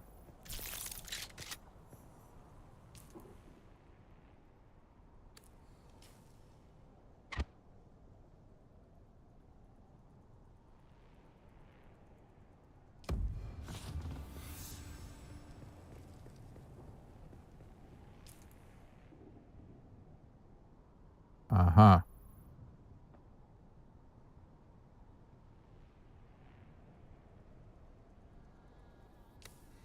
That's awesome. That's actually awesome. Like a gateway to a whole other biome. We still have some inventory space. We should probably...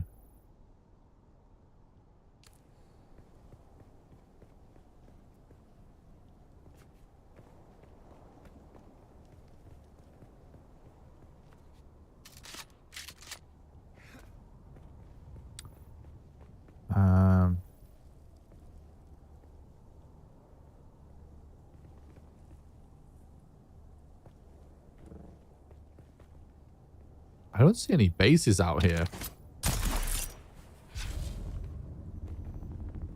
That's interesting. Oops.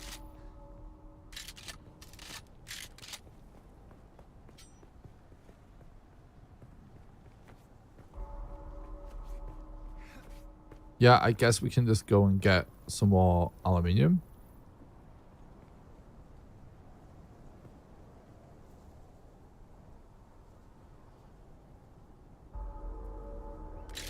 What does that sound mean, I wonder?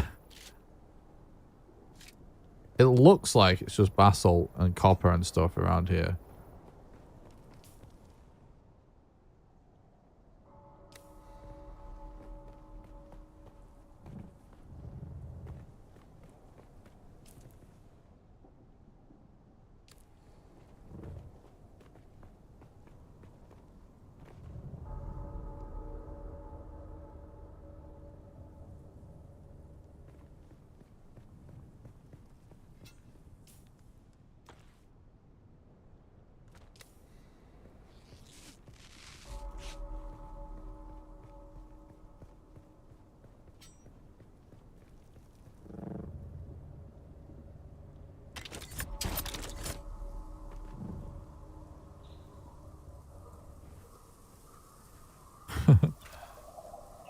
They do look cool. Why do cactuses look so good?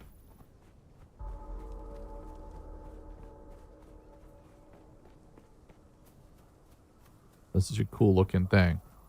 In real life, they look so cool as well. If you've ever been to like Mexico or whatever, when you see them, they are fucking cool looking.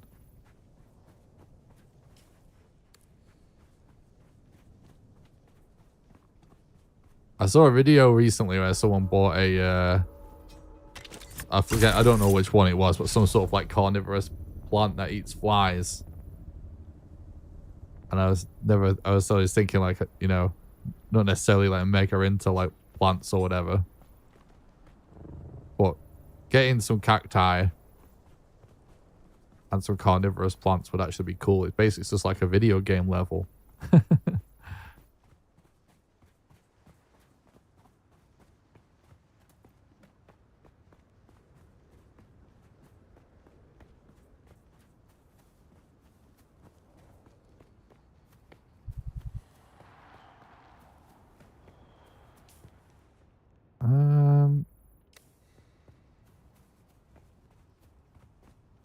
Maybe we just head back to the trade post, buy some water.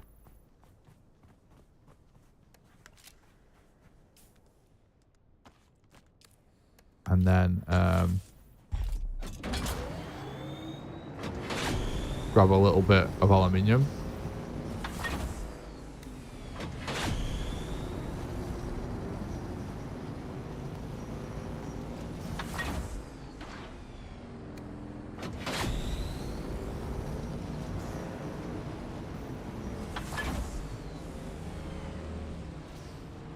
Come on.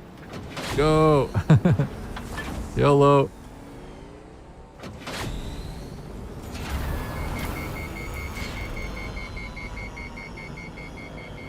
Realizing that your vehicle is basically fine when you're just like launching it off stuff is a really funny thing, isn't it?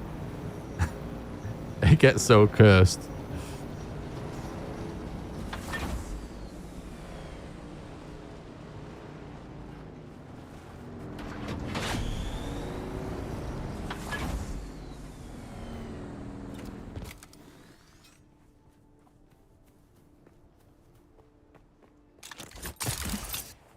Oh, God.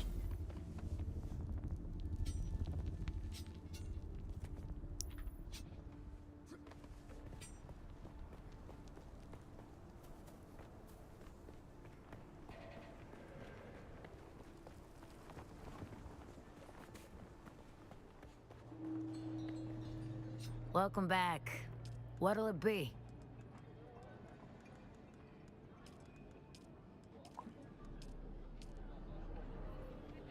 Is that it? Welcome back. What'll it be?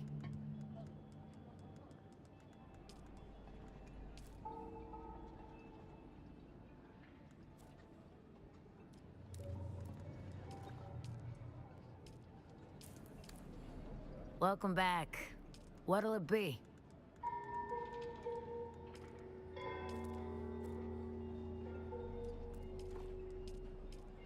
Okay.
It's a great little spot.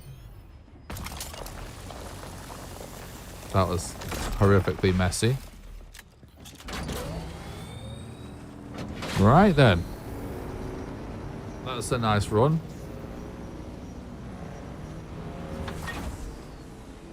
There is some component that I still don't think we got enough of.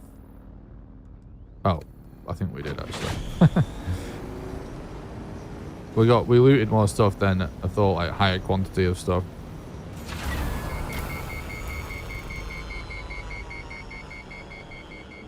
I love this random tiny little base there. Definitely someone's checkpoint for stashing loot or refueling or hydrating or something.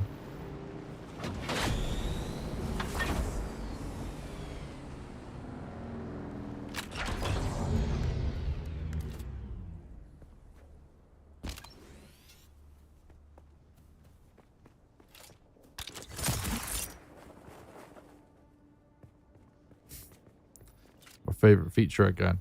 The head bonk.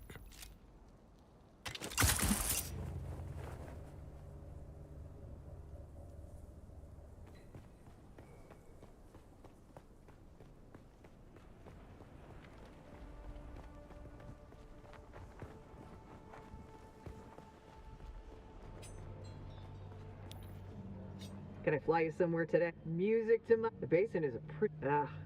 Let's move.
How are we doing today, chat?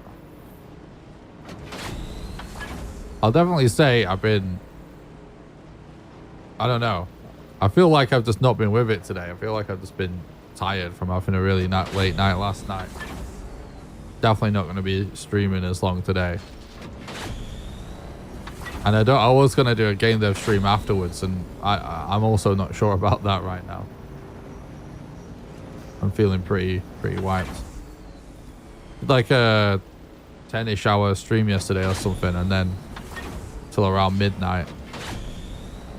Then I got a bite to eat and did like some dev stuff a little bit afterwards, so I had a pretty late night.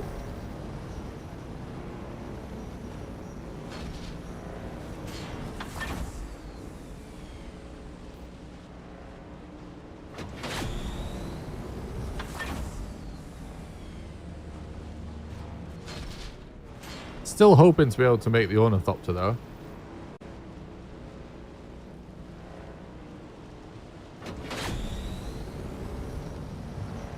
It's looking like we will be able to. Just hoping it's not going to turn out. There's not some like massive thing that we've missed that we need.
get that aluminium in the oven right away.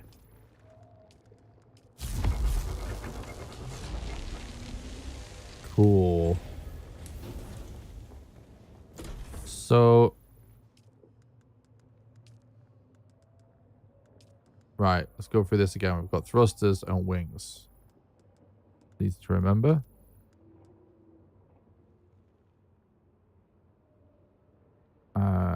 So generator.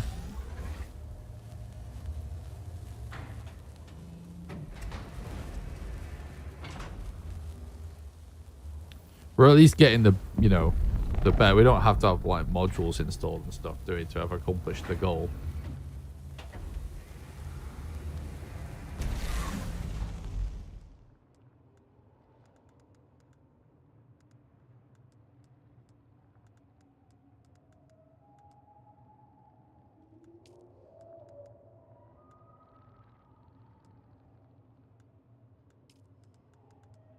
So we've got wings,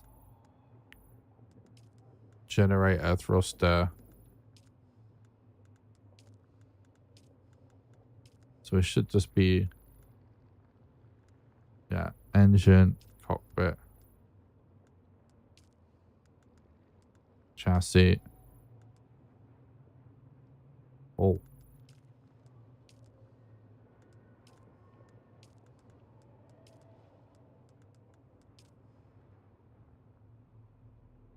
Not that much left to go, actually, by the looks of things. Just got to keep going with the large sandstorm is approaching.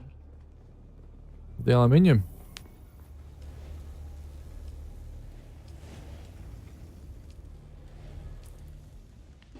Right, I'll quickly go to the bathroom. One sec. We're getting there.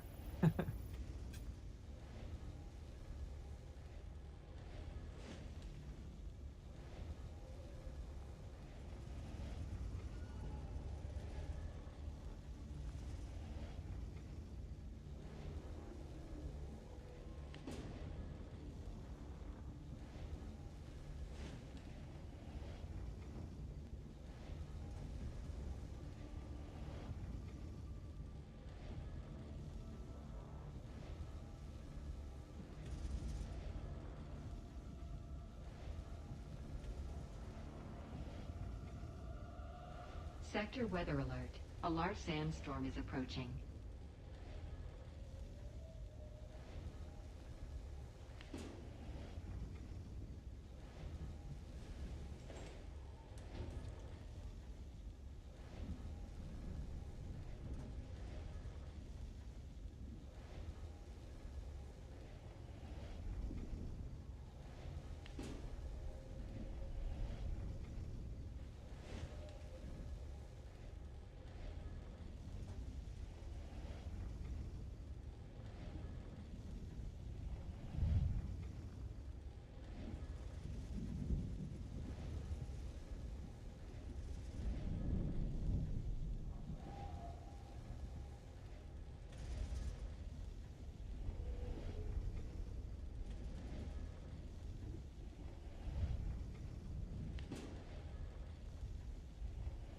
Sector weather alert.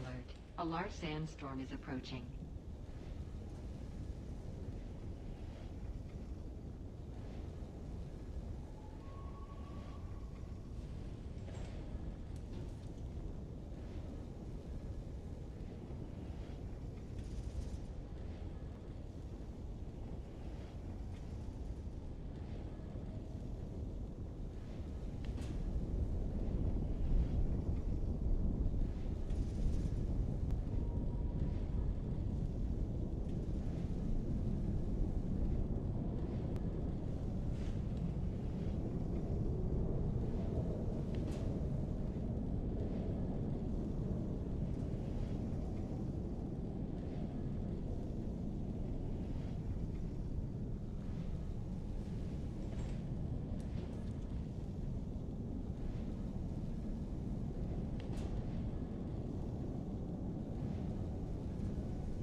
Okay.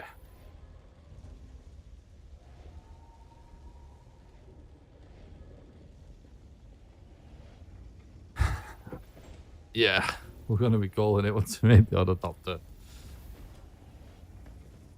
I'm falling asleep.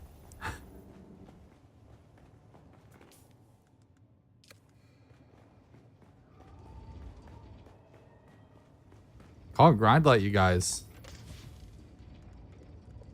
Don't know how you do it.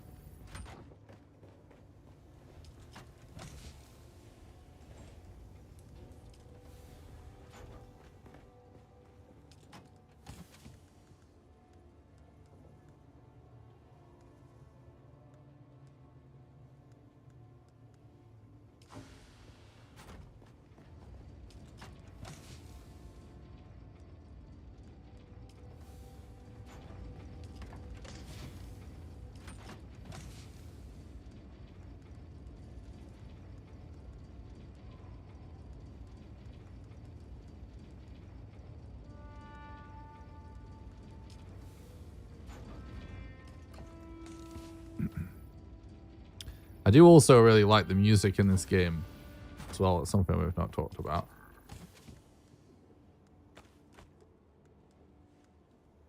I like how retro and synthy it is. It's right up my alley.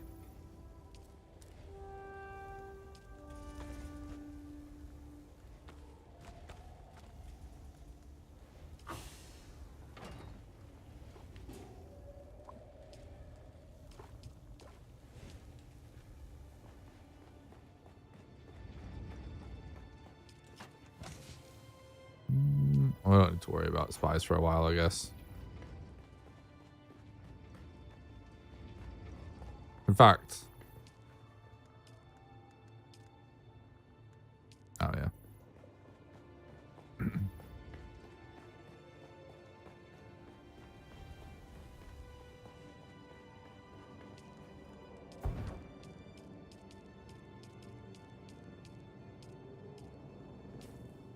Okay. Oh. It's one thing that I missed putting in a chest.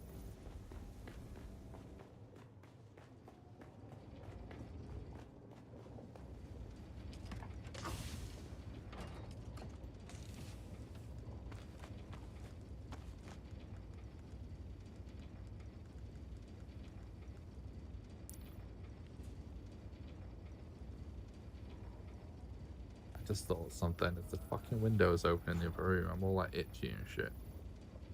One sec.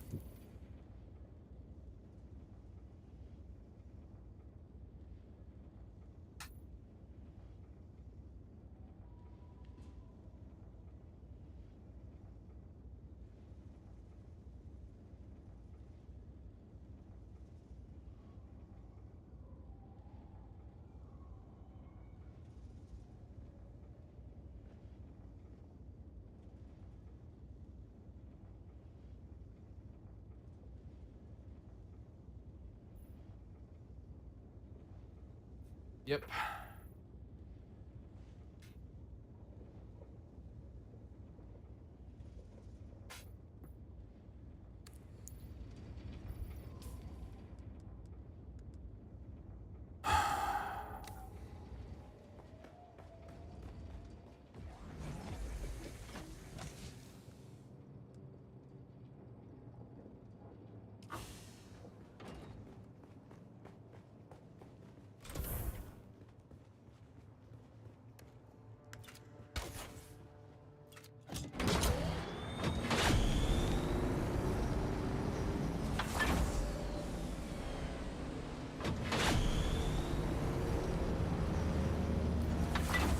It's been steady going, but it's not been too bad.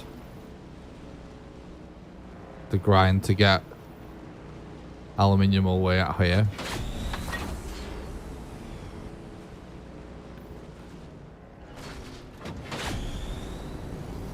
All of the travel in this game honestly doesn't bother me. Like, it's not... I guess I'm like used to playing games where it's like way crazier to get from one side of the map to the other. Like when you play something like DayZ and you just like, you don't have a vehicle. The level of like walking around, walking from A to B to stash loot that you do takes way longer than going from one side of the map to the other on a bike in this. Even by on foot in this, like I've been on foot, you're quite fast, aren't you?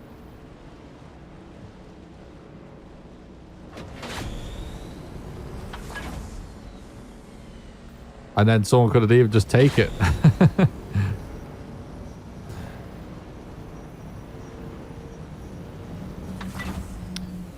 That reminds me, actually. I'm going to eat some sugar and we're going to yap to keep me awake, chat, okay? I'm going to talk to each other and I'm going to eat sugar. That's how we're going to get through this grind. That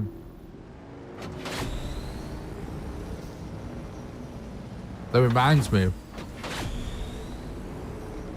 speaking of DayZ and stuff, like when we watched that video about AAA games that I made earlier, I always forget. In the video, I mentioned Project Zomboid briefly and showed some footage. For whatever reason, it's like one of my favorite games that I've ever played. That I never really got super into it to get good at it. So I'm still a bit of a noob, but it's still one of my favorite games I've ever played. But out of all the games that I love, it's like the one that I just forget. I forget it even exists. And every time I see it, I'm like, oh god, that game is so good.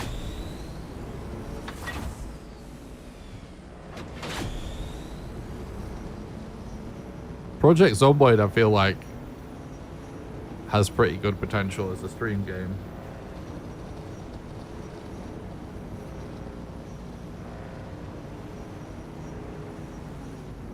In terms of it being fun to watch, people don't, you know, obviously people don't watch because that's not how it works. But yeah, that's a game that I've always wanted to do content for. Someone asked about Enshrouded earlier, and something that I forgot to say on this topic was like, I was saying about, and it's sort of easier. It's really hard to get people to watch games that aren't new games. And I don't think I ever really finished explaining what was on about with all that. Basically, like, when you're a small channel,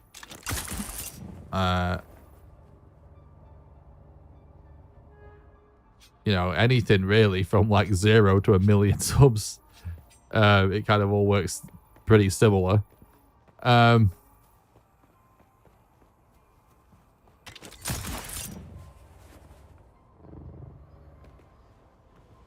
Like, it's all about the algorithm, essentially. You know what I mean? Like, sure, you build a community and an audience and stuff like that, but and as great as that is, Can I fly you somewhere today? you're all like, no matter what, you're at the whims of the algorithm, right? Pretty big place. Could you narrow it down a little? Zoe and I go back a long way. And what's so great about making content about a game that just came out?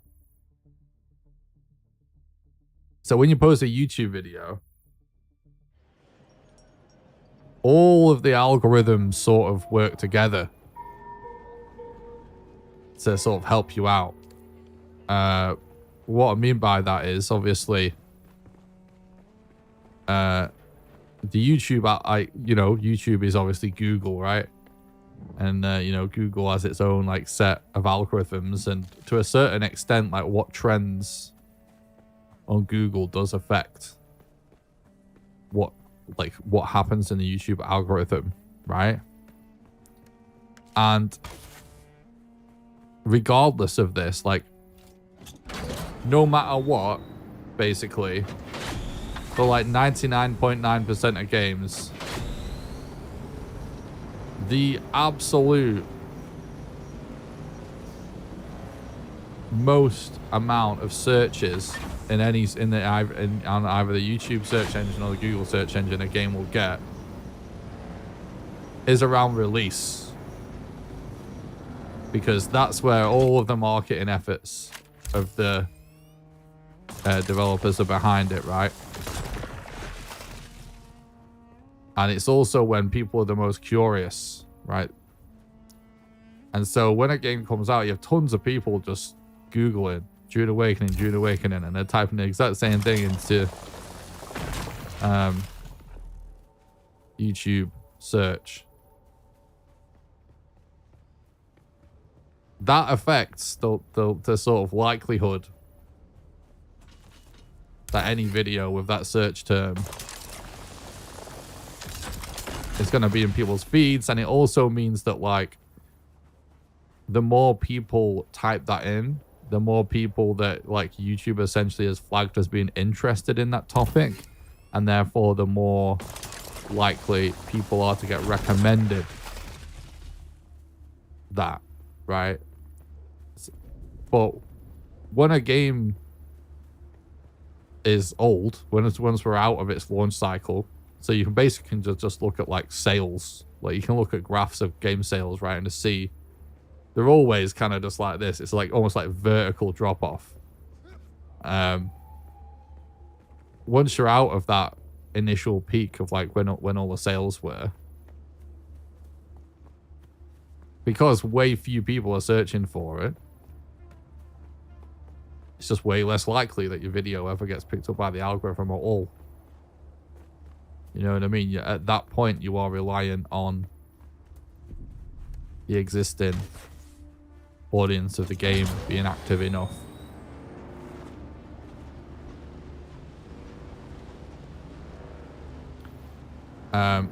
Anyway, the point in what I was saying is I talked about that a little bit with Enshrouded.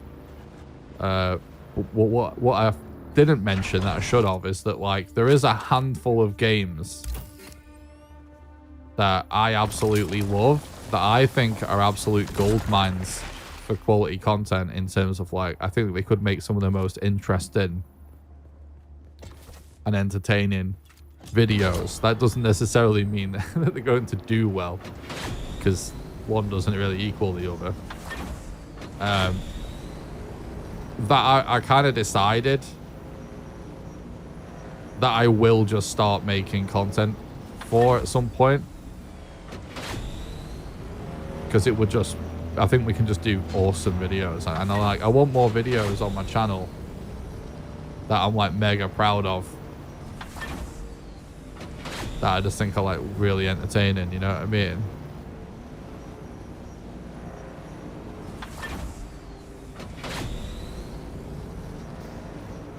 And Project Sunbird is not necessarily one that I've definitely would do, but it's one that I would like to do. It's on the list. So is DayZ, there's Star Citizen.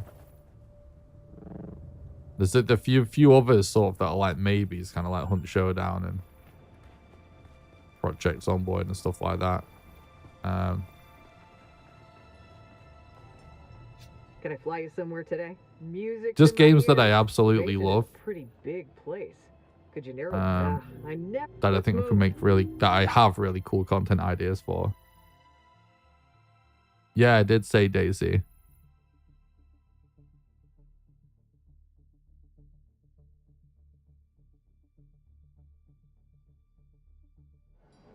You guess Enshrouded will get new hype when 1.0 comes out. Hopefully. That would be cool, wouldn't it? I know Scum just hit 1.0. That was a game I was really excited for when it came out. And I just, like, never really went back to it. I don't know what it's like now, but I know that does hit 1.0. I wonder if that's finding, like, a new audience. DayZ is my all-time fave. That's awesome, Warband. I got into DayZ so late, so I'm a little bit of a noob. But I got into it, you know, since being like a Valheim YouTuber, just to, like, something to do that's not Valheim. And I absolutely love it. It's one of my favorite gaming experiences ever, I think.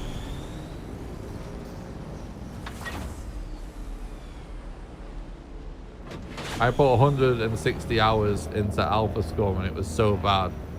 I put something similar into it as well. It was definitely hit and miss, to say the least. You know what's...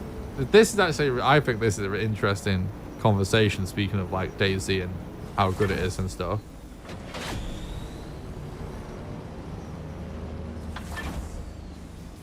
Like, what I find interesting about the genre of, like, of survival games, more like pure survival games rather than the survival crafters, things like Scum and DayZ and stuff.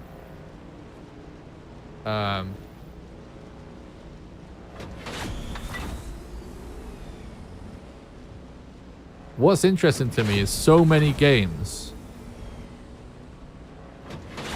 take what essentially originates from DayZ / Stalker or whatever, right?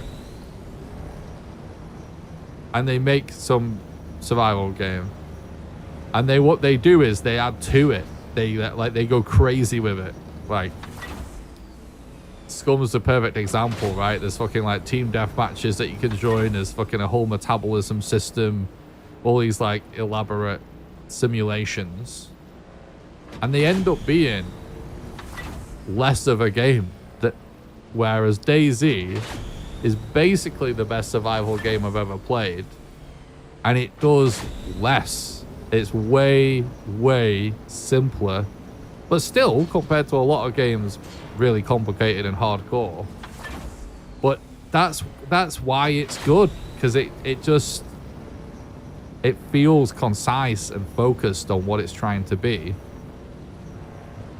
and it just does what it does well, and it kind of makes it all feel like it has weight and matters and stuff, as opposed to games that just have like a million systems or crazy complicated, and it all kind of, you get lost in the minutia and things stop feeling important, and I don't know, it's just messy. I'd tell you one game that is kind of shit and jank, but I actually did like more than I thought that I would, though, along these lines, is Dead Side. I always felt like that game sort of, it would have been interesting to see it do better, you know, because it still wasn't as good as DayZ, but I feel like there's a lot of Dead Side did a lot right where a lot of games go wrong, I felt like, as well. And I really liked the sort of like random objectives that could happen, and you go and get like loads of loot out of it, stuff like that. It's just keep fed, watered, warm, and make friends or enemies. Yeah, exactly. Exactly. Less is more a lot of times, I'd say. Yeah, that's very true, Bagatelle. Very true. You know what's really funny is what I originally got into in DayZ. Like, the first time I became kind of like hooked on DayZ and got into it. I did start recording videos, but I just kind of didn't know what to really, you know, do, I guess. I know what I would do now, though, and it would be sick. But anyway, I forget what's the mod. I forget what the modded servers are called, but you know, because it's been ages now, I forget what they're called. But you know those modded servers that sort of like, they have like a trade zone, and there's quests, and there's the really popular one. Can't remember what it's called. But Beyond? Is it Beyond?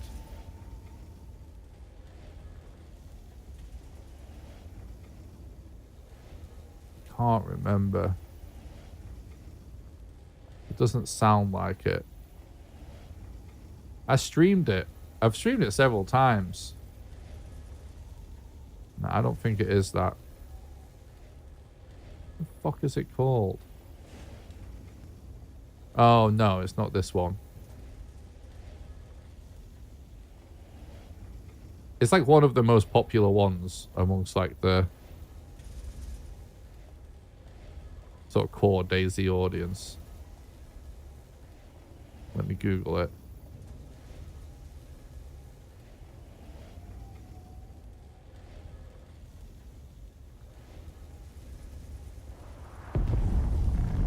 Oh. I can't fucking remember. There's too many. There's too many. Well, basically, it just adds like a safe zone where you can trade. There's almost like a Tarkov-style quest system. And it slightly improves base building and stuff. So you've got like code locks and stuff like that. That's I can't, whatever it's called, I can't fucking remember it. I'm sure it'll come up eventually. That's what originally got me into it. Like I saw a few YouTube videos. The YouTuber, I think he's called JLK, I think his name is. He's a British guy. He's actually what kind of sold me on DayZ. I love his videos so much. Just because of how the way he presents DayZ is the exact type of thing I love in video games. It's a story, a narrative of like what naturally unfolds on the server. Anyway, that's what originally got me into DayZ, right? I really liked it. And it's pretty heavily modded. And the reason I did that is because years ago, on stream, I tried DayZ. Many years ago, I tried streaming DayZ, knowing nothing about it, and I went in blind. In fact, there used to be somebody in our community that was a viewer for a really long time, and that worked in the games industry, and they worked the studio where they make DayZ, and until we did it under her supervision almost. And anyway, I tried it, and I just remember like I just had no idea what you even. I just didn't get it whatsoever. It was years ago. I was into a totally different type of game back then, and I just didn't get it. And I didn't understand the point of there being kind of no point. It just didn't. For whatever reason, it didn't click with me. And I remember I was dying of dehydration or something, and I drank like something out of a bottle that turned out there was some sort of bleach still in it or something, and I just killed myself and died. I was like, what is this? But then when I saw these modded versions of DayZ, I thought, oh, that, as somebody that, you know, I wasn't like a massive Tarkov player, but played like hundreds of hours of Tarkov, it's sort of like I could wrap my head around it. It made sense. And so I got into this heavily modded experience, and after a while, I kind of realized that everything that I liked the most was just vanilla DayZ. And so I started checking out some videos of streams of people playing vanilla, and just being like, this is actually fucking awesome. And actually, what the sort of day that I ultimately just said fuck it and went to vanilla as well. I'd been playing on a Deer Isle map, and I got stuck inside one of the fucking crazy loot temples or whatever in the water, where an admin has to come and teleport you out like 3 times in a row, and I just rage quit. Like, this is the fucking dumbest thing ever. You fall in a puddle and you have to wait for a server admin to come and get you out.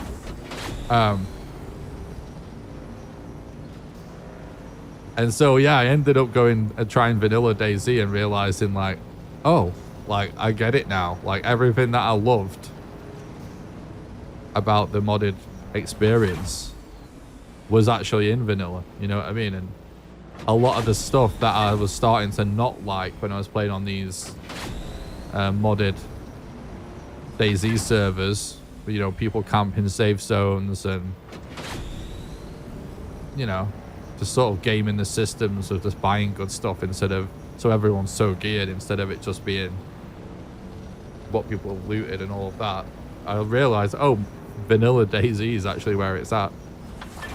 And I did actually stream. I again, me just being like sick all the time and ill for years, totally fucked up the scenario, because I did plan on trying to make DayZ content when Sakal came out, and I did stream it a little bit and loved it.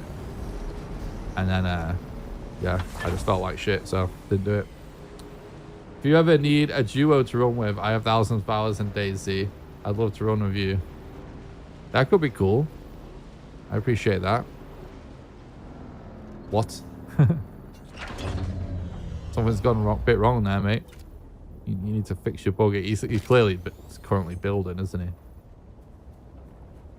We're going to see him walk out and slap a piece down. Wait, what? There isn't anyone here? What? Why? Okay. Well, that's going to decay. Build a carriage, dude.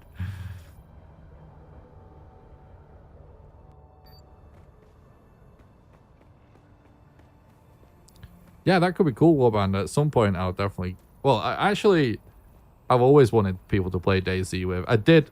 When I was playing on servers, I made, like, server friends. And, for whatever reason, I just felt sort of, like, weird about it. And I never kept following up with them. But I did play with the same people a few times that I met on server. But I've always been trying to convince friends to play DayZ, and they just won't. Can I fly you somewhere today? So it could be cool. Music to my ears. The basin is a pretty... Zoe and I go back up. Ever seen a Thopter?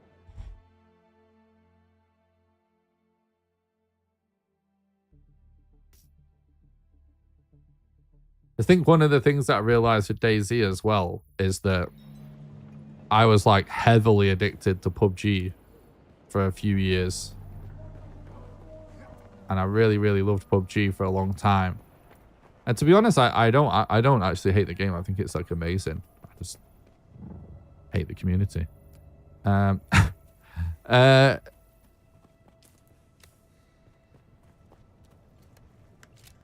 Anyway, I realized like a lot of what I thought was like really good about PUBG, it's just DayZ. Like a lot of the sort of fantasies that I had, I wish they would just do like this and that to PUBG, and like the direction it was going in of trying to be like faster paced and smaller maps and all of that. So man, I wish they would do the opposite. I wish that it was like Erangel, but the map never ended, like the match never ended. And it's literally a battle royale with like no time limit or zone. And then it's like, oh, that's DayZ. That's just what it is.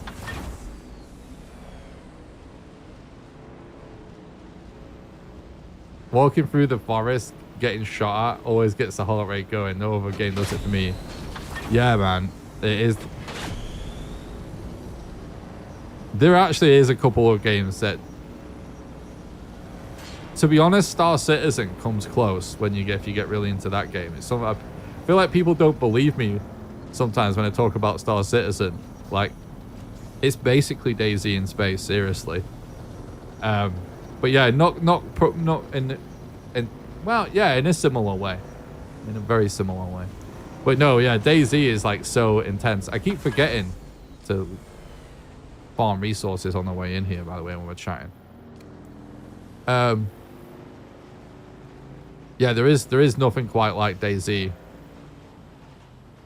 When bullets just start flying in the forest, you're not entirely sure what's going on. It is sick.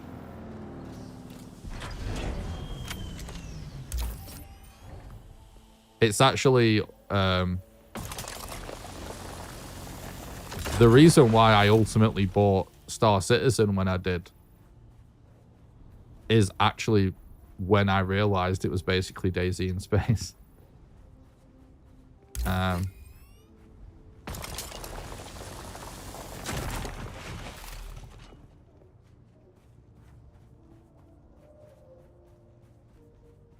Tarkov used to do it for me. Yeah. Tarkov's definitely a little like that. Tarkov's a fantastic game as well. It's just it just hasn't kept me coming back, you know what I mean? I randomly got into it years ago. Played for a couple of 100 hours. Probably all at once. And then like I randomly would come back and put a bit more time in, but it never really. I think it's brilliant.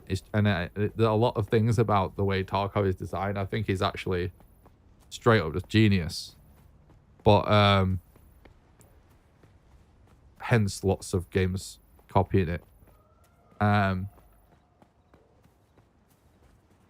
love the Extractor game concept. I love it. I see it plays a fundamental role in the game I'm making, but you would never really guess it because it's a little pixel art survival, crafting, farming kind of a game. But yeah, it still just feels like, I feel like it's been, if you're like a consistent member of the Tarkov community, it feels like you've been watching the same game that is unfinished not really get very far. I feel like a lot of what they managed to do is great, but it just feels like it just takes so long. It's hard for me to stay engaged. Every time something cool and new comes along, it feels like too little too late. It's hard to keep my attention for years with something like that. But I do think like I would really, playing a Tarkov 1.0 be very interesting, you know, like very curious to see how it turns out.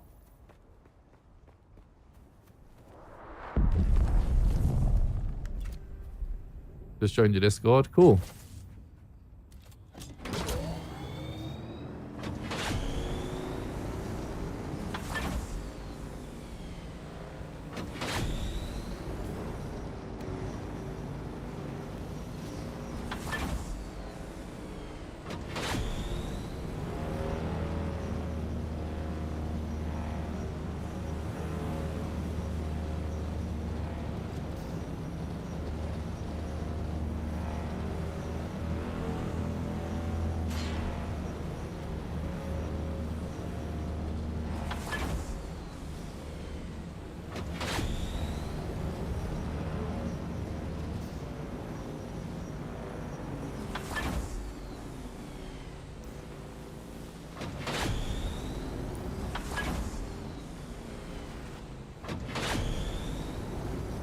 A while ago in Star Citizen, I had like one of the most sort of DayZ vibes things, but like on steroids, because it's Star Citizen, where it was like there was some sort of event going on that meant that I was on a certain planet.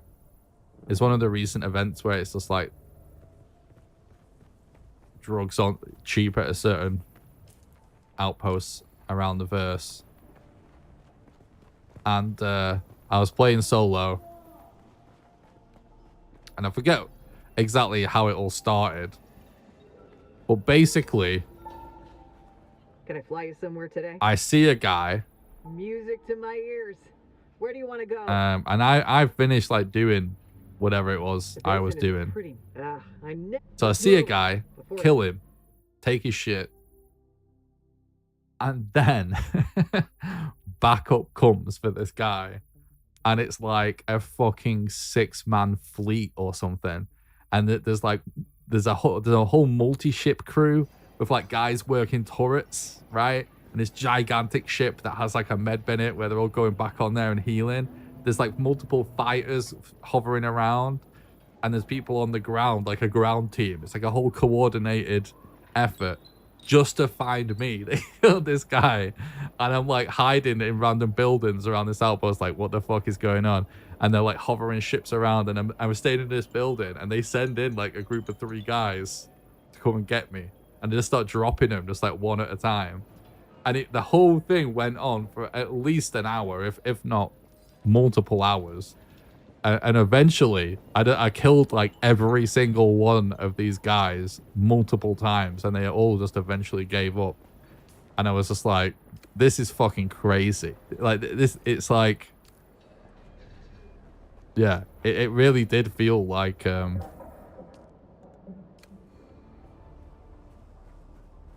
Daisy style moment, but just like with crazy spaceships and all of the kinds of shit going on. I can't remember if I attempted to record it or not. I might have given up on trying to at the time. Usually if something crazy happens, I try to, but...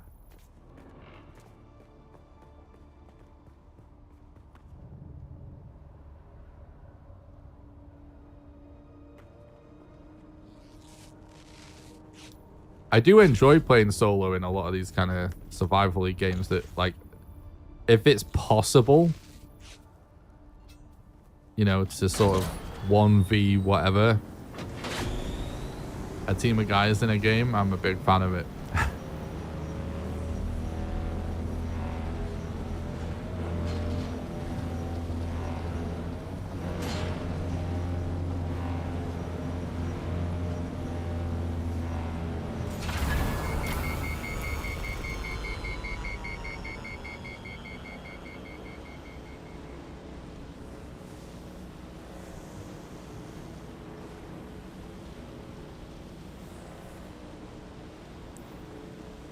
It's actually been a long enough stream today already, really. 5 hours, 8:30 already.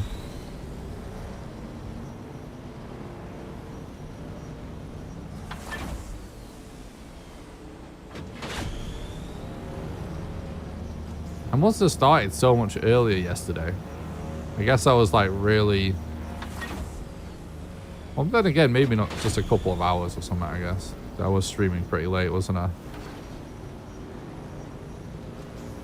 Well, I guess I was, because of the late night, I was probably a bit slower getting going today.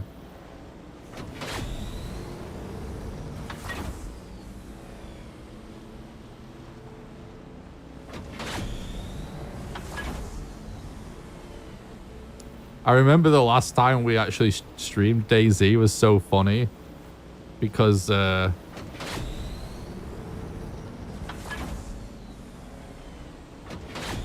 remember there's something going on where I decided I found a gun and I decided I was going to try and bait somebody by lighting a fire and then like going into some apartments facing it,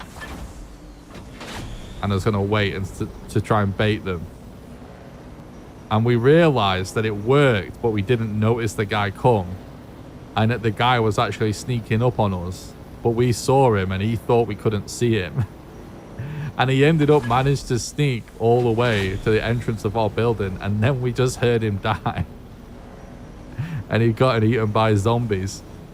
And it was the funniest shit. Because it was, I remember it was all like intense on the stream, and then we're like, what the fuck just happened? And we went downstairs and he's just dead. A load of zombies around him, like, mate, what the fuck? And he thought he was being so sneaky as well.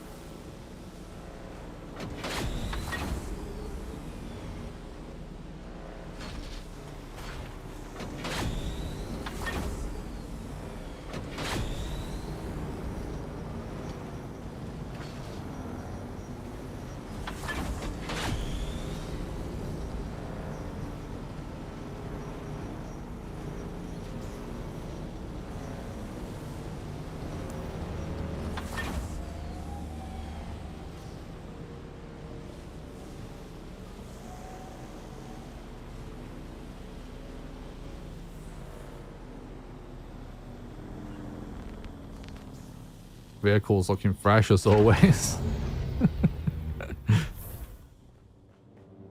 It's still going. Still going. Right then, let's take a quick look what we currently have. So 4 wings, thruster, generator.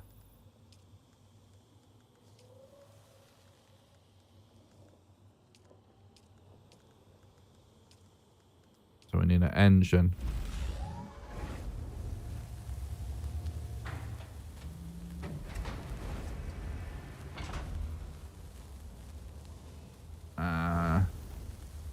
Cockpit.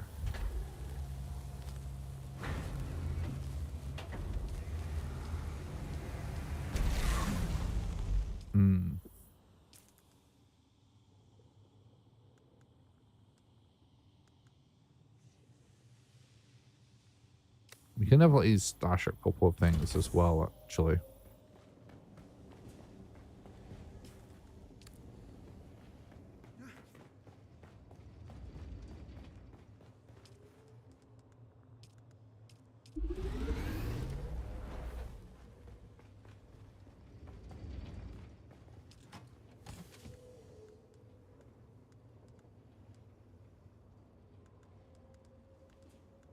Um,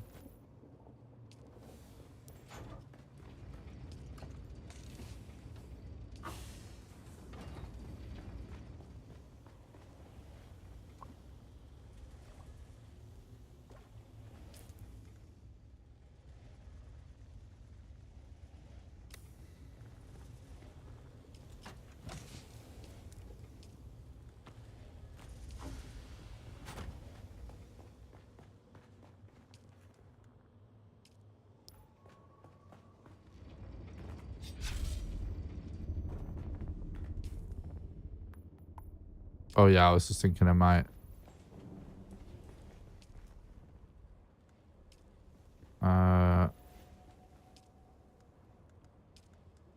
make another fuel cell.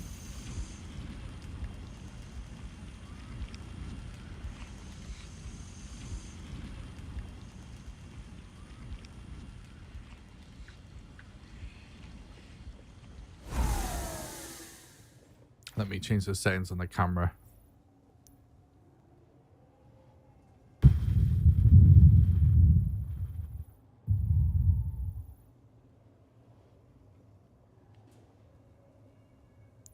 Oh, fuck it, camera's not showing up, whatever.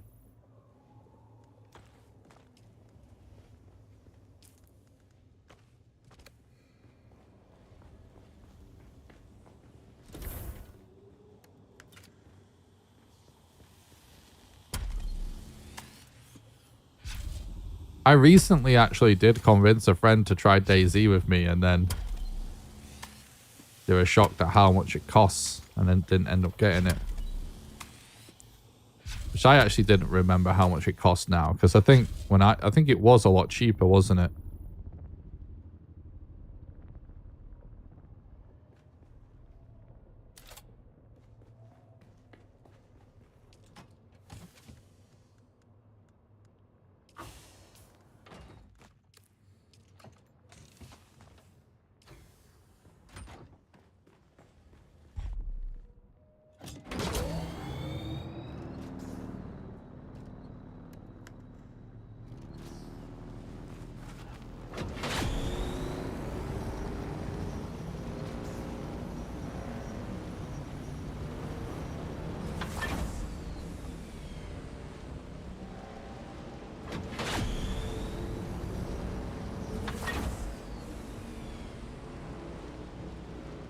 It still might have been worth just copying and pasting this base, slopping it down in one of these biomes that we're traveling to, and just rebuilding everything and then just farming from there.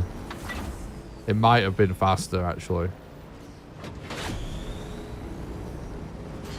But I really like this base location. I think it looks cool, and when it gets to the Ornithopter, it should be less of an issue anyway. Although I'm sure I'll end up moving my base anyways.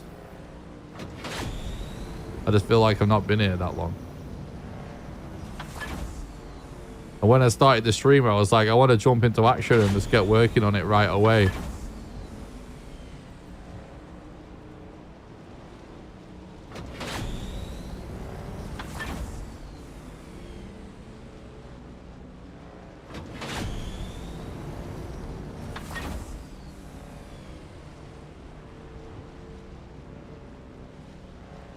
But if it ends up taking us, like, let's say 6-7 hours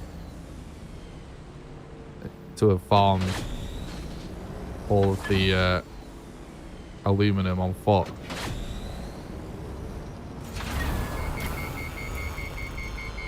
it's not that crazy.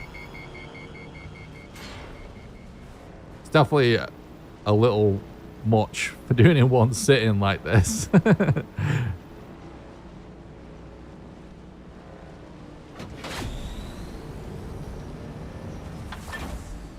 But I just thought I want to hammer out an Ornithopter because it's going to speed up probably our progression. being able to get around so much easier.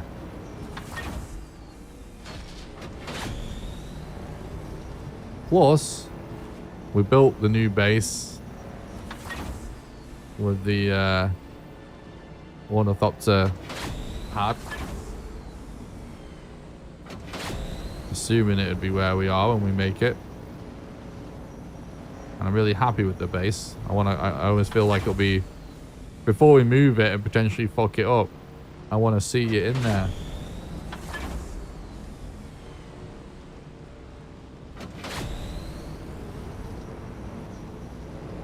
Yo.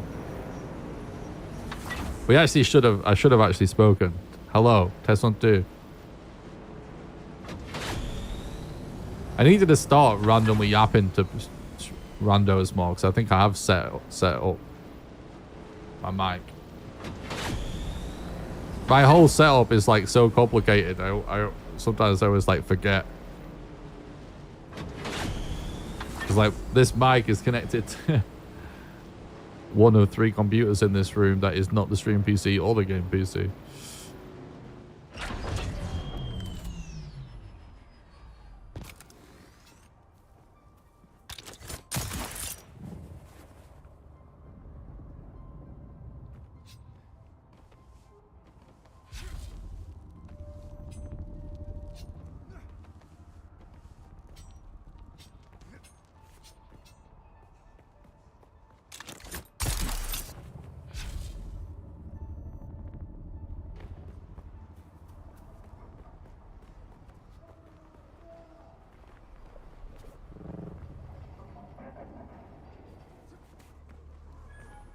Sector weather alert. A large sandstorm is approaching. Can I fly you somewhere to music to my... The basin is a Zoe and I go back a... Ever seen a thopter get snatched by a worm?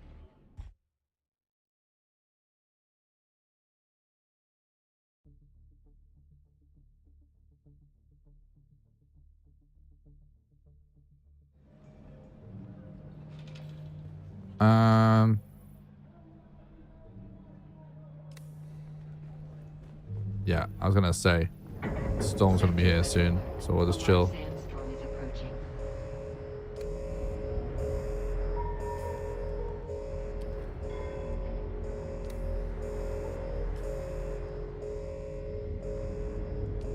Yeah, we've unlocked so much intel recently, I just realized. Haven't bothered unlocking much for ages because I've been so far behind my actual XP and level.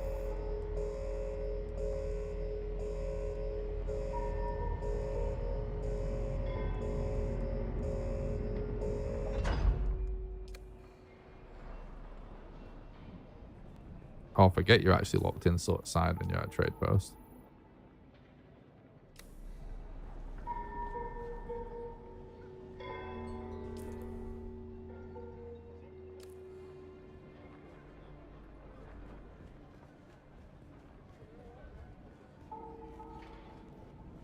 It's a good touch, really.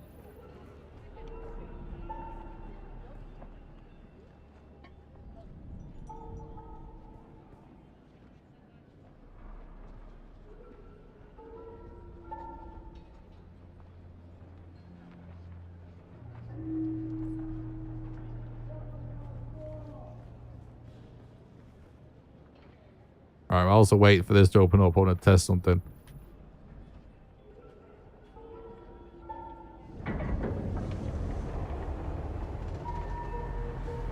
Yeah. That's what I thought.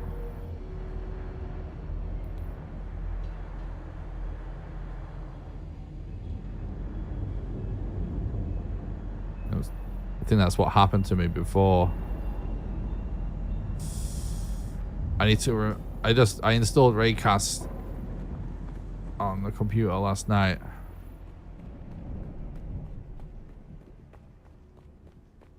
And I set up some shortcuts that I normally use on my Mac for opening new terminals and stuff.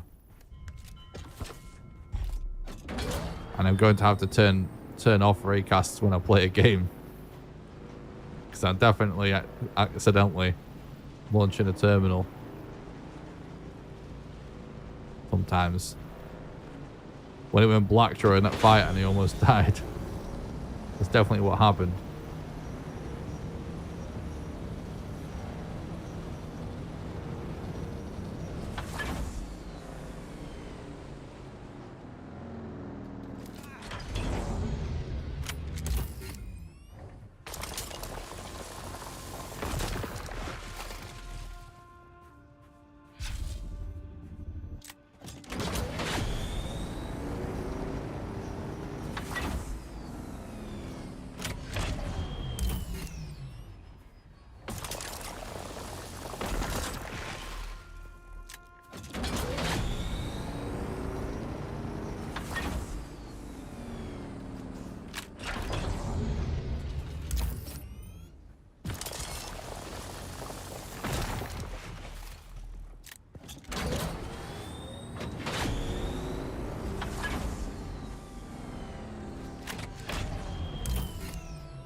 I was just thinking, like, I was flirting with the idea of doing a dev stream, but I'm saying I think I'm too tired.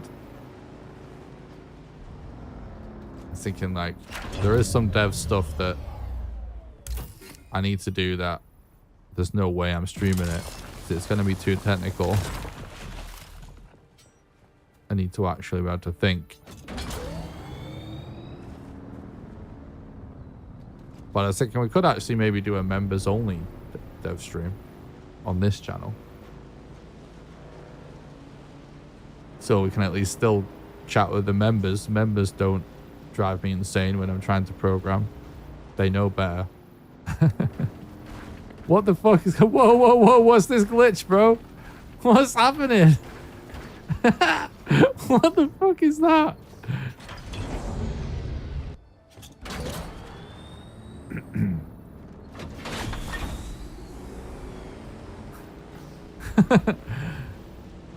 That was like a fucking spy stream.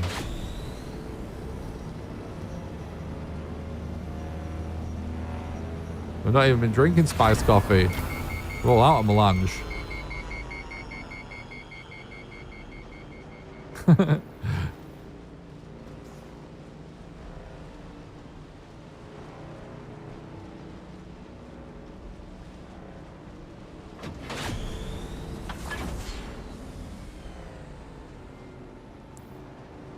By the way, guys, I streamed this game from, I think, for members ages ago.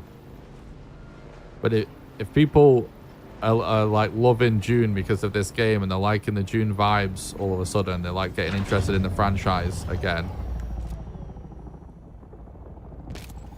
For those of you that haven't heard of it, there's actually an awesome Dune card game called Dune Imperium that has a video game version on Steam, a digital version. You can play it online. You can play it against the computer and stuff. And I think it's actually a great game. I absolutely love it. It's one of the games I've not played in a while. Pretty big place. But I used to play it to chill out all the time. It's a great game.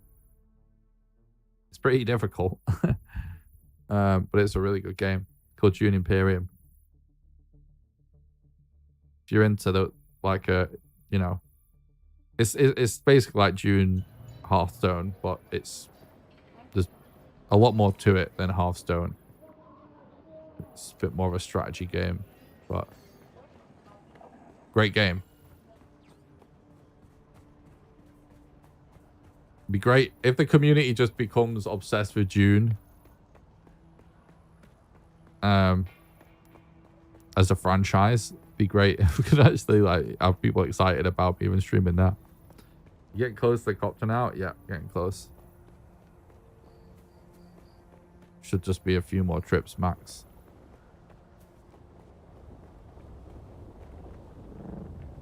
I had this glitch on the bike. It's due to the server being unstable. Getting off and on again. It's always recent with server. Yeah, I did just figure that would be the case, so I did hop off and on again.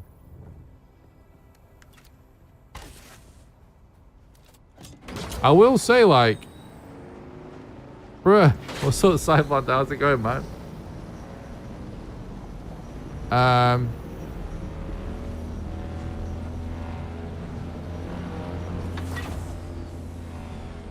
I've totally destroyed the black bot I was saying. Oh yeah, I will say, like, even the game, the overall, the performance and everything of the game has been excellent for me since launch, and even today it's been fine. However, this is definitely the most about a weird little performance related things I've experienced in a single session today. So it makes me wonder something about the update. Doing good, sniffing some cinnamon since I can't find any fucking spice in the deep desert. That's funny.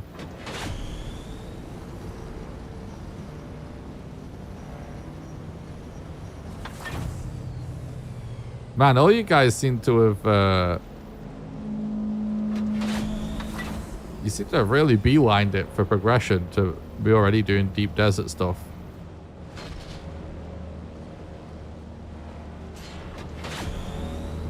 Because I think we're at a similar amount of hours, aren't we?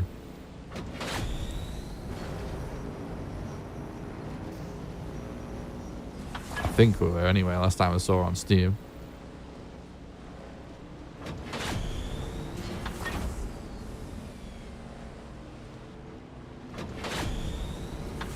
I guess I keep forgetting though that I do have 3 characters.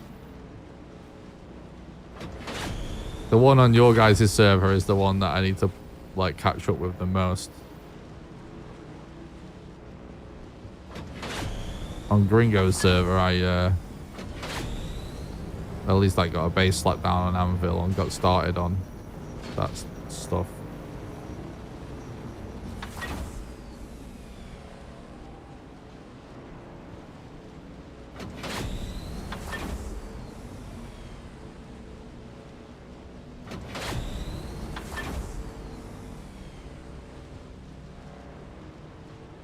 You got 88 hours on one character. Yeah, so I'm not sure exactly how many hours I have now, but it's probably a similar. Yeah, I guess it makes sense because it's been on different characters. The new NVIDIA GPU driver can cause that too. They pushed X80 with the X76 patch for June. It's been more likely since they updated this driver. I only update the fucking driver because the June told me to. And the only reason I did that, normally I would ignore shit like that. I would try and actually know for a fact what's the problem. But the only reason I did it is because I get this random graphical glitch sometimes where like a random texture is just like stretched across the stream and then it goes back. And it happens like in an instant. And I was hoping that today's patch plus the new driver would fix it. See, it just happened there. Now it's maybe seems like that's been less severe. So maybe they are working on it and that is what's going on.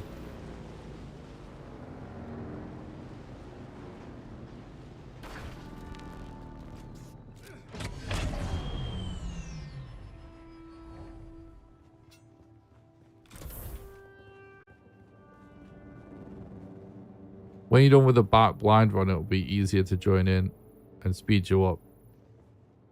Yeah, I think honestly, like,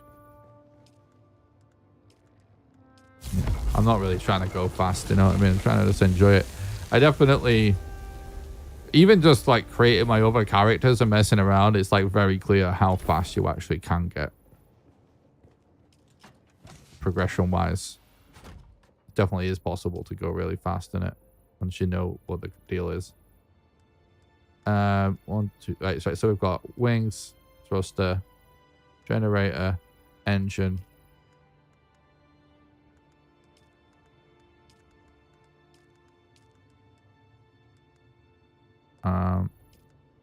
I imagine we'll probably be needing a cockpit. Seems quite important. Then we've just got the chassis. The Ornithopter. Oh.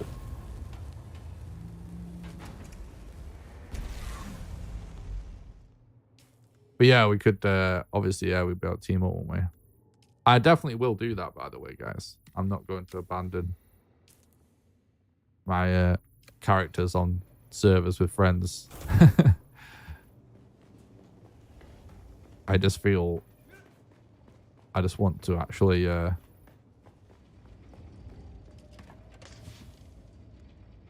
progress first.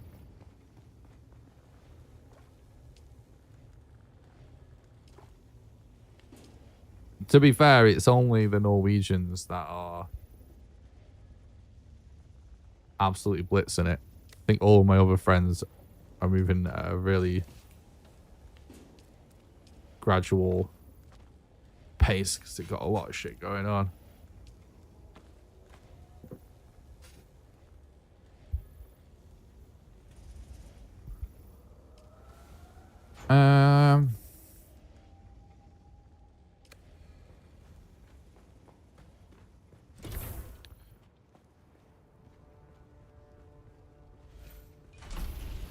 But yeah, once I'm not necessarily once I'm totally done, but yeah, once I've sort of finished all the main content and happy with my stuff for this character, I'll definitely grind with you guys. Probably before then even we can grind with you guys still.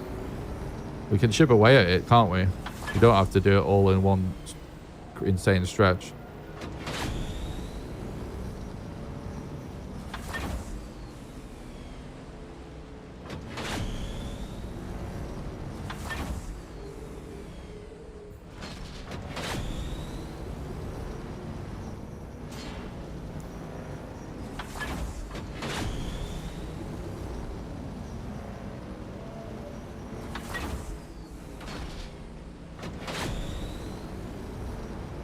I was talking about this a little bit the other day, but I'll say it again.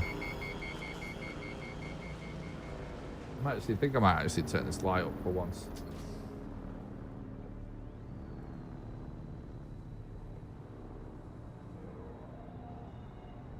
Oh no, don't like it. Bye. I really appreciate in this game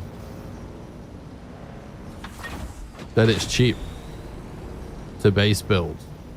Like you can build a big, nice looking base with a pretty small amount of mats that's pretty fast to acquire. Because that actually makes me excited and makes base building like pleasurable. Whereas a lot of times in games, if it's like a massive grind, sometimes I'm still into that, but it's definitely less likely that I'll end up doing it. Well, less likely that I'll make something nice and not just like a rectangle.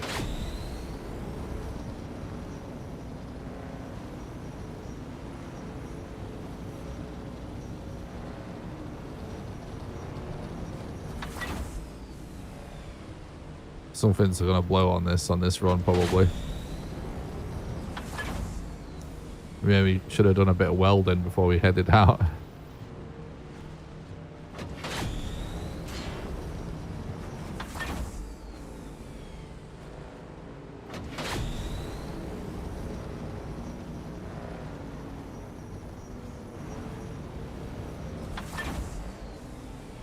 Even faction buildings are somehow cheap. Yeah, I mean, in general, I don't know about the faction stuff, whether that's necessarily a good or a bad thing. So I'm not there yet, but on the whole, I think it's great how cheap building is. It's great. Because the thing is, like, there's lots of other things to be doing in the game, right? You don't, like, if it feels like base building is going to, like, takes up so much of your time that you're not going to get the other stuff done, that, to me, reduces the likelihood that I'm going to do it. Some games, there isn't much else to do other than build, you know what I mean? So, like, that, you would do it. Building is really fun, but after playing Once Human, I really wish they had fly mode when you build. All right.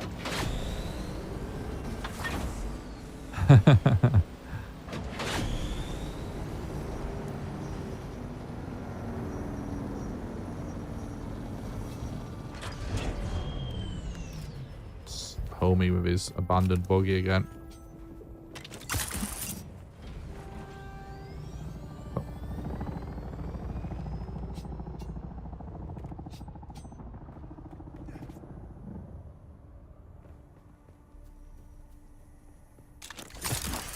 It's so cool when it's just random ornithopters flying overhead.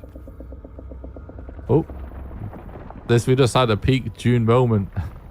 Someone getting eaten by the worm seconds after an ornithopter flies over. Now we're tuning. Can I fly you somewhere today? Music to my ear. The basin is a pretty... Zoe and I go back a... Ever seen a thopter get... How are you guys liking the new chat overlay bit, by the way?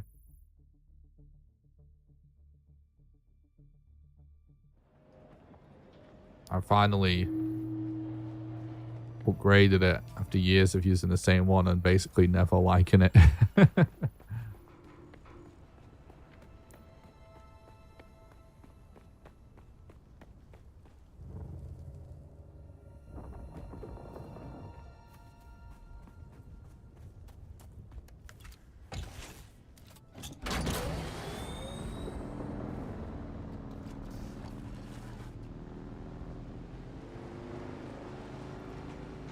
I feel like I've noticed more conversation between Twitch and YouTube since we added the new one. So that's got to be a good thing. And just in Silver in Bagatelle saying true that.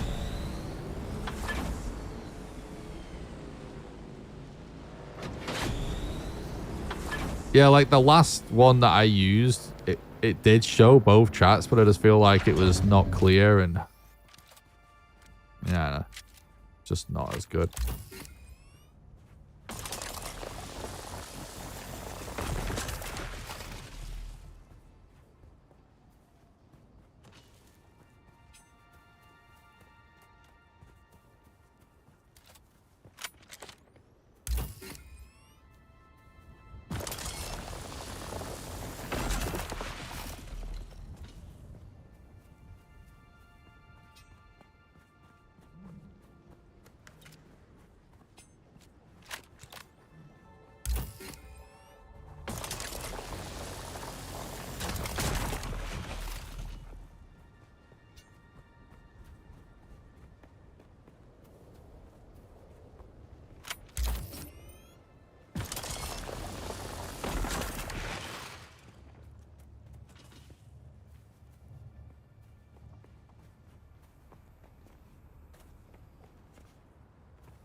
It's nice. Cool. I'm glad you guys like it. That's really good to hear.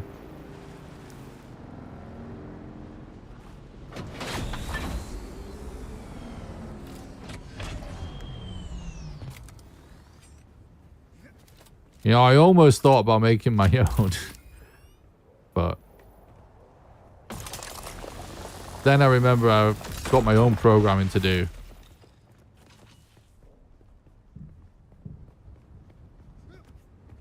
probably could make something way better in like a day though. But yeah, I don't know.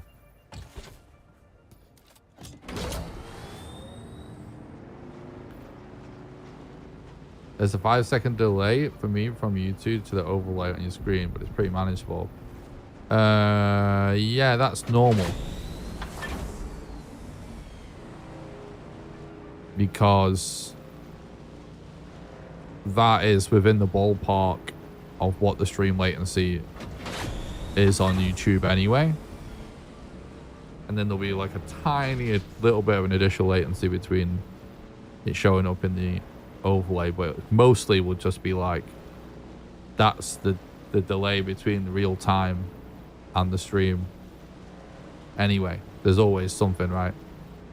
On Twitch, that delay is usually 2 to a few seconds shorter, but pretty, you know, negligible.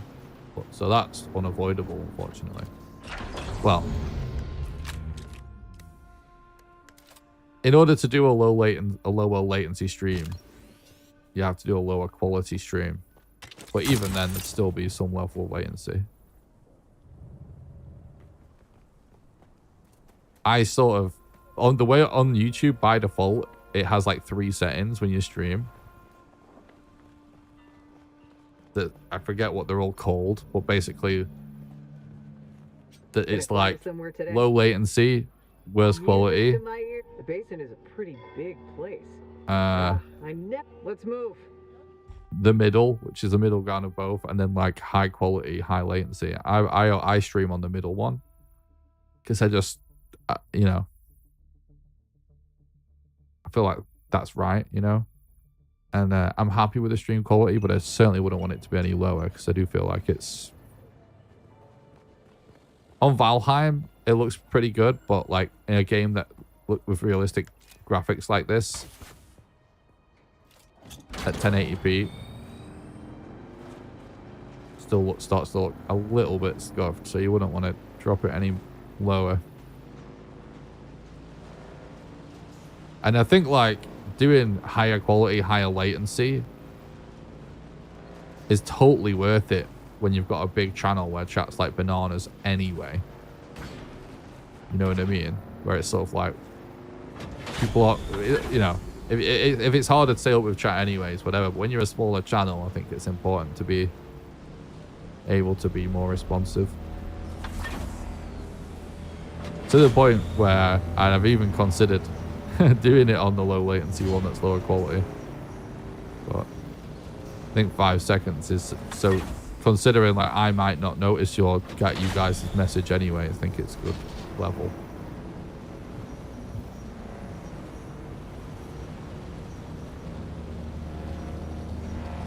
But yeah, it's one of them things that you never really know about unless someone has a chat overlay, because obviously a lot of channels don't. Like, you would not even notice it if it wasn't on the screen. But it provides you something that you can poke and trigger on the screen, so you actually do notice.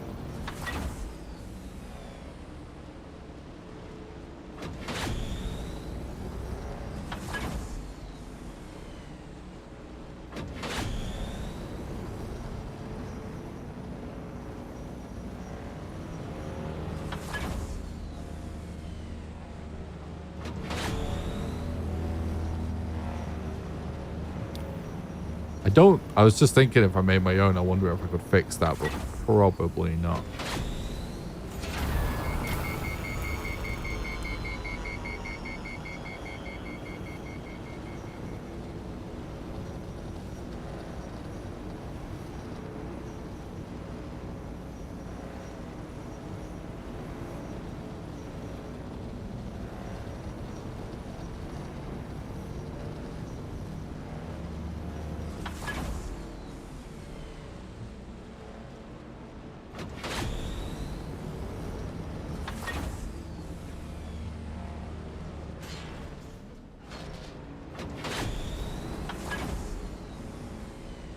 Definitely noticed that the last couple of pieces we need to make are a much larger chunk of aluminum.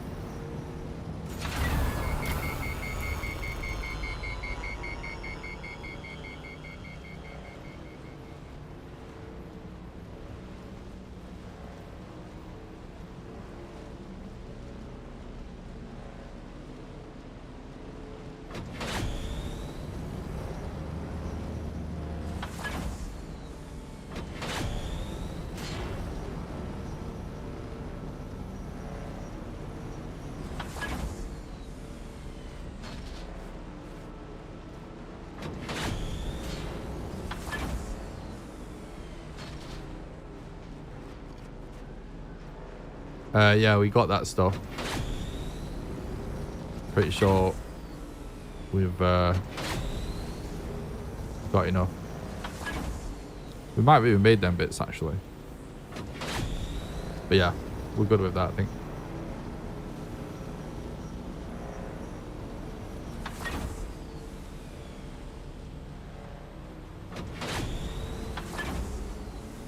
Hopefully. We'll see.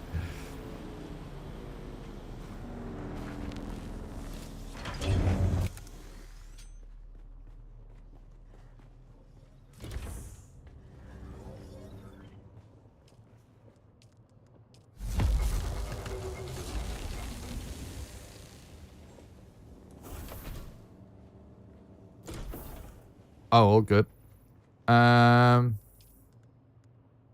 Wings, thruster, generator, engine, cockpit.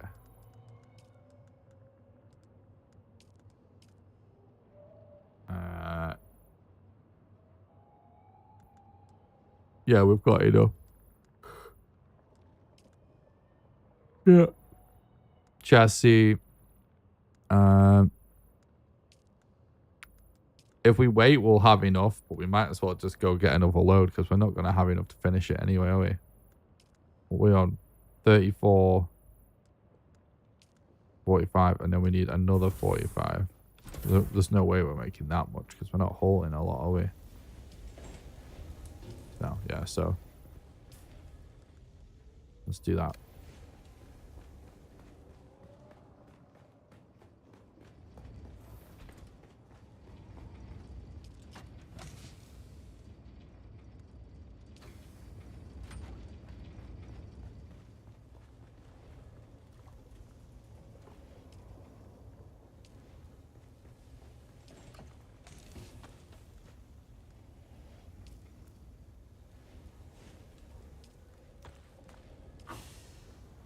All right, then.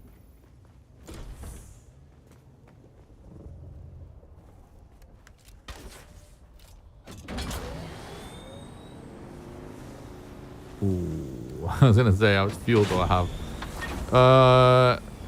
You know what? I'm all for throwing the caution to the wind. But this thing is smoking black gas already.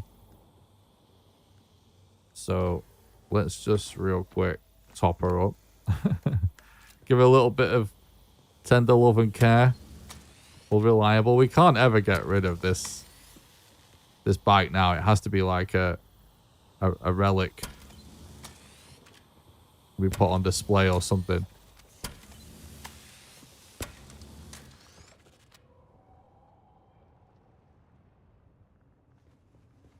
It's part of the family now.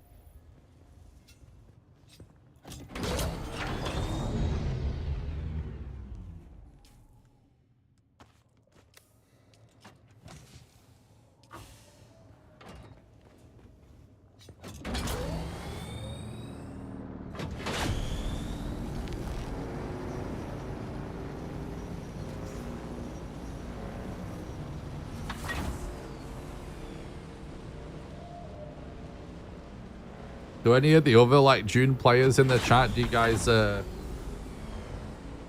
end up doing play sessions where you basically are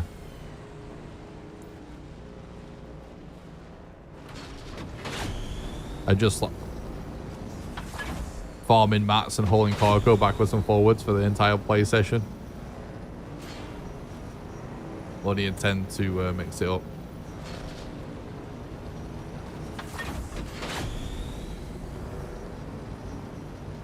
You do?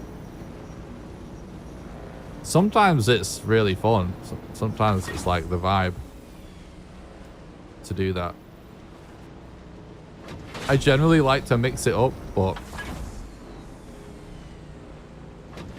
then I'll just do this and I'll enjoy the process, but I'll oftentimes do it until I hate it and then stop doing it for a while.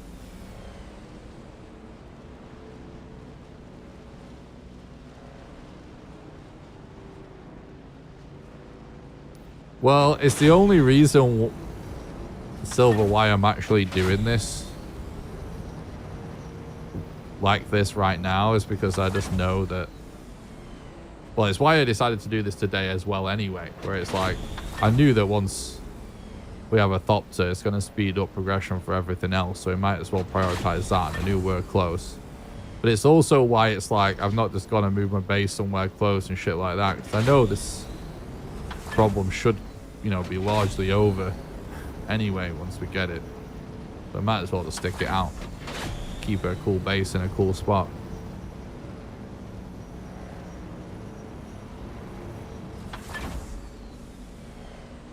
My base is in the aluminium biome, so I just drive around with a pokey and mine like hell. Yeah, I was gonna do that, but actually I would have need to make the aluminum bulky to do that. So I was like, fuck it, I'm not gonna do it.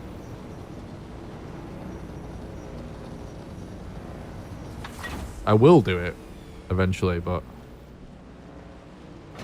that's why I skipped it for now. Look at that sunset. Stunning moment there.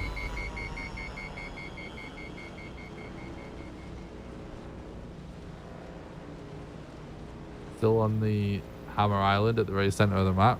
Nice. My current buggy can't mine it. I checked.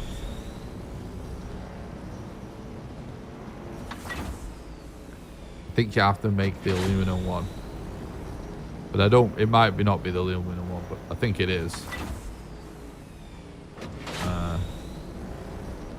But mine one can't do it, I checked.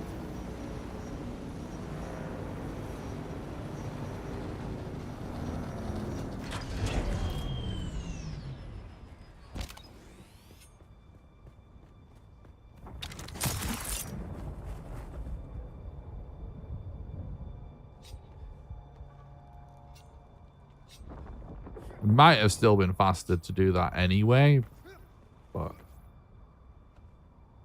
at this point,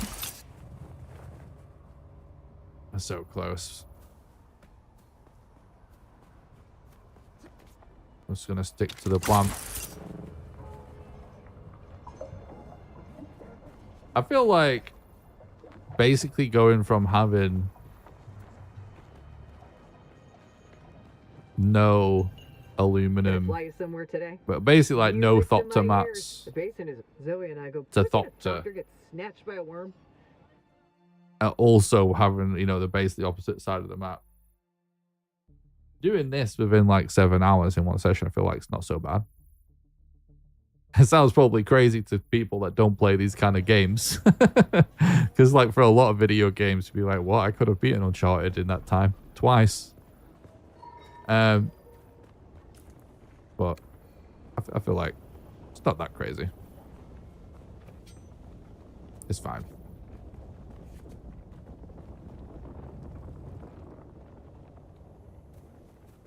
I feel like I've been a little moodier today because I'm just tired, that's all. Well, I streamed for 10 hours, ate food, and then did development work till 3 in the morning, so...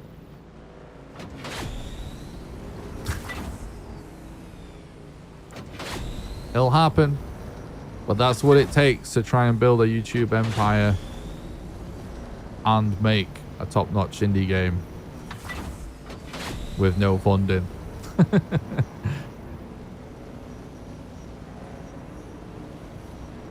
Motherfucker, someone's been here.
Someone must have been getting nodes here. I'm sure there was some here, right?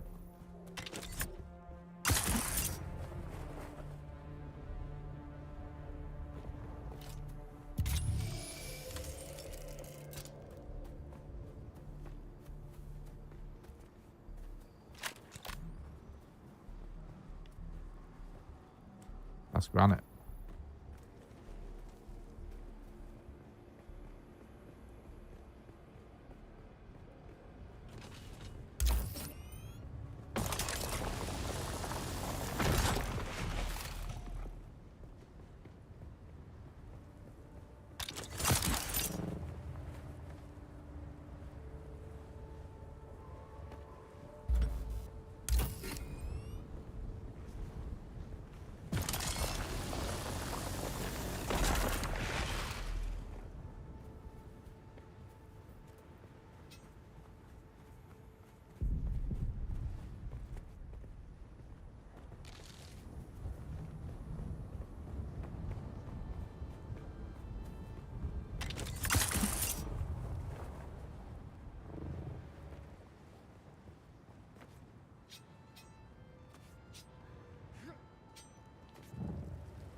Getting like half the nodes have gone. Motherfucker.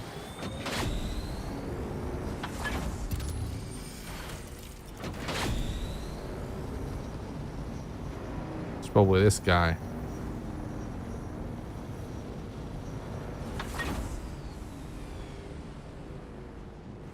I actually have been meaning to watch back the PvP that we had yesterday. I feel like that was really cool. It felt real. Whoa, I was looking over there.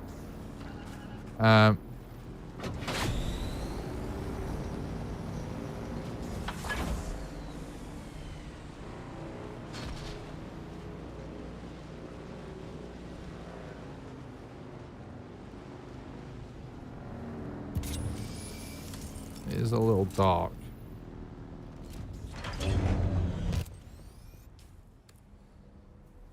We could probably only get like a freaking sniff more.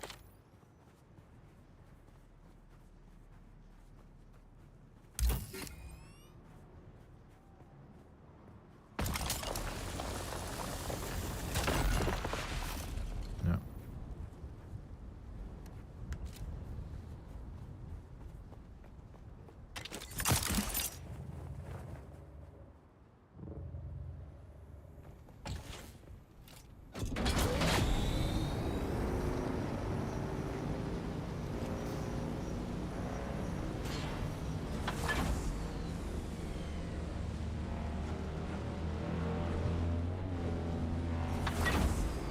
Come on.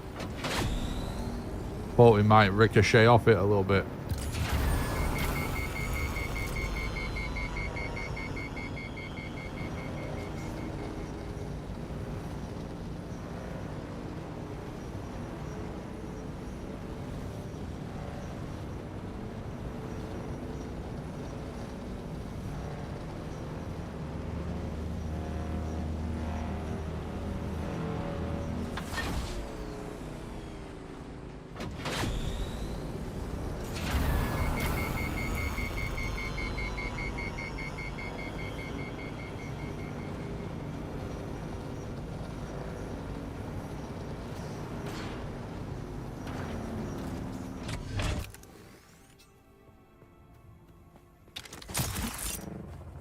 Yeah, you know, bonks.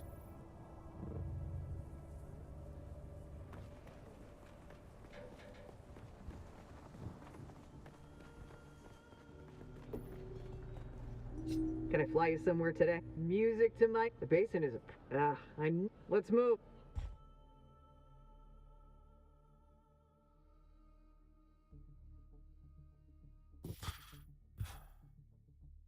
Always a big fan, by the way, of games where there's a key bind that you can rebind to anything to hide all the UI.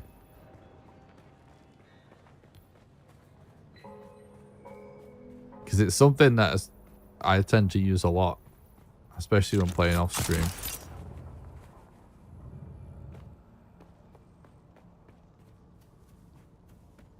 Especially in certain games.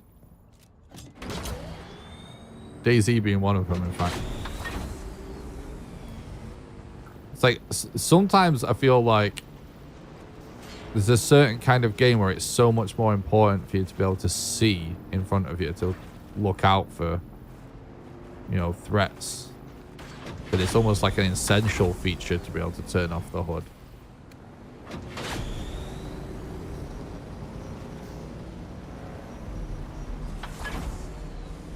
I do wish we could customize the HUD a little bit more in this game. Because so much of it is like bigger than it needs to be, or doesn't need to be there at all.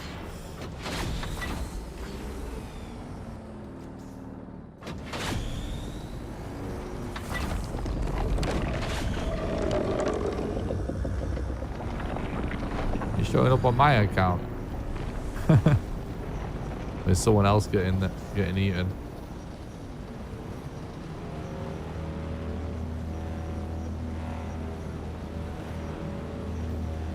Has anybody recently rewatched the Dune movies, by the way, because of this game? Because I've been thinking about doing it. I almost did it one night after the stream, but then I remembered that they're like 3 hours long. I was like, I'm going to be awake forever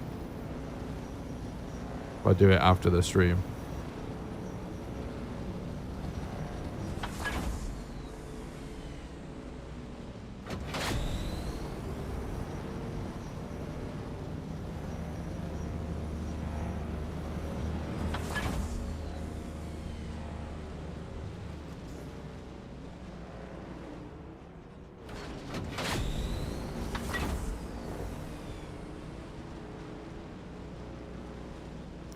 Oh, the camera's showing up being detected by my phone again, so I can change the settings. It didn't work last time. Actually, turn the settings up so you can actually see me.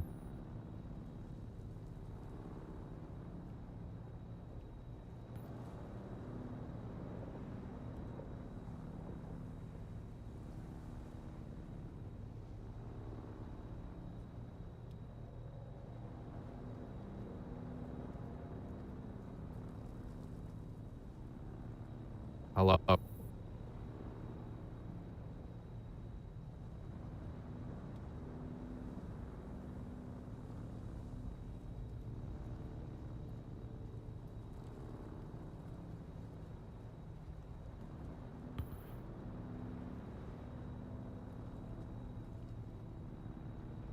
Okay, that's not bad.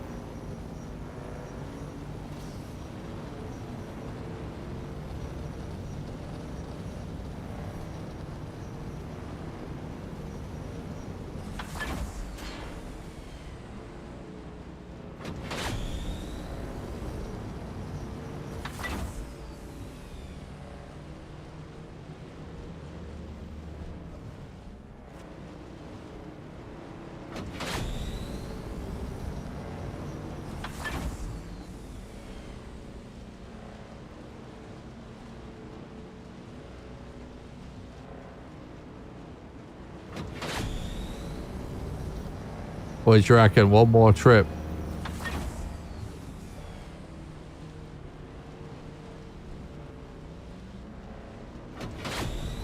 We're actually getting close enough that we should probably calculate, you know, like, because we keep putting some in the oven and then leaving. Should probably calculate what our total is before we do the next run. We're definitely in the ballpark now.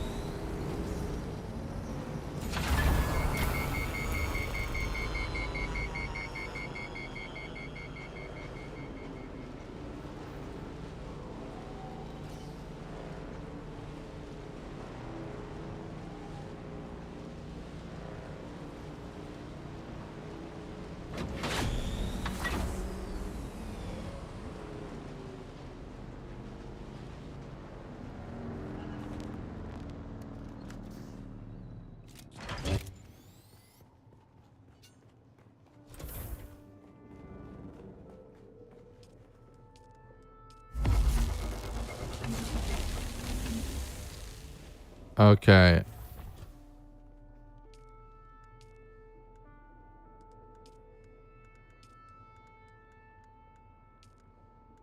Chassis. Okay, so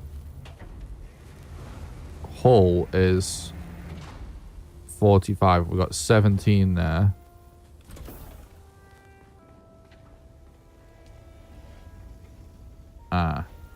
Okay, so 37, 38, 39, 40, 41, 42, 43. That's so close. You're going to be a 2 away.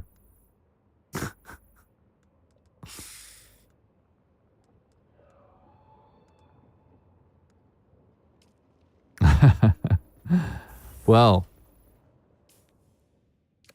might as well be 20 away, really.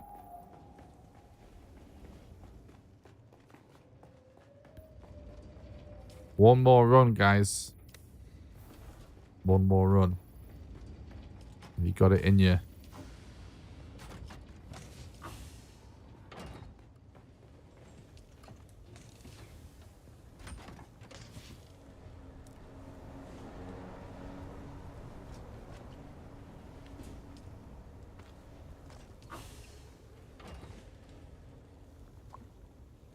Mate, this game got its hooks in me.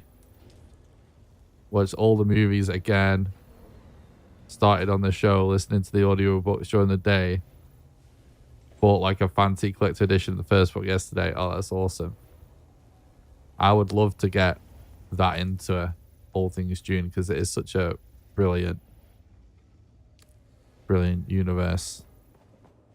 And I've never read the books or watched the show.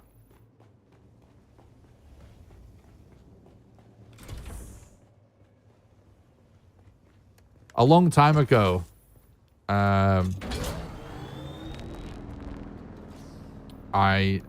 did watch some content with or by, I forget what the context was exactly, with a content creator called Comic Book Girl 19. I don't know if people are familiar with her, but like she was a thing like years ago, many years ago. And yeah, she primarily made content about like comic books and stuff. But she was like really into Dune, and she did like a whole lots of content sort of like explaining Dune lore and stuff like that. And I remember consuming some of that years ago, and thinking it just seemed so fucking good. And yeah, I've always known people that love Dune.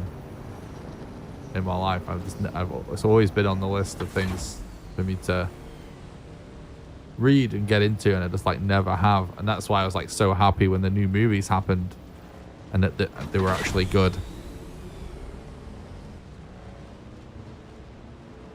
I honestly was not believing the hype on Timothée Chalamet. It just seemed like another one of these newer Hollywood actors that just seem like a child that doesn't seem shouldn't be doing the roles that he's doing. But now I love him because he's Paul Atreides, and those films were fucking great.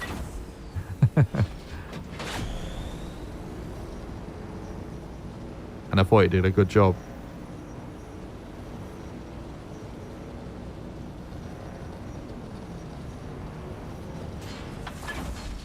I didn't even know he's so young. I've seen some podcasts and interviews and stuff that he's done, and he actually seems great. Seems like a good guy. Which is a dangerous thing to say about any actor, but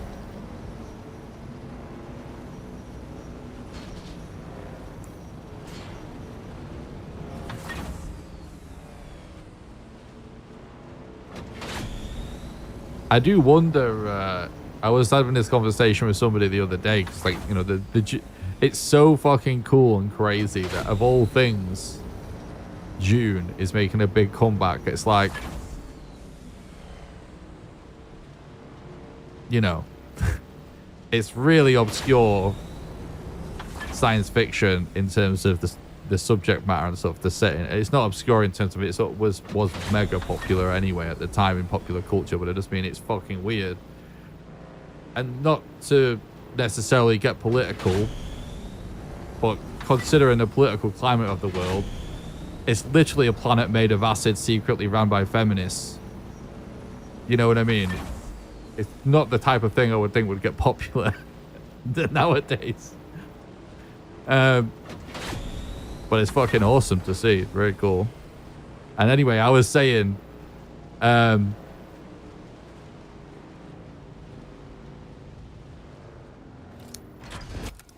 was saying, like, do you think there's any way Timothée Chalamet knew that, like, that was gonna be the movie that would make him, like, giga famous?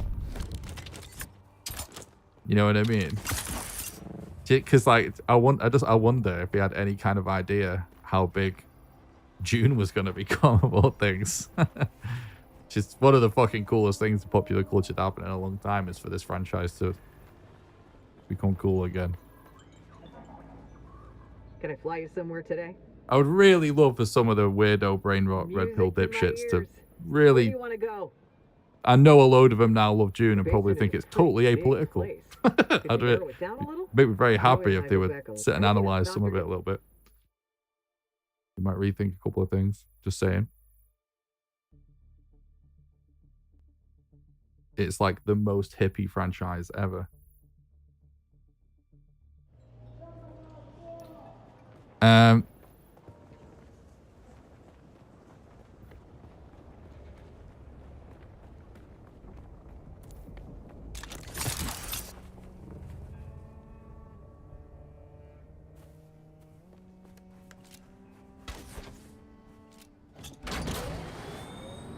But yeah, anyway, there's no way Timothée Chalamet knew. You know what I mean? Surely they didn't realize it was going to be like such a big deal. Because I remember finding out that they're rebooting Dune and just thinking like, they've rebooted so many awesome science fiction movies and it's been kind of mid and whatever. And I thought it's cool because I always wanted to get into it, so I was going to watch it because of that. But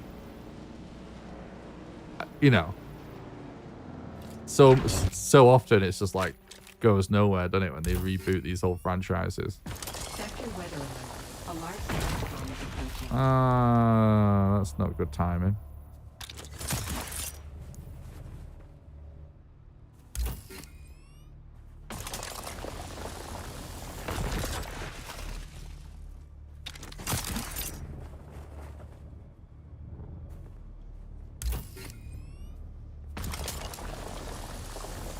We might be cutting it a little close, but I think we can get enough. Alright, get me the fuck out of here.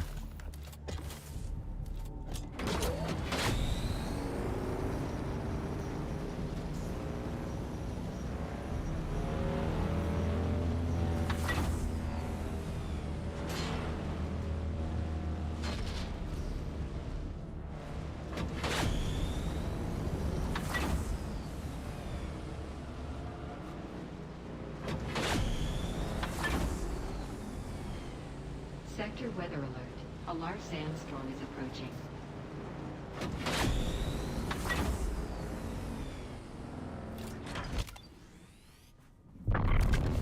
Oops. That was a misclick. Imagine we just die because I accidentally fly and knee the wall and then get trapped.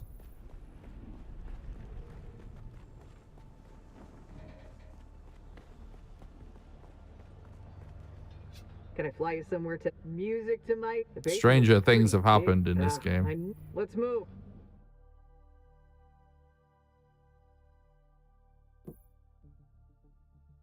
Right, we're probably going to be locked indoors, aren't we? So I have to wait for that. And then it should be Ornithopter time. Is this still enclosed out here? Unsheltered. Okay, that's not. Let's not fuck around.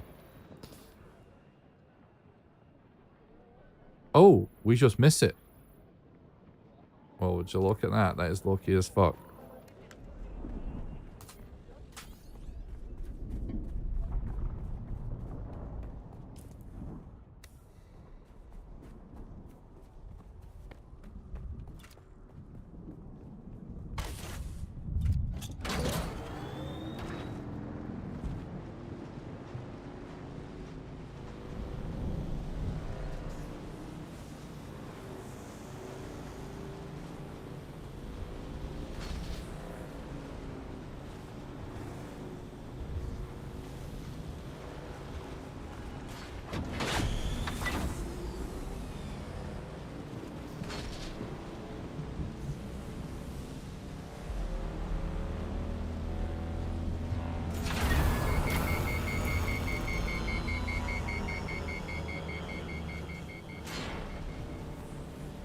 It's so weird seeing so many bases compared to a private server. Oh yeah, some spots in this place are covered in servers and bases, and I kind of love it.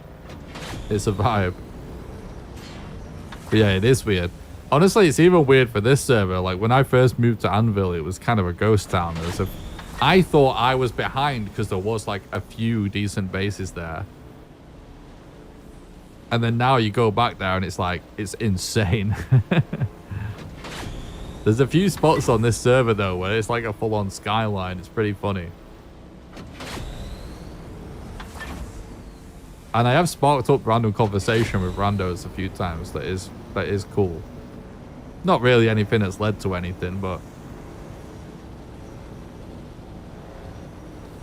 in fact, I keep meaning that I need to remember that my mic is set up to yell at people. So we need, next time we see a guy, we need to yell at him.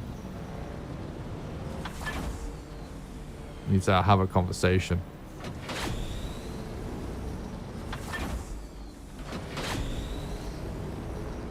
There's something kind of funny about just like chatting to randos in survival games.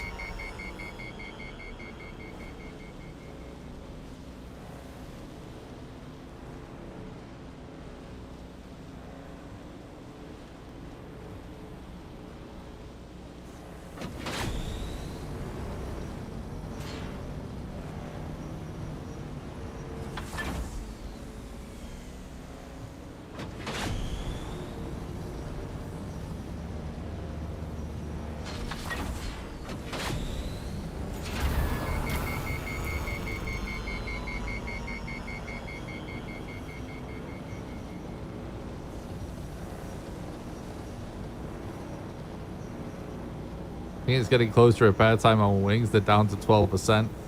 Hell yeah, Bagatelle. That's what I like to hear. Somebody else that likes to keep things close to the edge. Living life on the edge.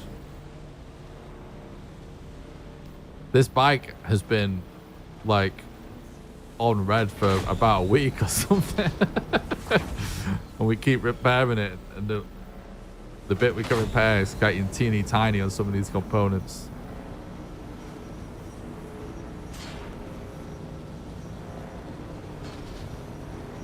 I mean, we literally got in a sandstorm and the fucking booster blew out and I thought I was done for. But no, it was just the booster.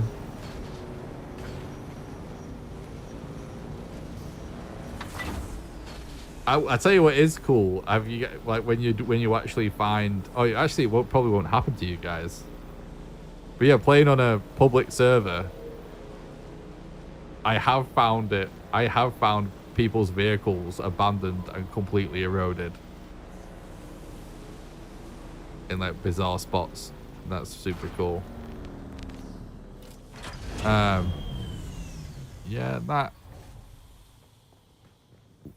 Oh yeah, I forgot we actually fixed this one up. I was going to say it looks better than this one, but I accidentally fixed this.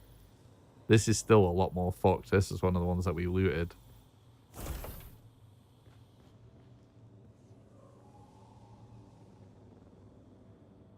Sim got hit by those ships that get shot down to land. And the sand dunes, no way. What the fuck is that story? What happened there? Does it actually do damage and everything? When in the copter? No way. And it actually works. Like it doesn't just glitch out.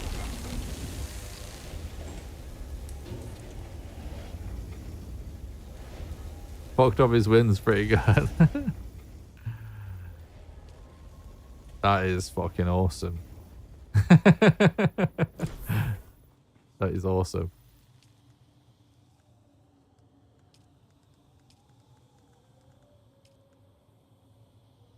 There it is.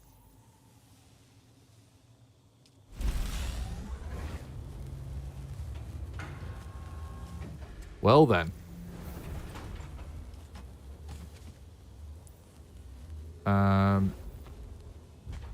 Probably should make a medium fuel block, I assume.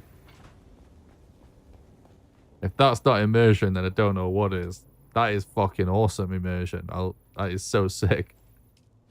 That's funny. That's great that they've actually done that. Because obviously that's what you would... I mean, saying that you would want that sounds kind of insane, but... I would kind of like assume it would just glitch through and not do anything. It's actually awesome that it actually has a collision and stuff. It's crazy that that can happen. My favorite thing that has happened, other than the random duel that we had with a guy last night, is still when the mercenary ship caught me in the little fucking tractor beam thing as I was farming spice and driving away from the worm. And so the worm's right behind me, and then the force field drops down, and I just hop off and grappling hook away just as the worm grabbed my bike. That's like the coolest thing that's happened so far. Yeah, this game is just fucking great. So good. See these weird kind of stories that make games like this. Now, hopefully I haven't fucked something up here.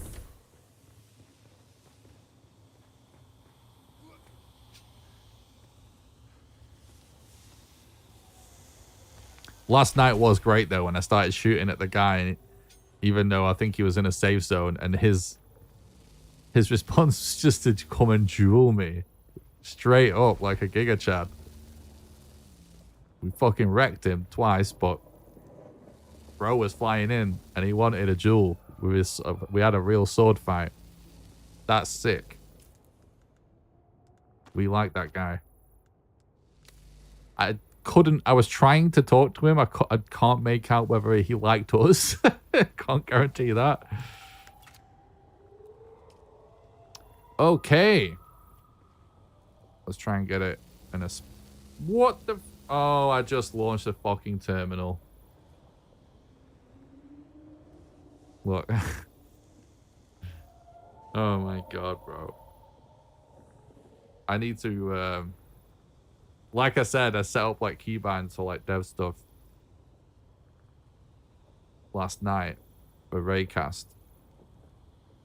Because I'm psyched it's come to Windows, but then I did not think about that it would be a problem whilst gaming. I'm just randomly launching new terminals whilst I'm gaming. Right,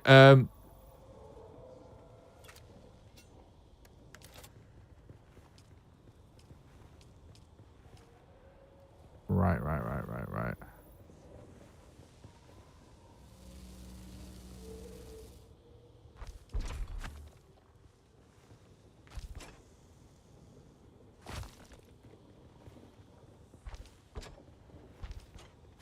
Nice.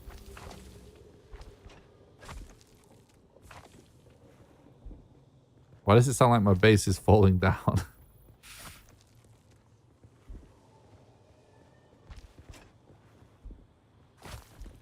So far...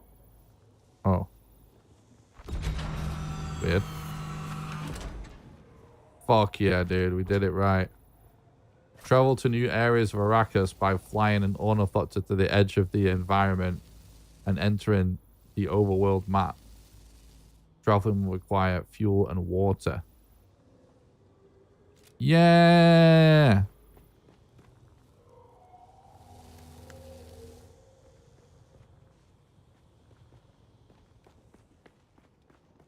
We did it. Fuck yeah. All of a sudden, instead of a fucking chore, it feels like today was a good stream.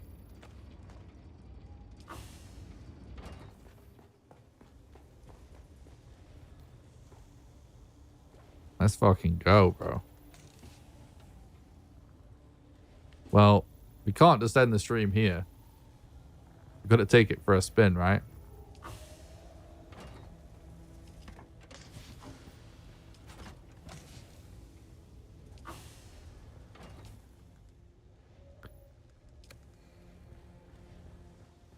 Watch this be like my keybinds are just like cursed because I've fucked my keybinds big time. Uh-oh.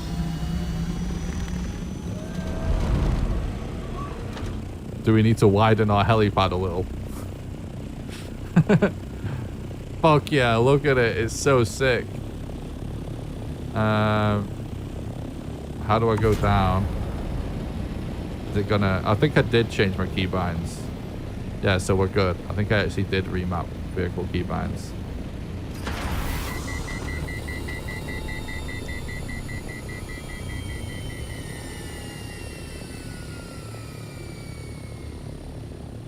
Oh, it actually has headlights. Can't even tell.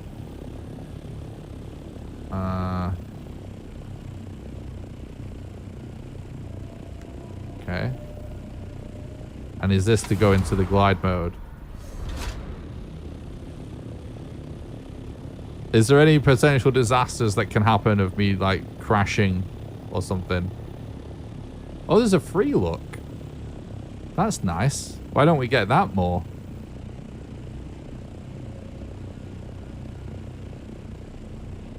Wait, how low is this fuel?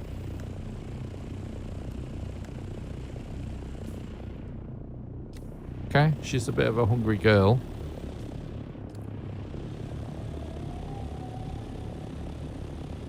Well, that's pretty fucking epic.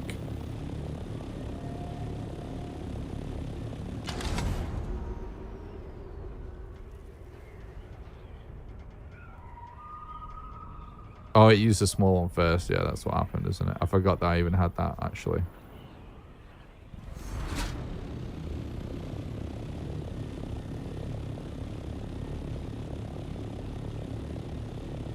Well, that's great.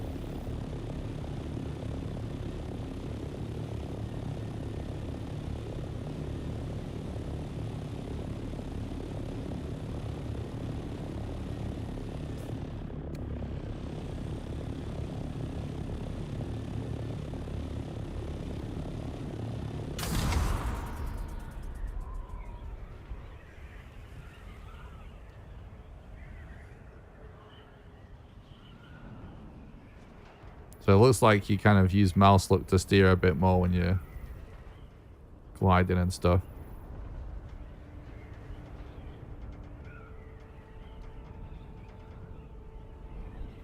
This is fucking cool.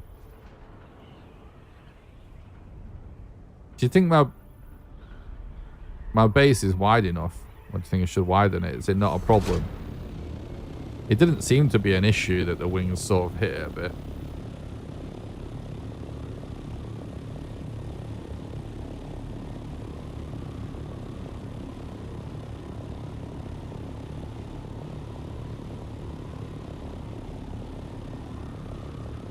No issue, wings don't have collision.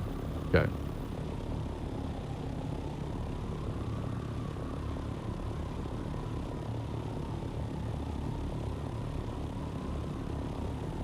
High altitude, increased fuel consumption. That actually makes sense.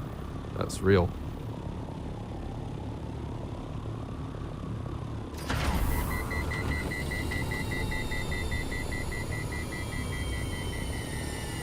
I thought we'd land up here just because we can. The highest point I could think of to come check out. Obviously we've been here before, but... Oh, it just automatically pops out the landing gear.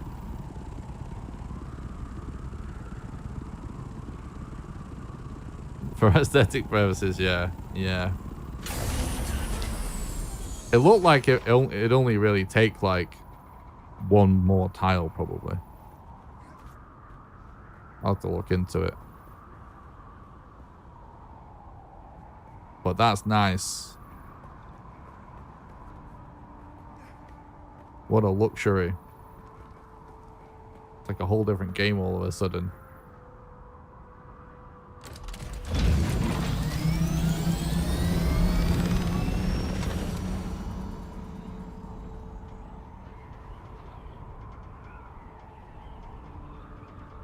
Right, well, I guess we should fly off the map just to see what happens, considering it's what... Whoa! I wasn't planning the nosedive in there. It is what the game told us to do.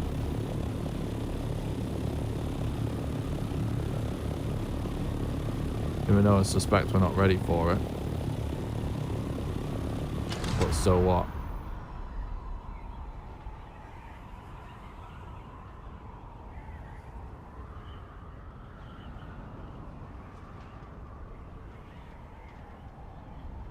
Guy's base is looking pretty interesting.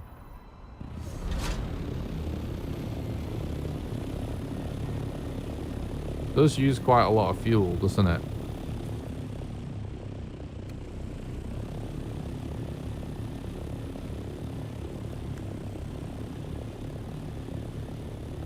Yeah, I think we may even want to consider just heading back home real quick to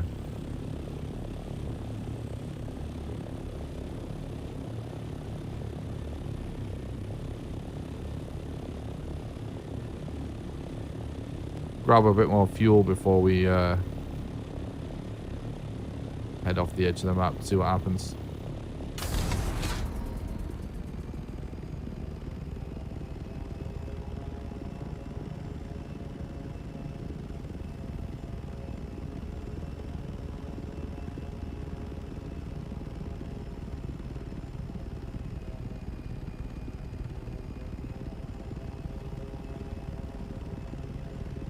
This is fucking awesome, though.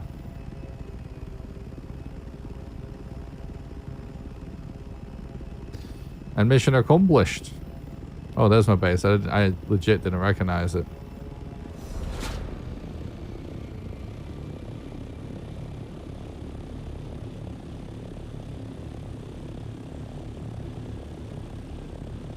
Oh yeah, I guess that guy's doing it the other way around.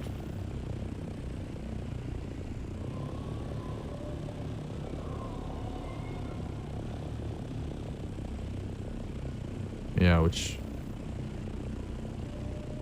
Yeah, okay. Well, that's fucking cool.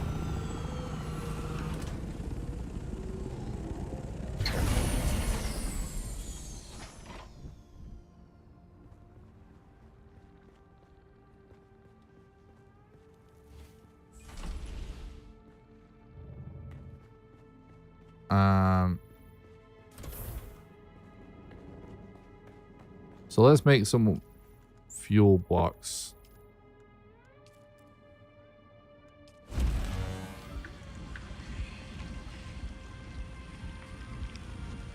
And whilst I remember, let's actually just real quick I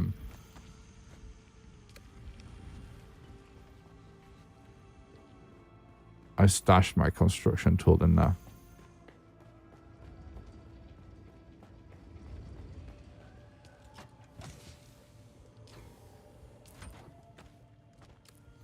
I don't even think we have granite in, do we? Oh, we have... Oh, actually, we have a little bit. Oh, we've got lots. We could definitely do this now if we wanted to. And here we go.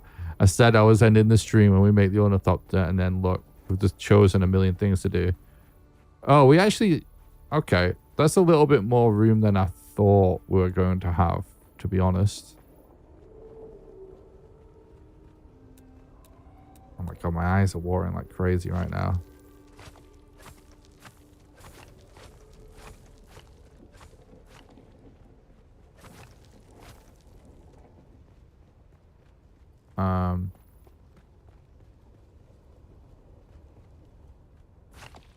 Ow.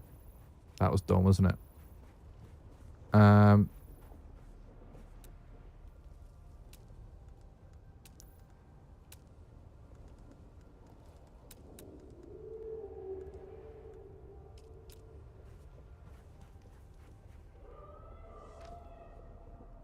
We only really need one more tile, don't we?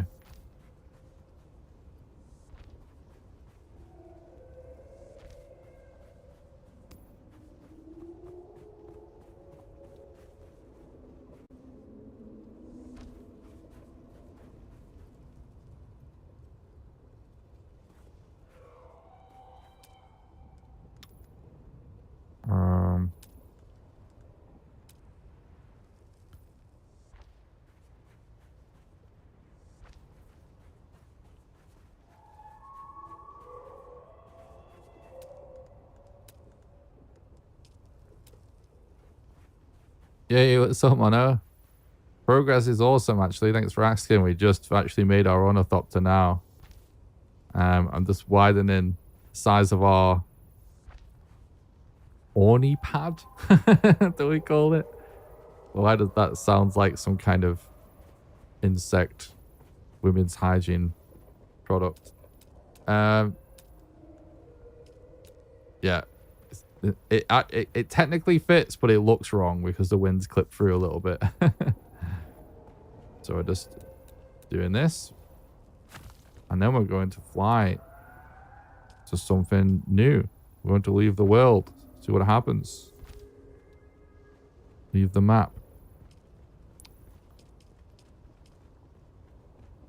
Exciting stuff.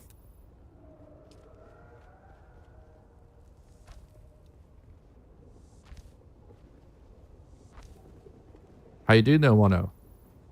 Good to see you in the chat again, bud. Mono is the OGest of the OGs in the chat here.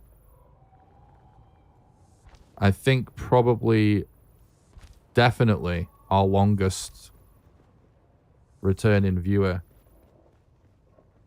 How many fucking years ago was that now, Mono? That was a long time.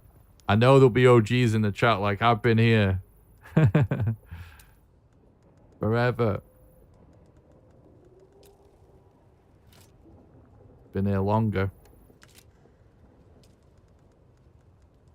It was when I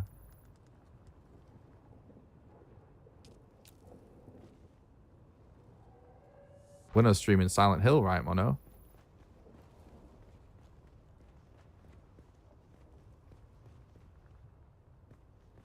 I might just put...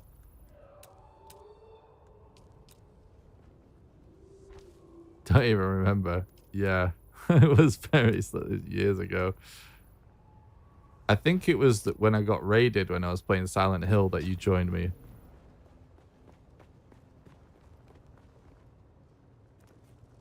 It was Silent Hill. And I did this. Oh my god, what's about to happen? What was the guy's name? The streamer.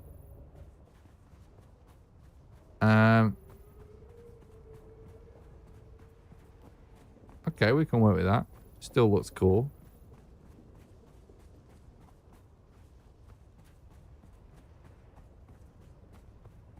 Oh, we need to put stuff on this other side though, otherwise it's cursed.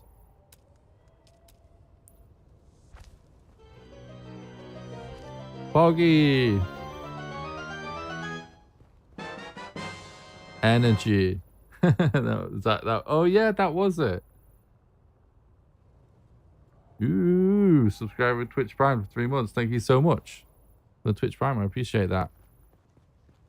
Oh no. Oh my god, I thought I was giga stuck. I do remember the energy thing. Yeah, I think it was some kind of scuff situation, right? I think it was like the insane time at night or something for me, and I was like stuck on some boss fight in the Silent Hill 1. That was actually when I used to stream like retro stuff occasionally. He said, chat, I need energy. Is that what it was? That's cool.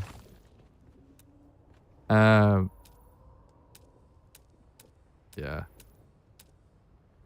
Isn't it funny how it was such a difficult time of my life that, but still such great times.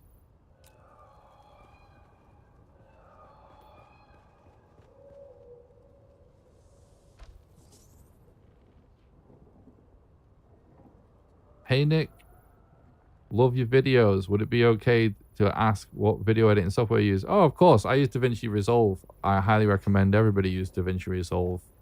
Don't give Adobe your money for making a worse product.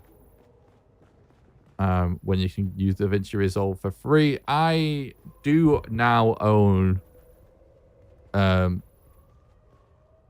Pro version where you pay for the license, and I decided to do that when I got a new GPU because it allows GPU encoding.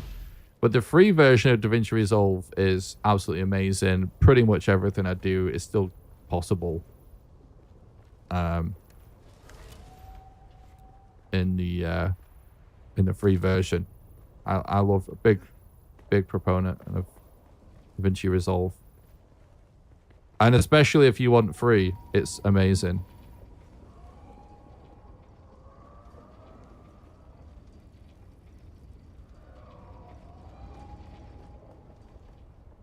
You even modded a while for you, the good old times. Oh, did you? I don't remember that. But it was good, definitely good times, man.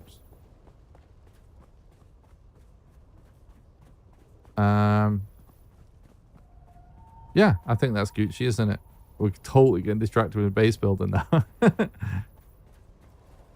Oh, yeah. We need to do this real quick. Oh, thank you. It's perfect. I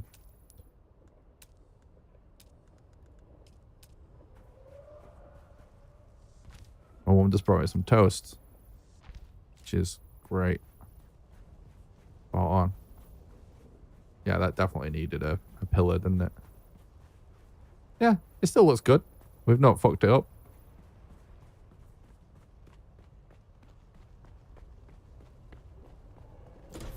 It's good. It works. Right then.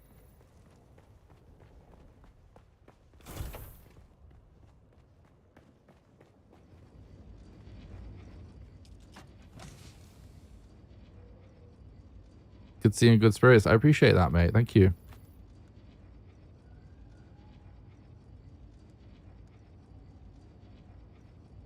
The beard has been more trimmed back, but still a healthy one.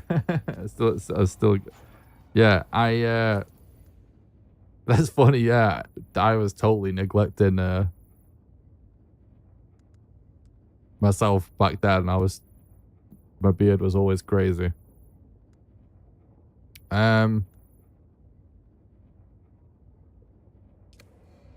Right.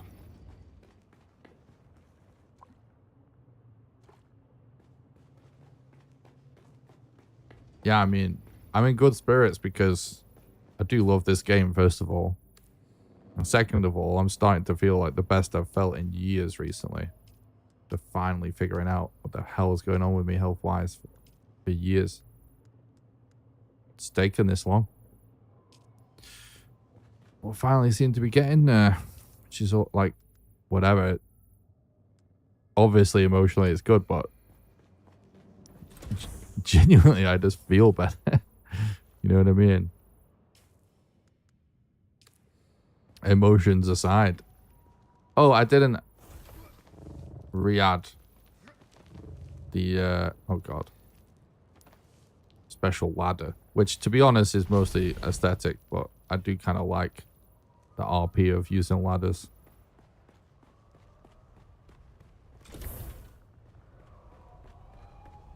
Oh, but right, yeah, okay. So, that's why the ramp went how it went.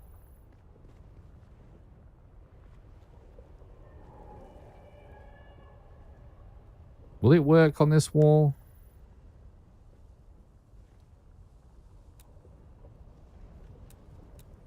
Oh yeah, big time. It is everything.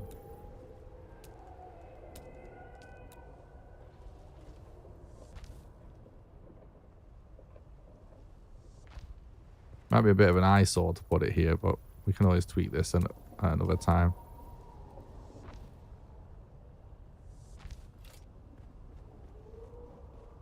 It's not in the way though.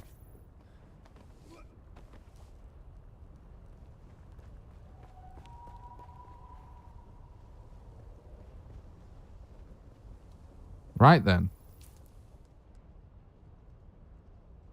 I think we don't have meds. I don't know what's going to happen. That we need meds, but it's better for us to have meds and be prepared.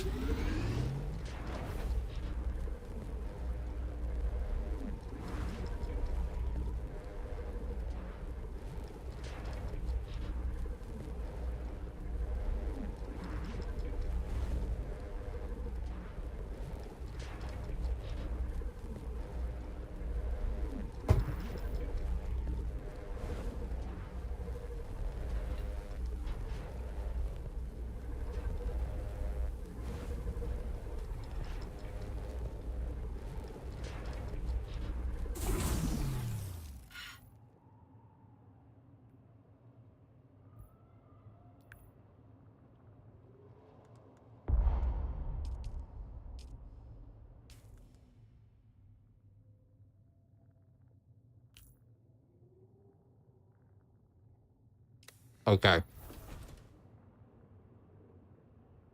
Oh. Let's go.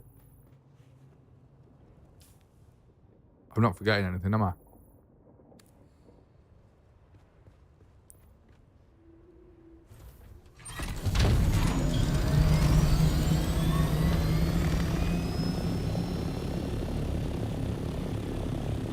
It's so cool.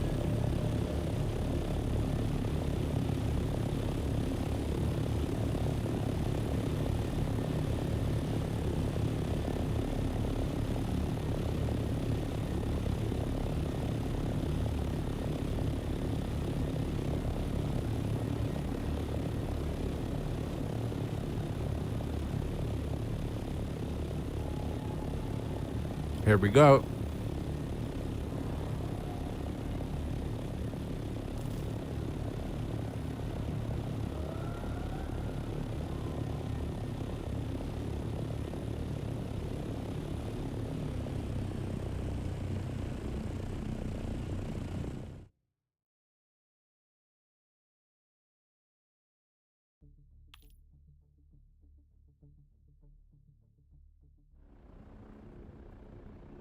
The overland map is the way in which players move between areas on Arrakis.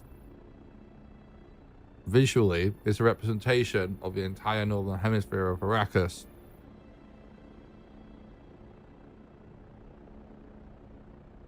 It's a multiplayer map where players can see other players moving around.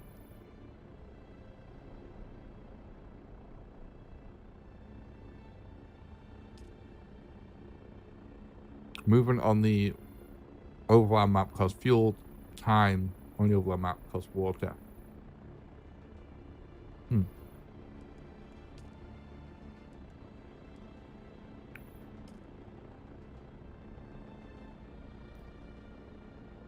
What the fuck is this? Press M to track a new location.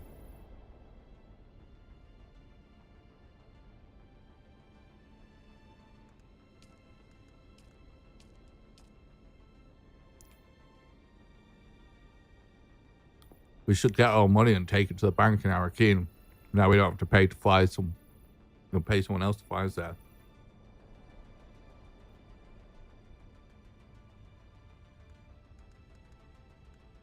I see though how this works.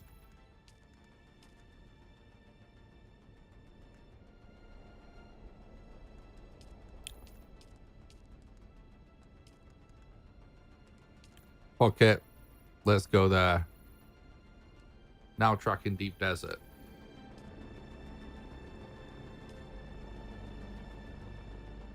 What does it even mean?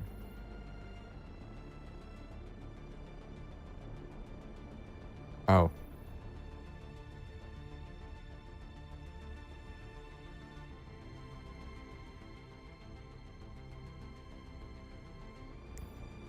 What the fuck is this?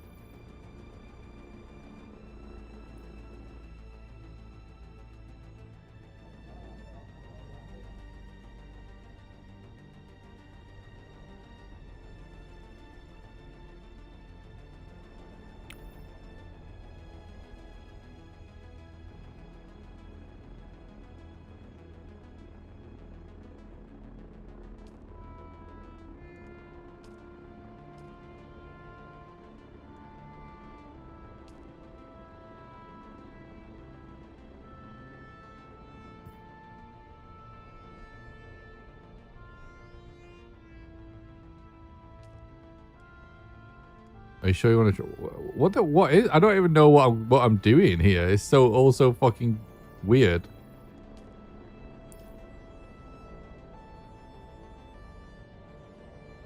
Oh, okay, he does fly there.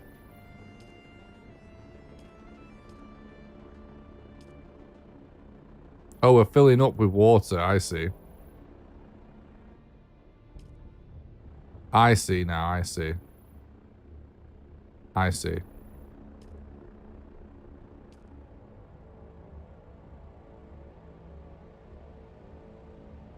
I see what's happening. And does this fill the fuel gauge? Okay.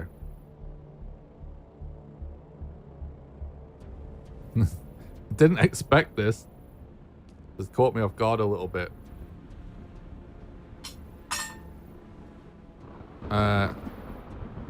So now what?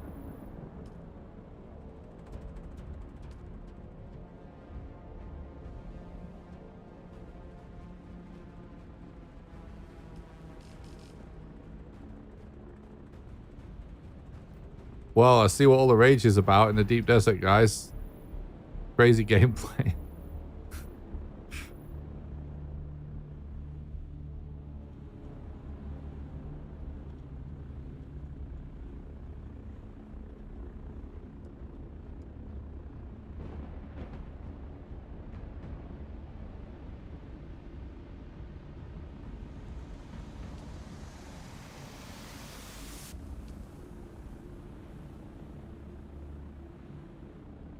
Oh.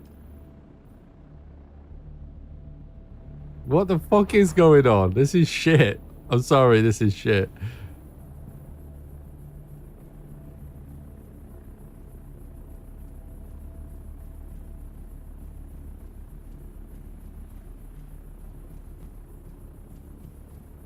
Is this map essentially just a nothing burger?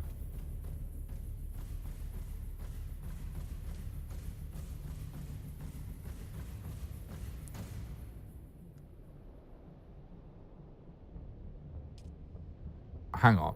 Why did it just say...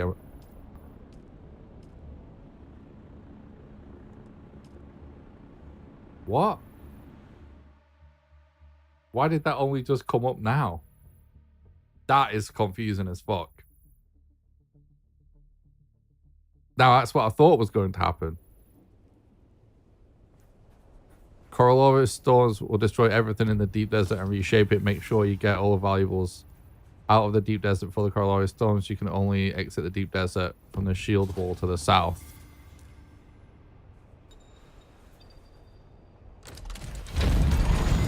Pre-game lobby, pretty much. Got it. In the deep desert, building costs are reduced by 50%. Demolition buildings refunds 100% resources used. So is the new PvE zone in the PvE in the deep desert now or not? Or is always a fog of war as well? Interesting. So how do I find the PvE zone?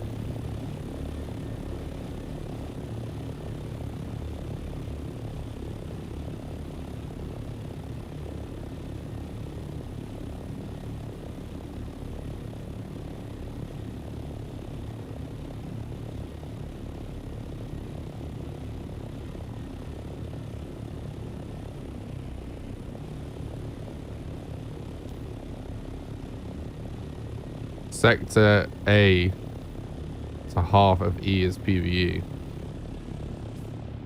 that where I am? That's where I am, isn't it?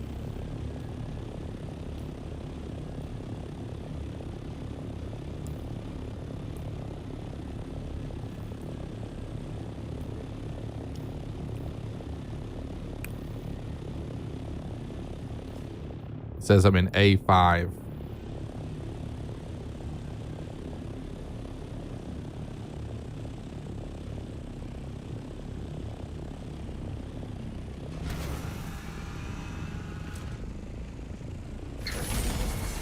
You always start sector A. Oh, got you. That actually makes complete sense. So this is like not special so far in here.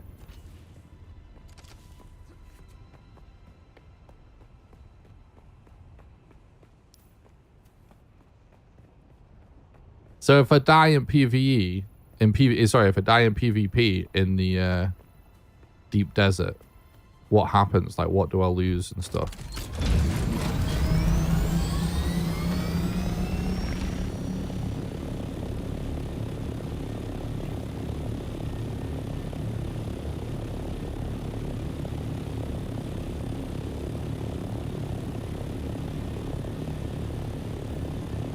I believe so. The deep desert, it changes as well, doesn't it? Each week, like it's like a new custom-made map each week, isn't it?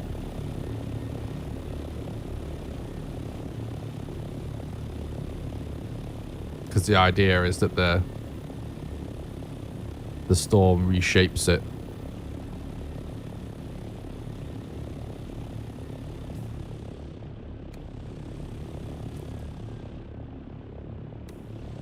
Man, it seems massive. This is insane, actually. This is way more vast than I was expecting it to be. Oh, there's a base, look. Drop some stuff in your inventory. Equipped gear is safe unless the guilds vote for full gear drop on death in PvP in the Landsrad. So it's basically the same as a normal death unless the Landsrad vote comes in for otherwise. What about my Thopter? Like, if I just land here and then get shot in the head and die, is my Thopter stay here and they'd have to build another one to come? Just like it would in the overworld, in the normal world.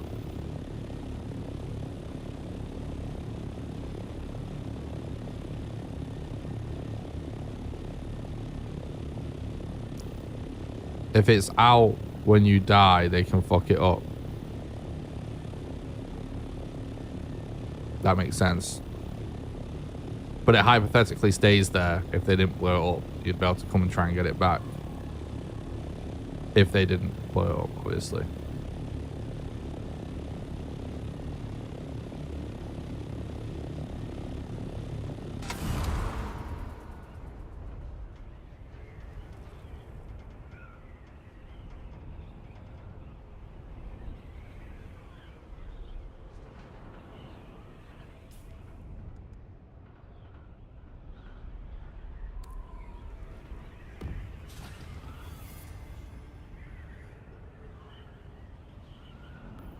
Oh, you can respawn at your copter.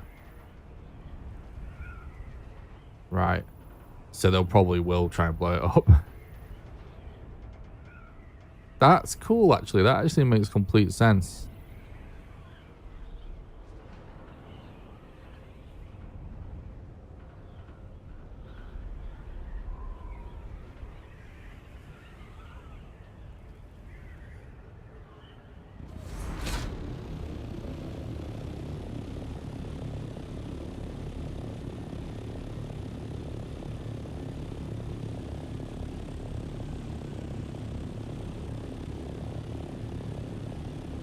They place a thump riot for Shia Lude, yeah.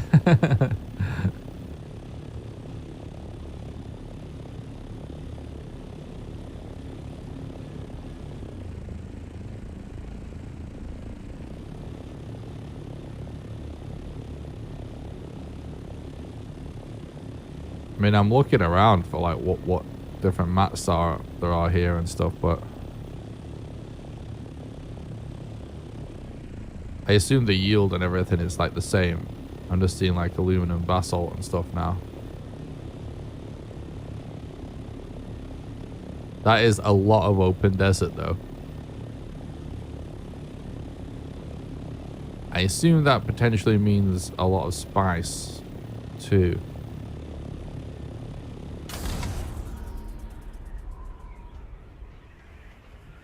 Spent 2 hours surveying all of the PvE areas. It was a great adventure. That's cool.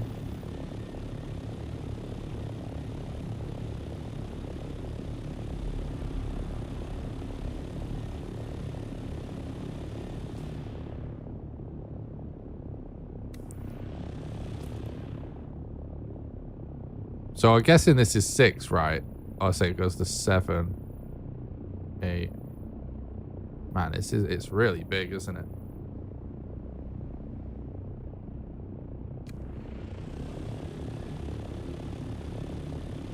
It's fucking hella big. Don't think I've ever seen a multiplayer map like this big.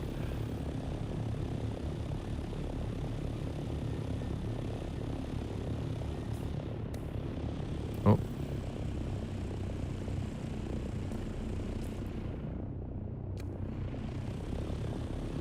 Someone's talking.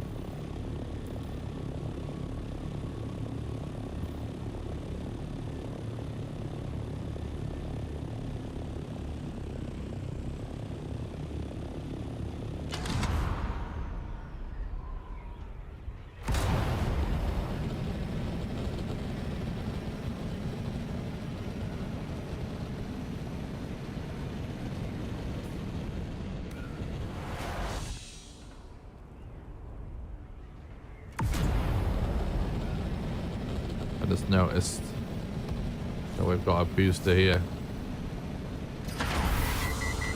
Deep Desert Sector C7.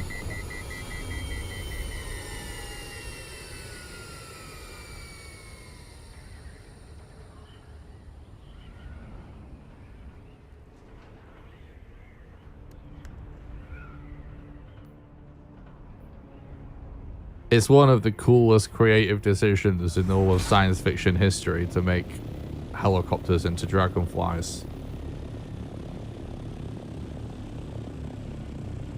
Oh, this is PvP here. And this is C.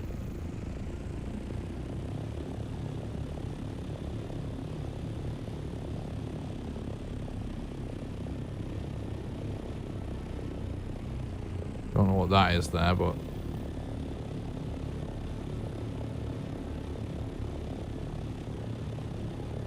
Control point. Oh, okay, so in... Oh, right, I understand now. So it's like a PvP zone in a PvE sector, just like in the basin. Because it's a control point.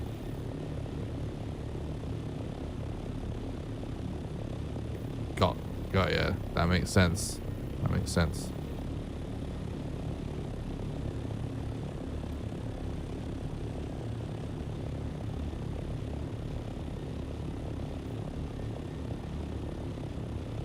Well, this is really cool.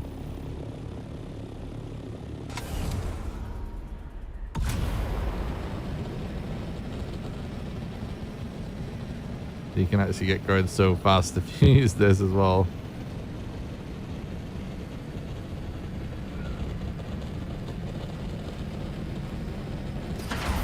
It doesn't stop as quick, does it? When you let go. Oh, oh, oh. Oh god, I'm dying. I'm pressing the wrong button. Someone getting eaten by the worm.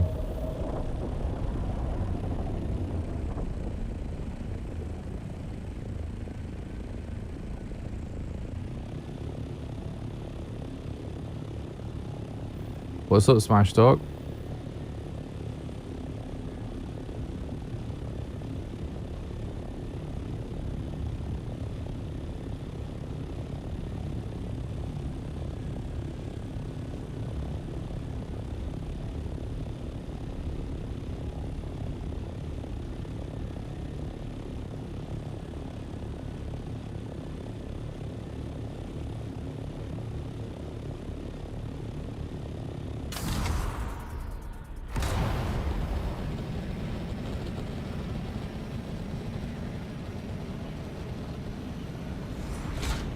Ornithopters will not be able to follow you with the booster and the patch update. Oh yeah, I read about that.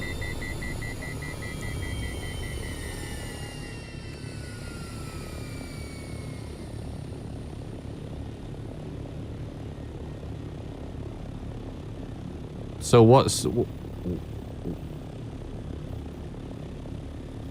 know what? Don't worry about it.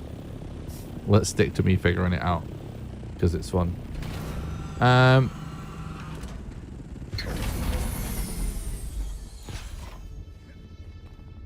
there's a guy there. Oh, cool. One of those water sealed places.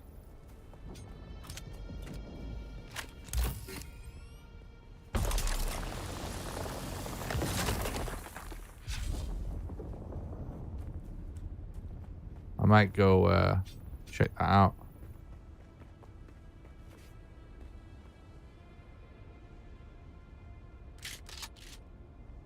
That's a bigger boy, isn't it?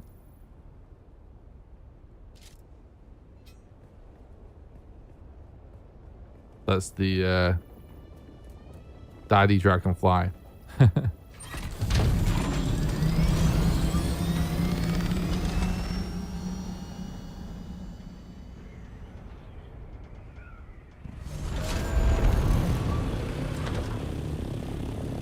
It's a carrier with a spice harvester. Yeah, I know it's a carrier actually.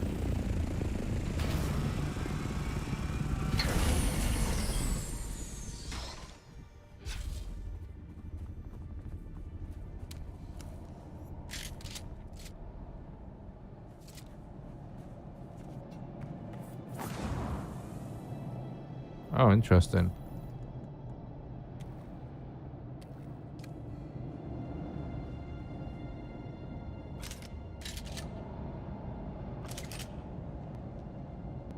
I thought I saw booby traps then.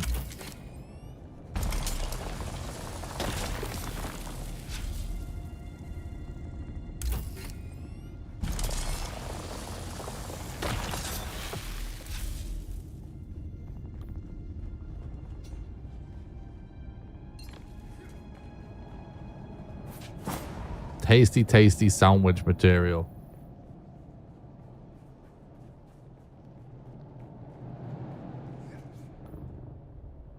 Okay. Not much in there, really.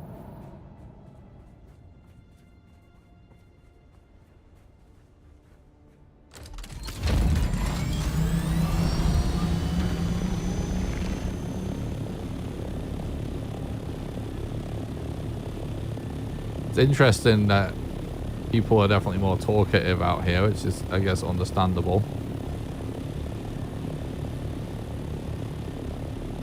So do we know like what the sort of maximum amount of players is in the deep desert?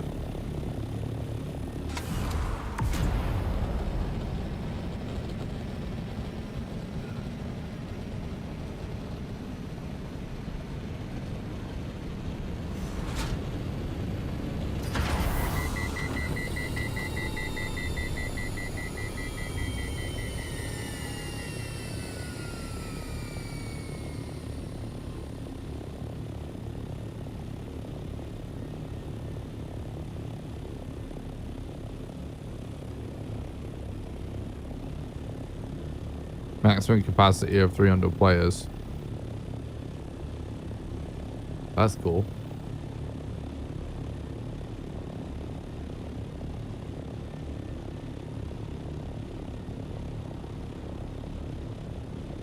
I'm just kind of having a bit of a leisure cruise at the minute. We're just looking around a bit. I don't think I'm gonna go into the PvP zone right now because I need to get off, really. It's getting late. I wanted to end a lot earlier today because I'm just really tired. And it's still been a good stream. But we did it. We got the Ornithopter built anyway. Oh, I see. The booster is actually a toggle on this. That makes complete sense.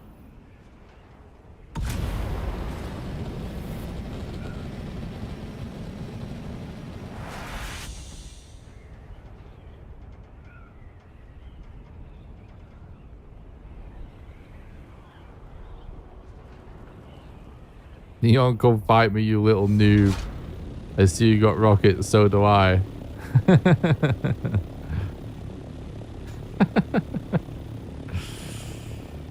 Some things never change in video games, really, do they?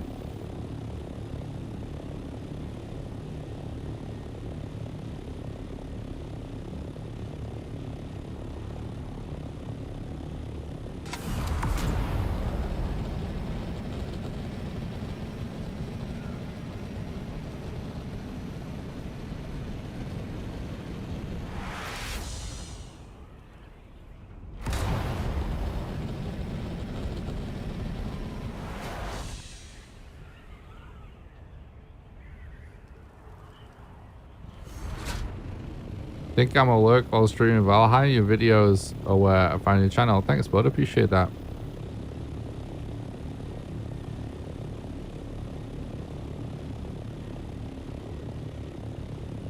What's going on here then?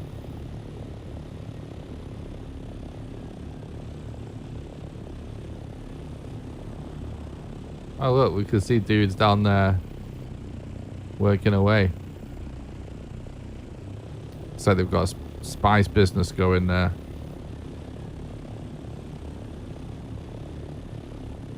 Some Atreides colours there.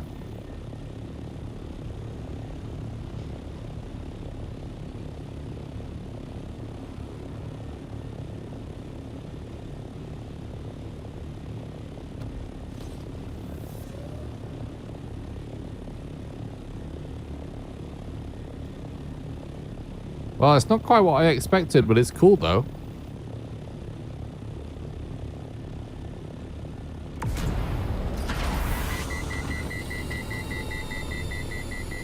Getting destroyed at the end of the week, sadly. Yep. So, like, what days are the reset? I thought it was Tuesdays.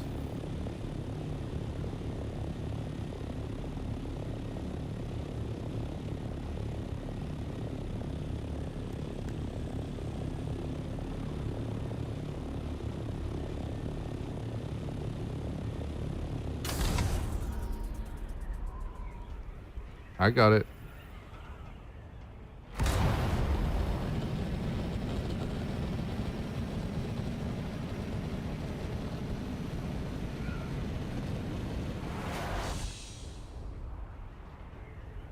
You don't need to tell me the stuff that the game says in massive letters on the screen every time it happens, Silver, just so you know.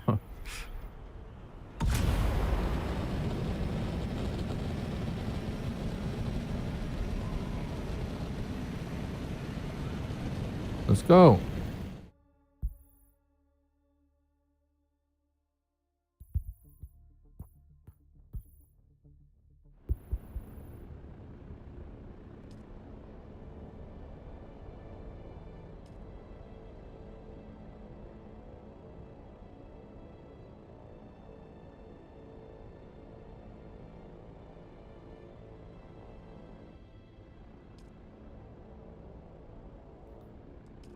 Okay, it's so weird that that didn't immediately come up when we were going into the deep desert before. It was well confusing.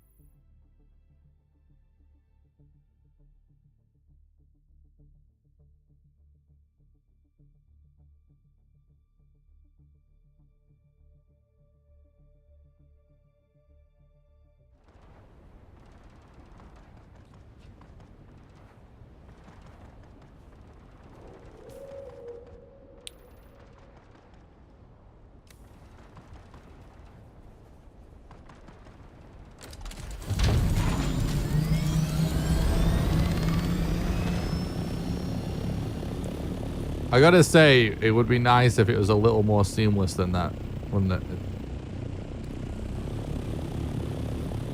It's still cool though.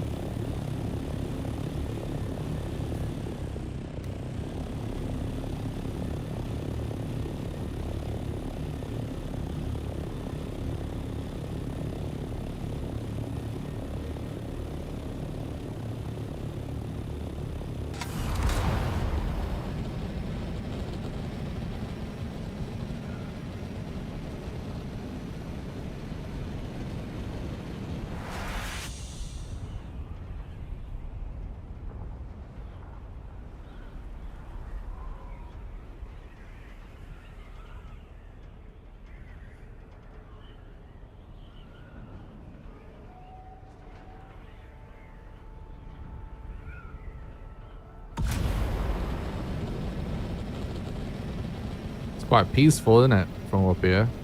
All the chaos.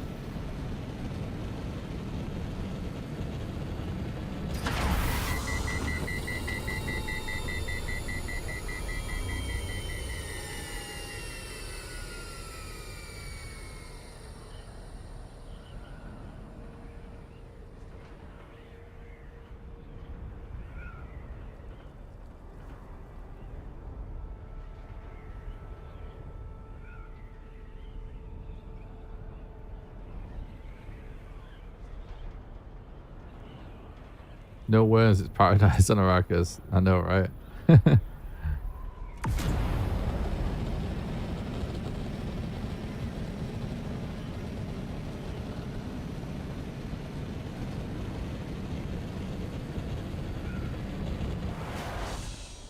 There it is.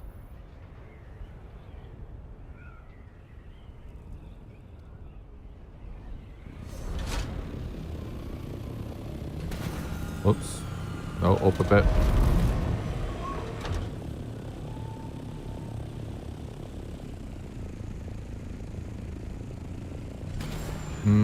Could still potentially do to be wider just for aesthetic reasons. But I don't. Yeah, we'll just leave it like that for now, I guess. Hell yeah. Well, that's epic. Definitely love the Ornithopter.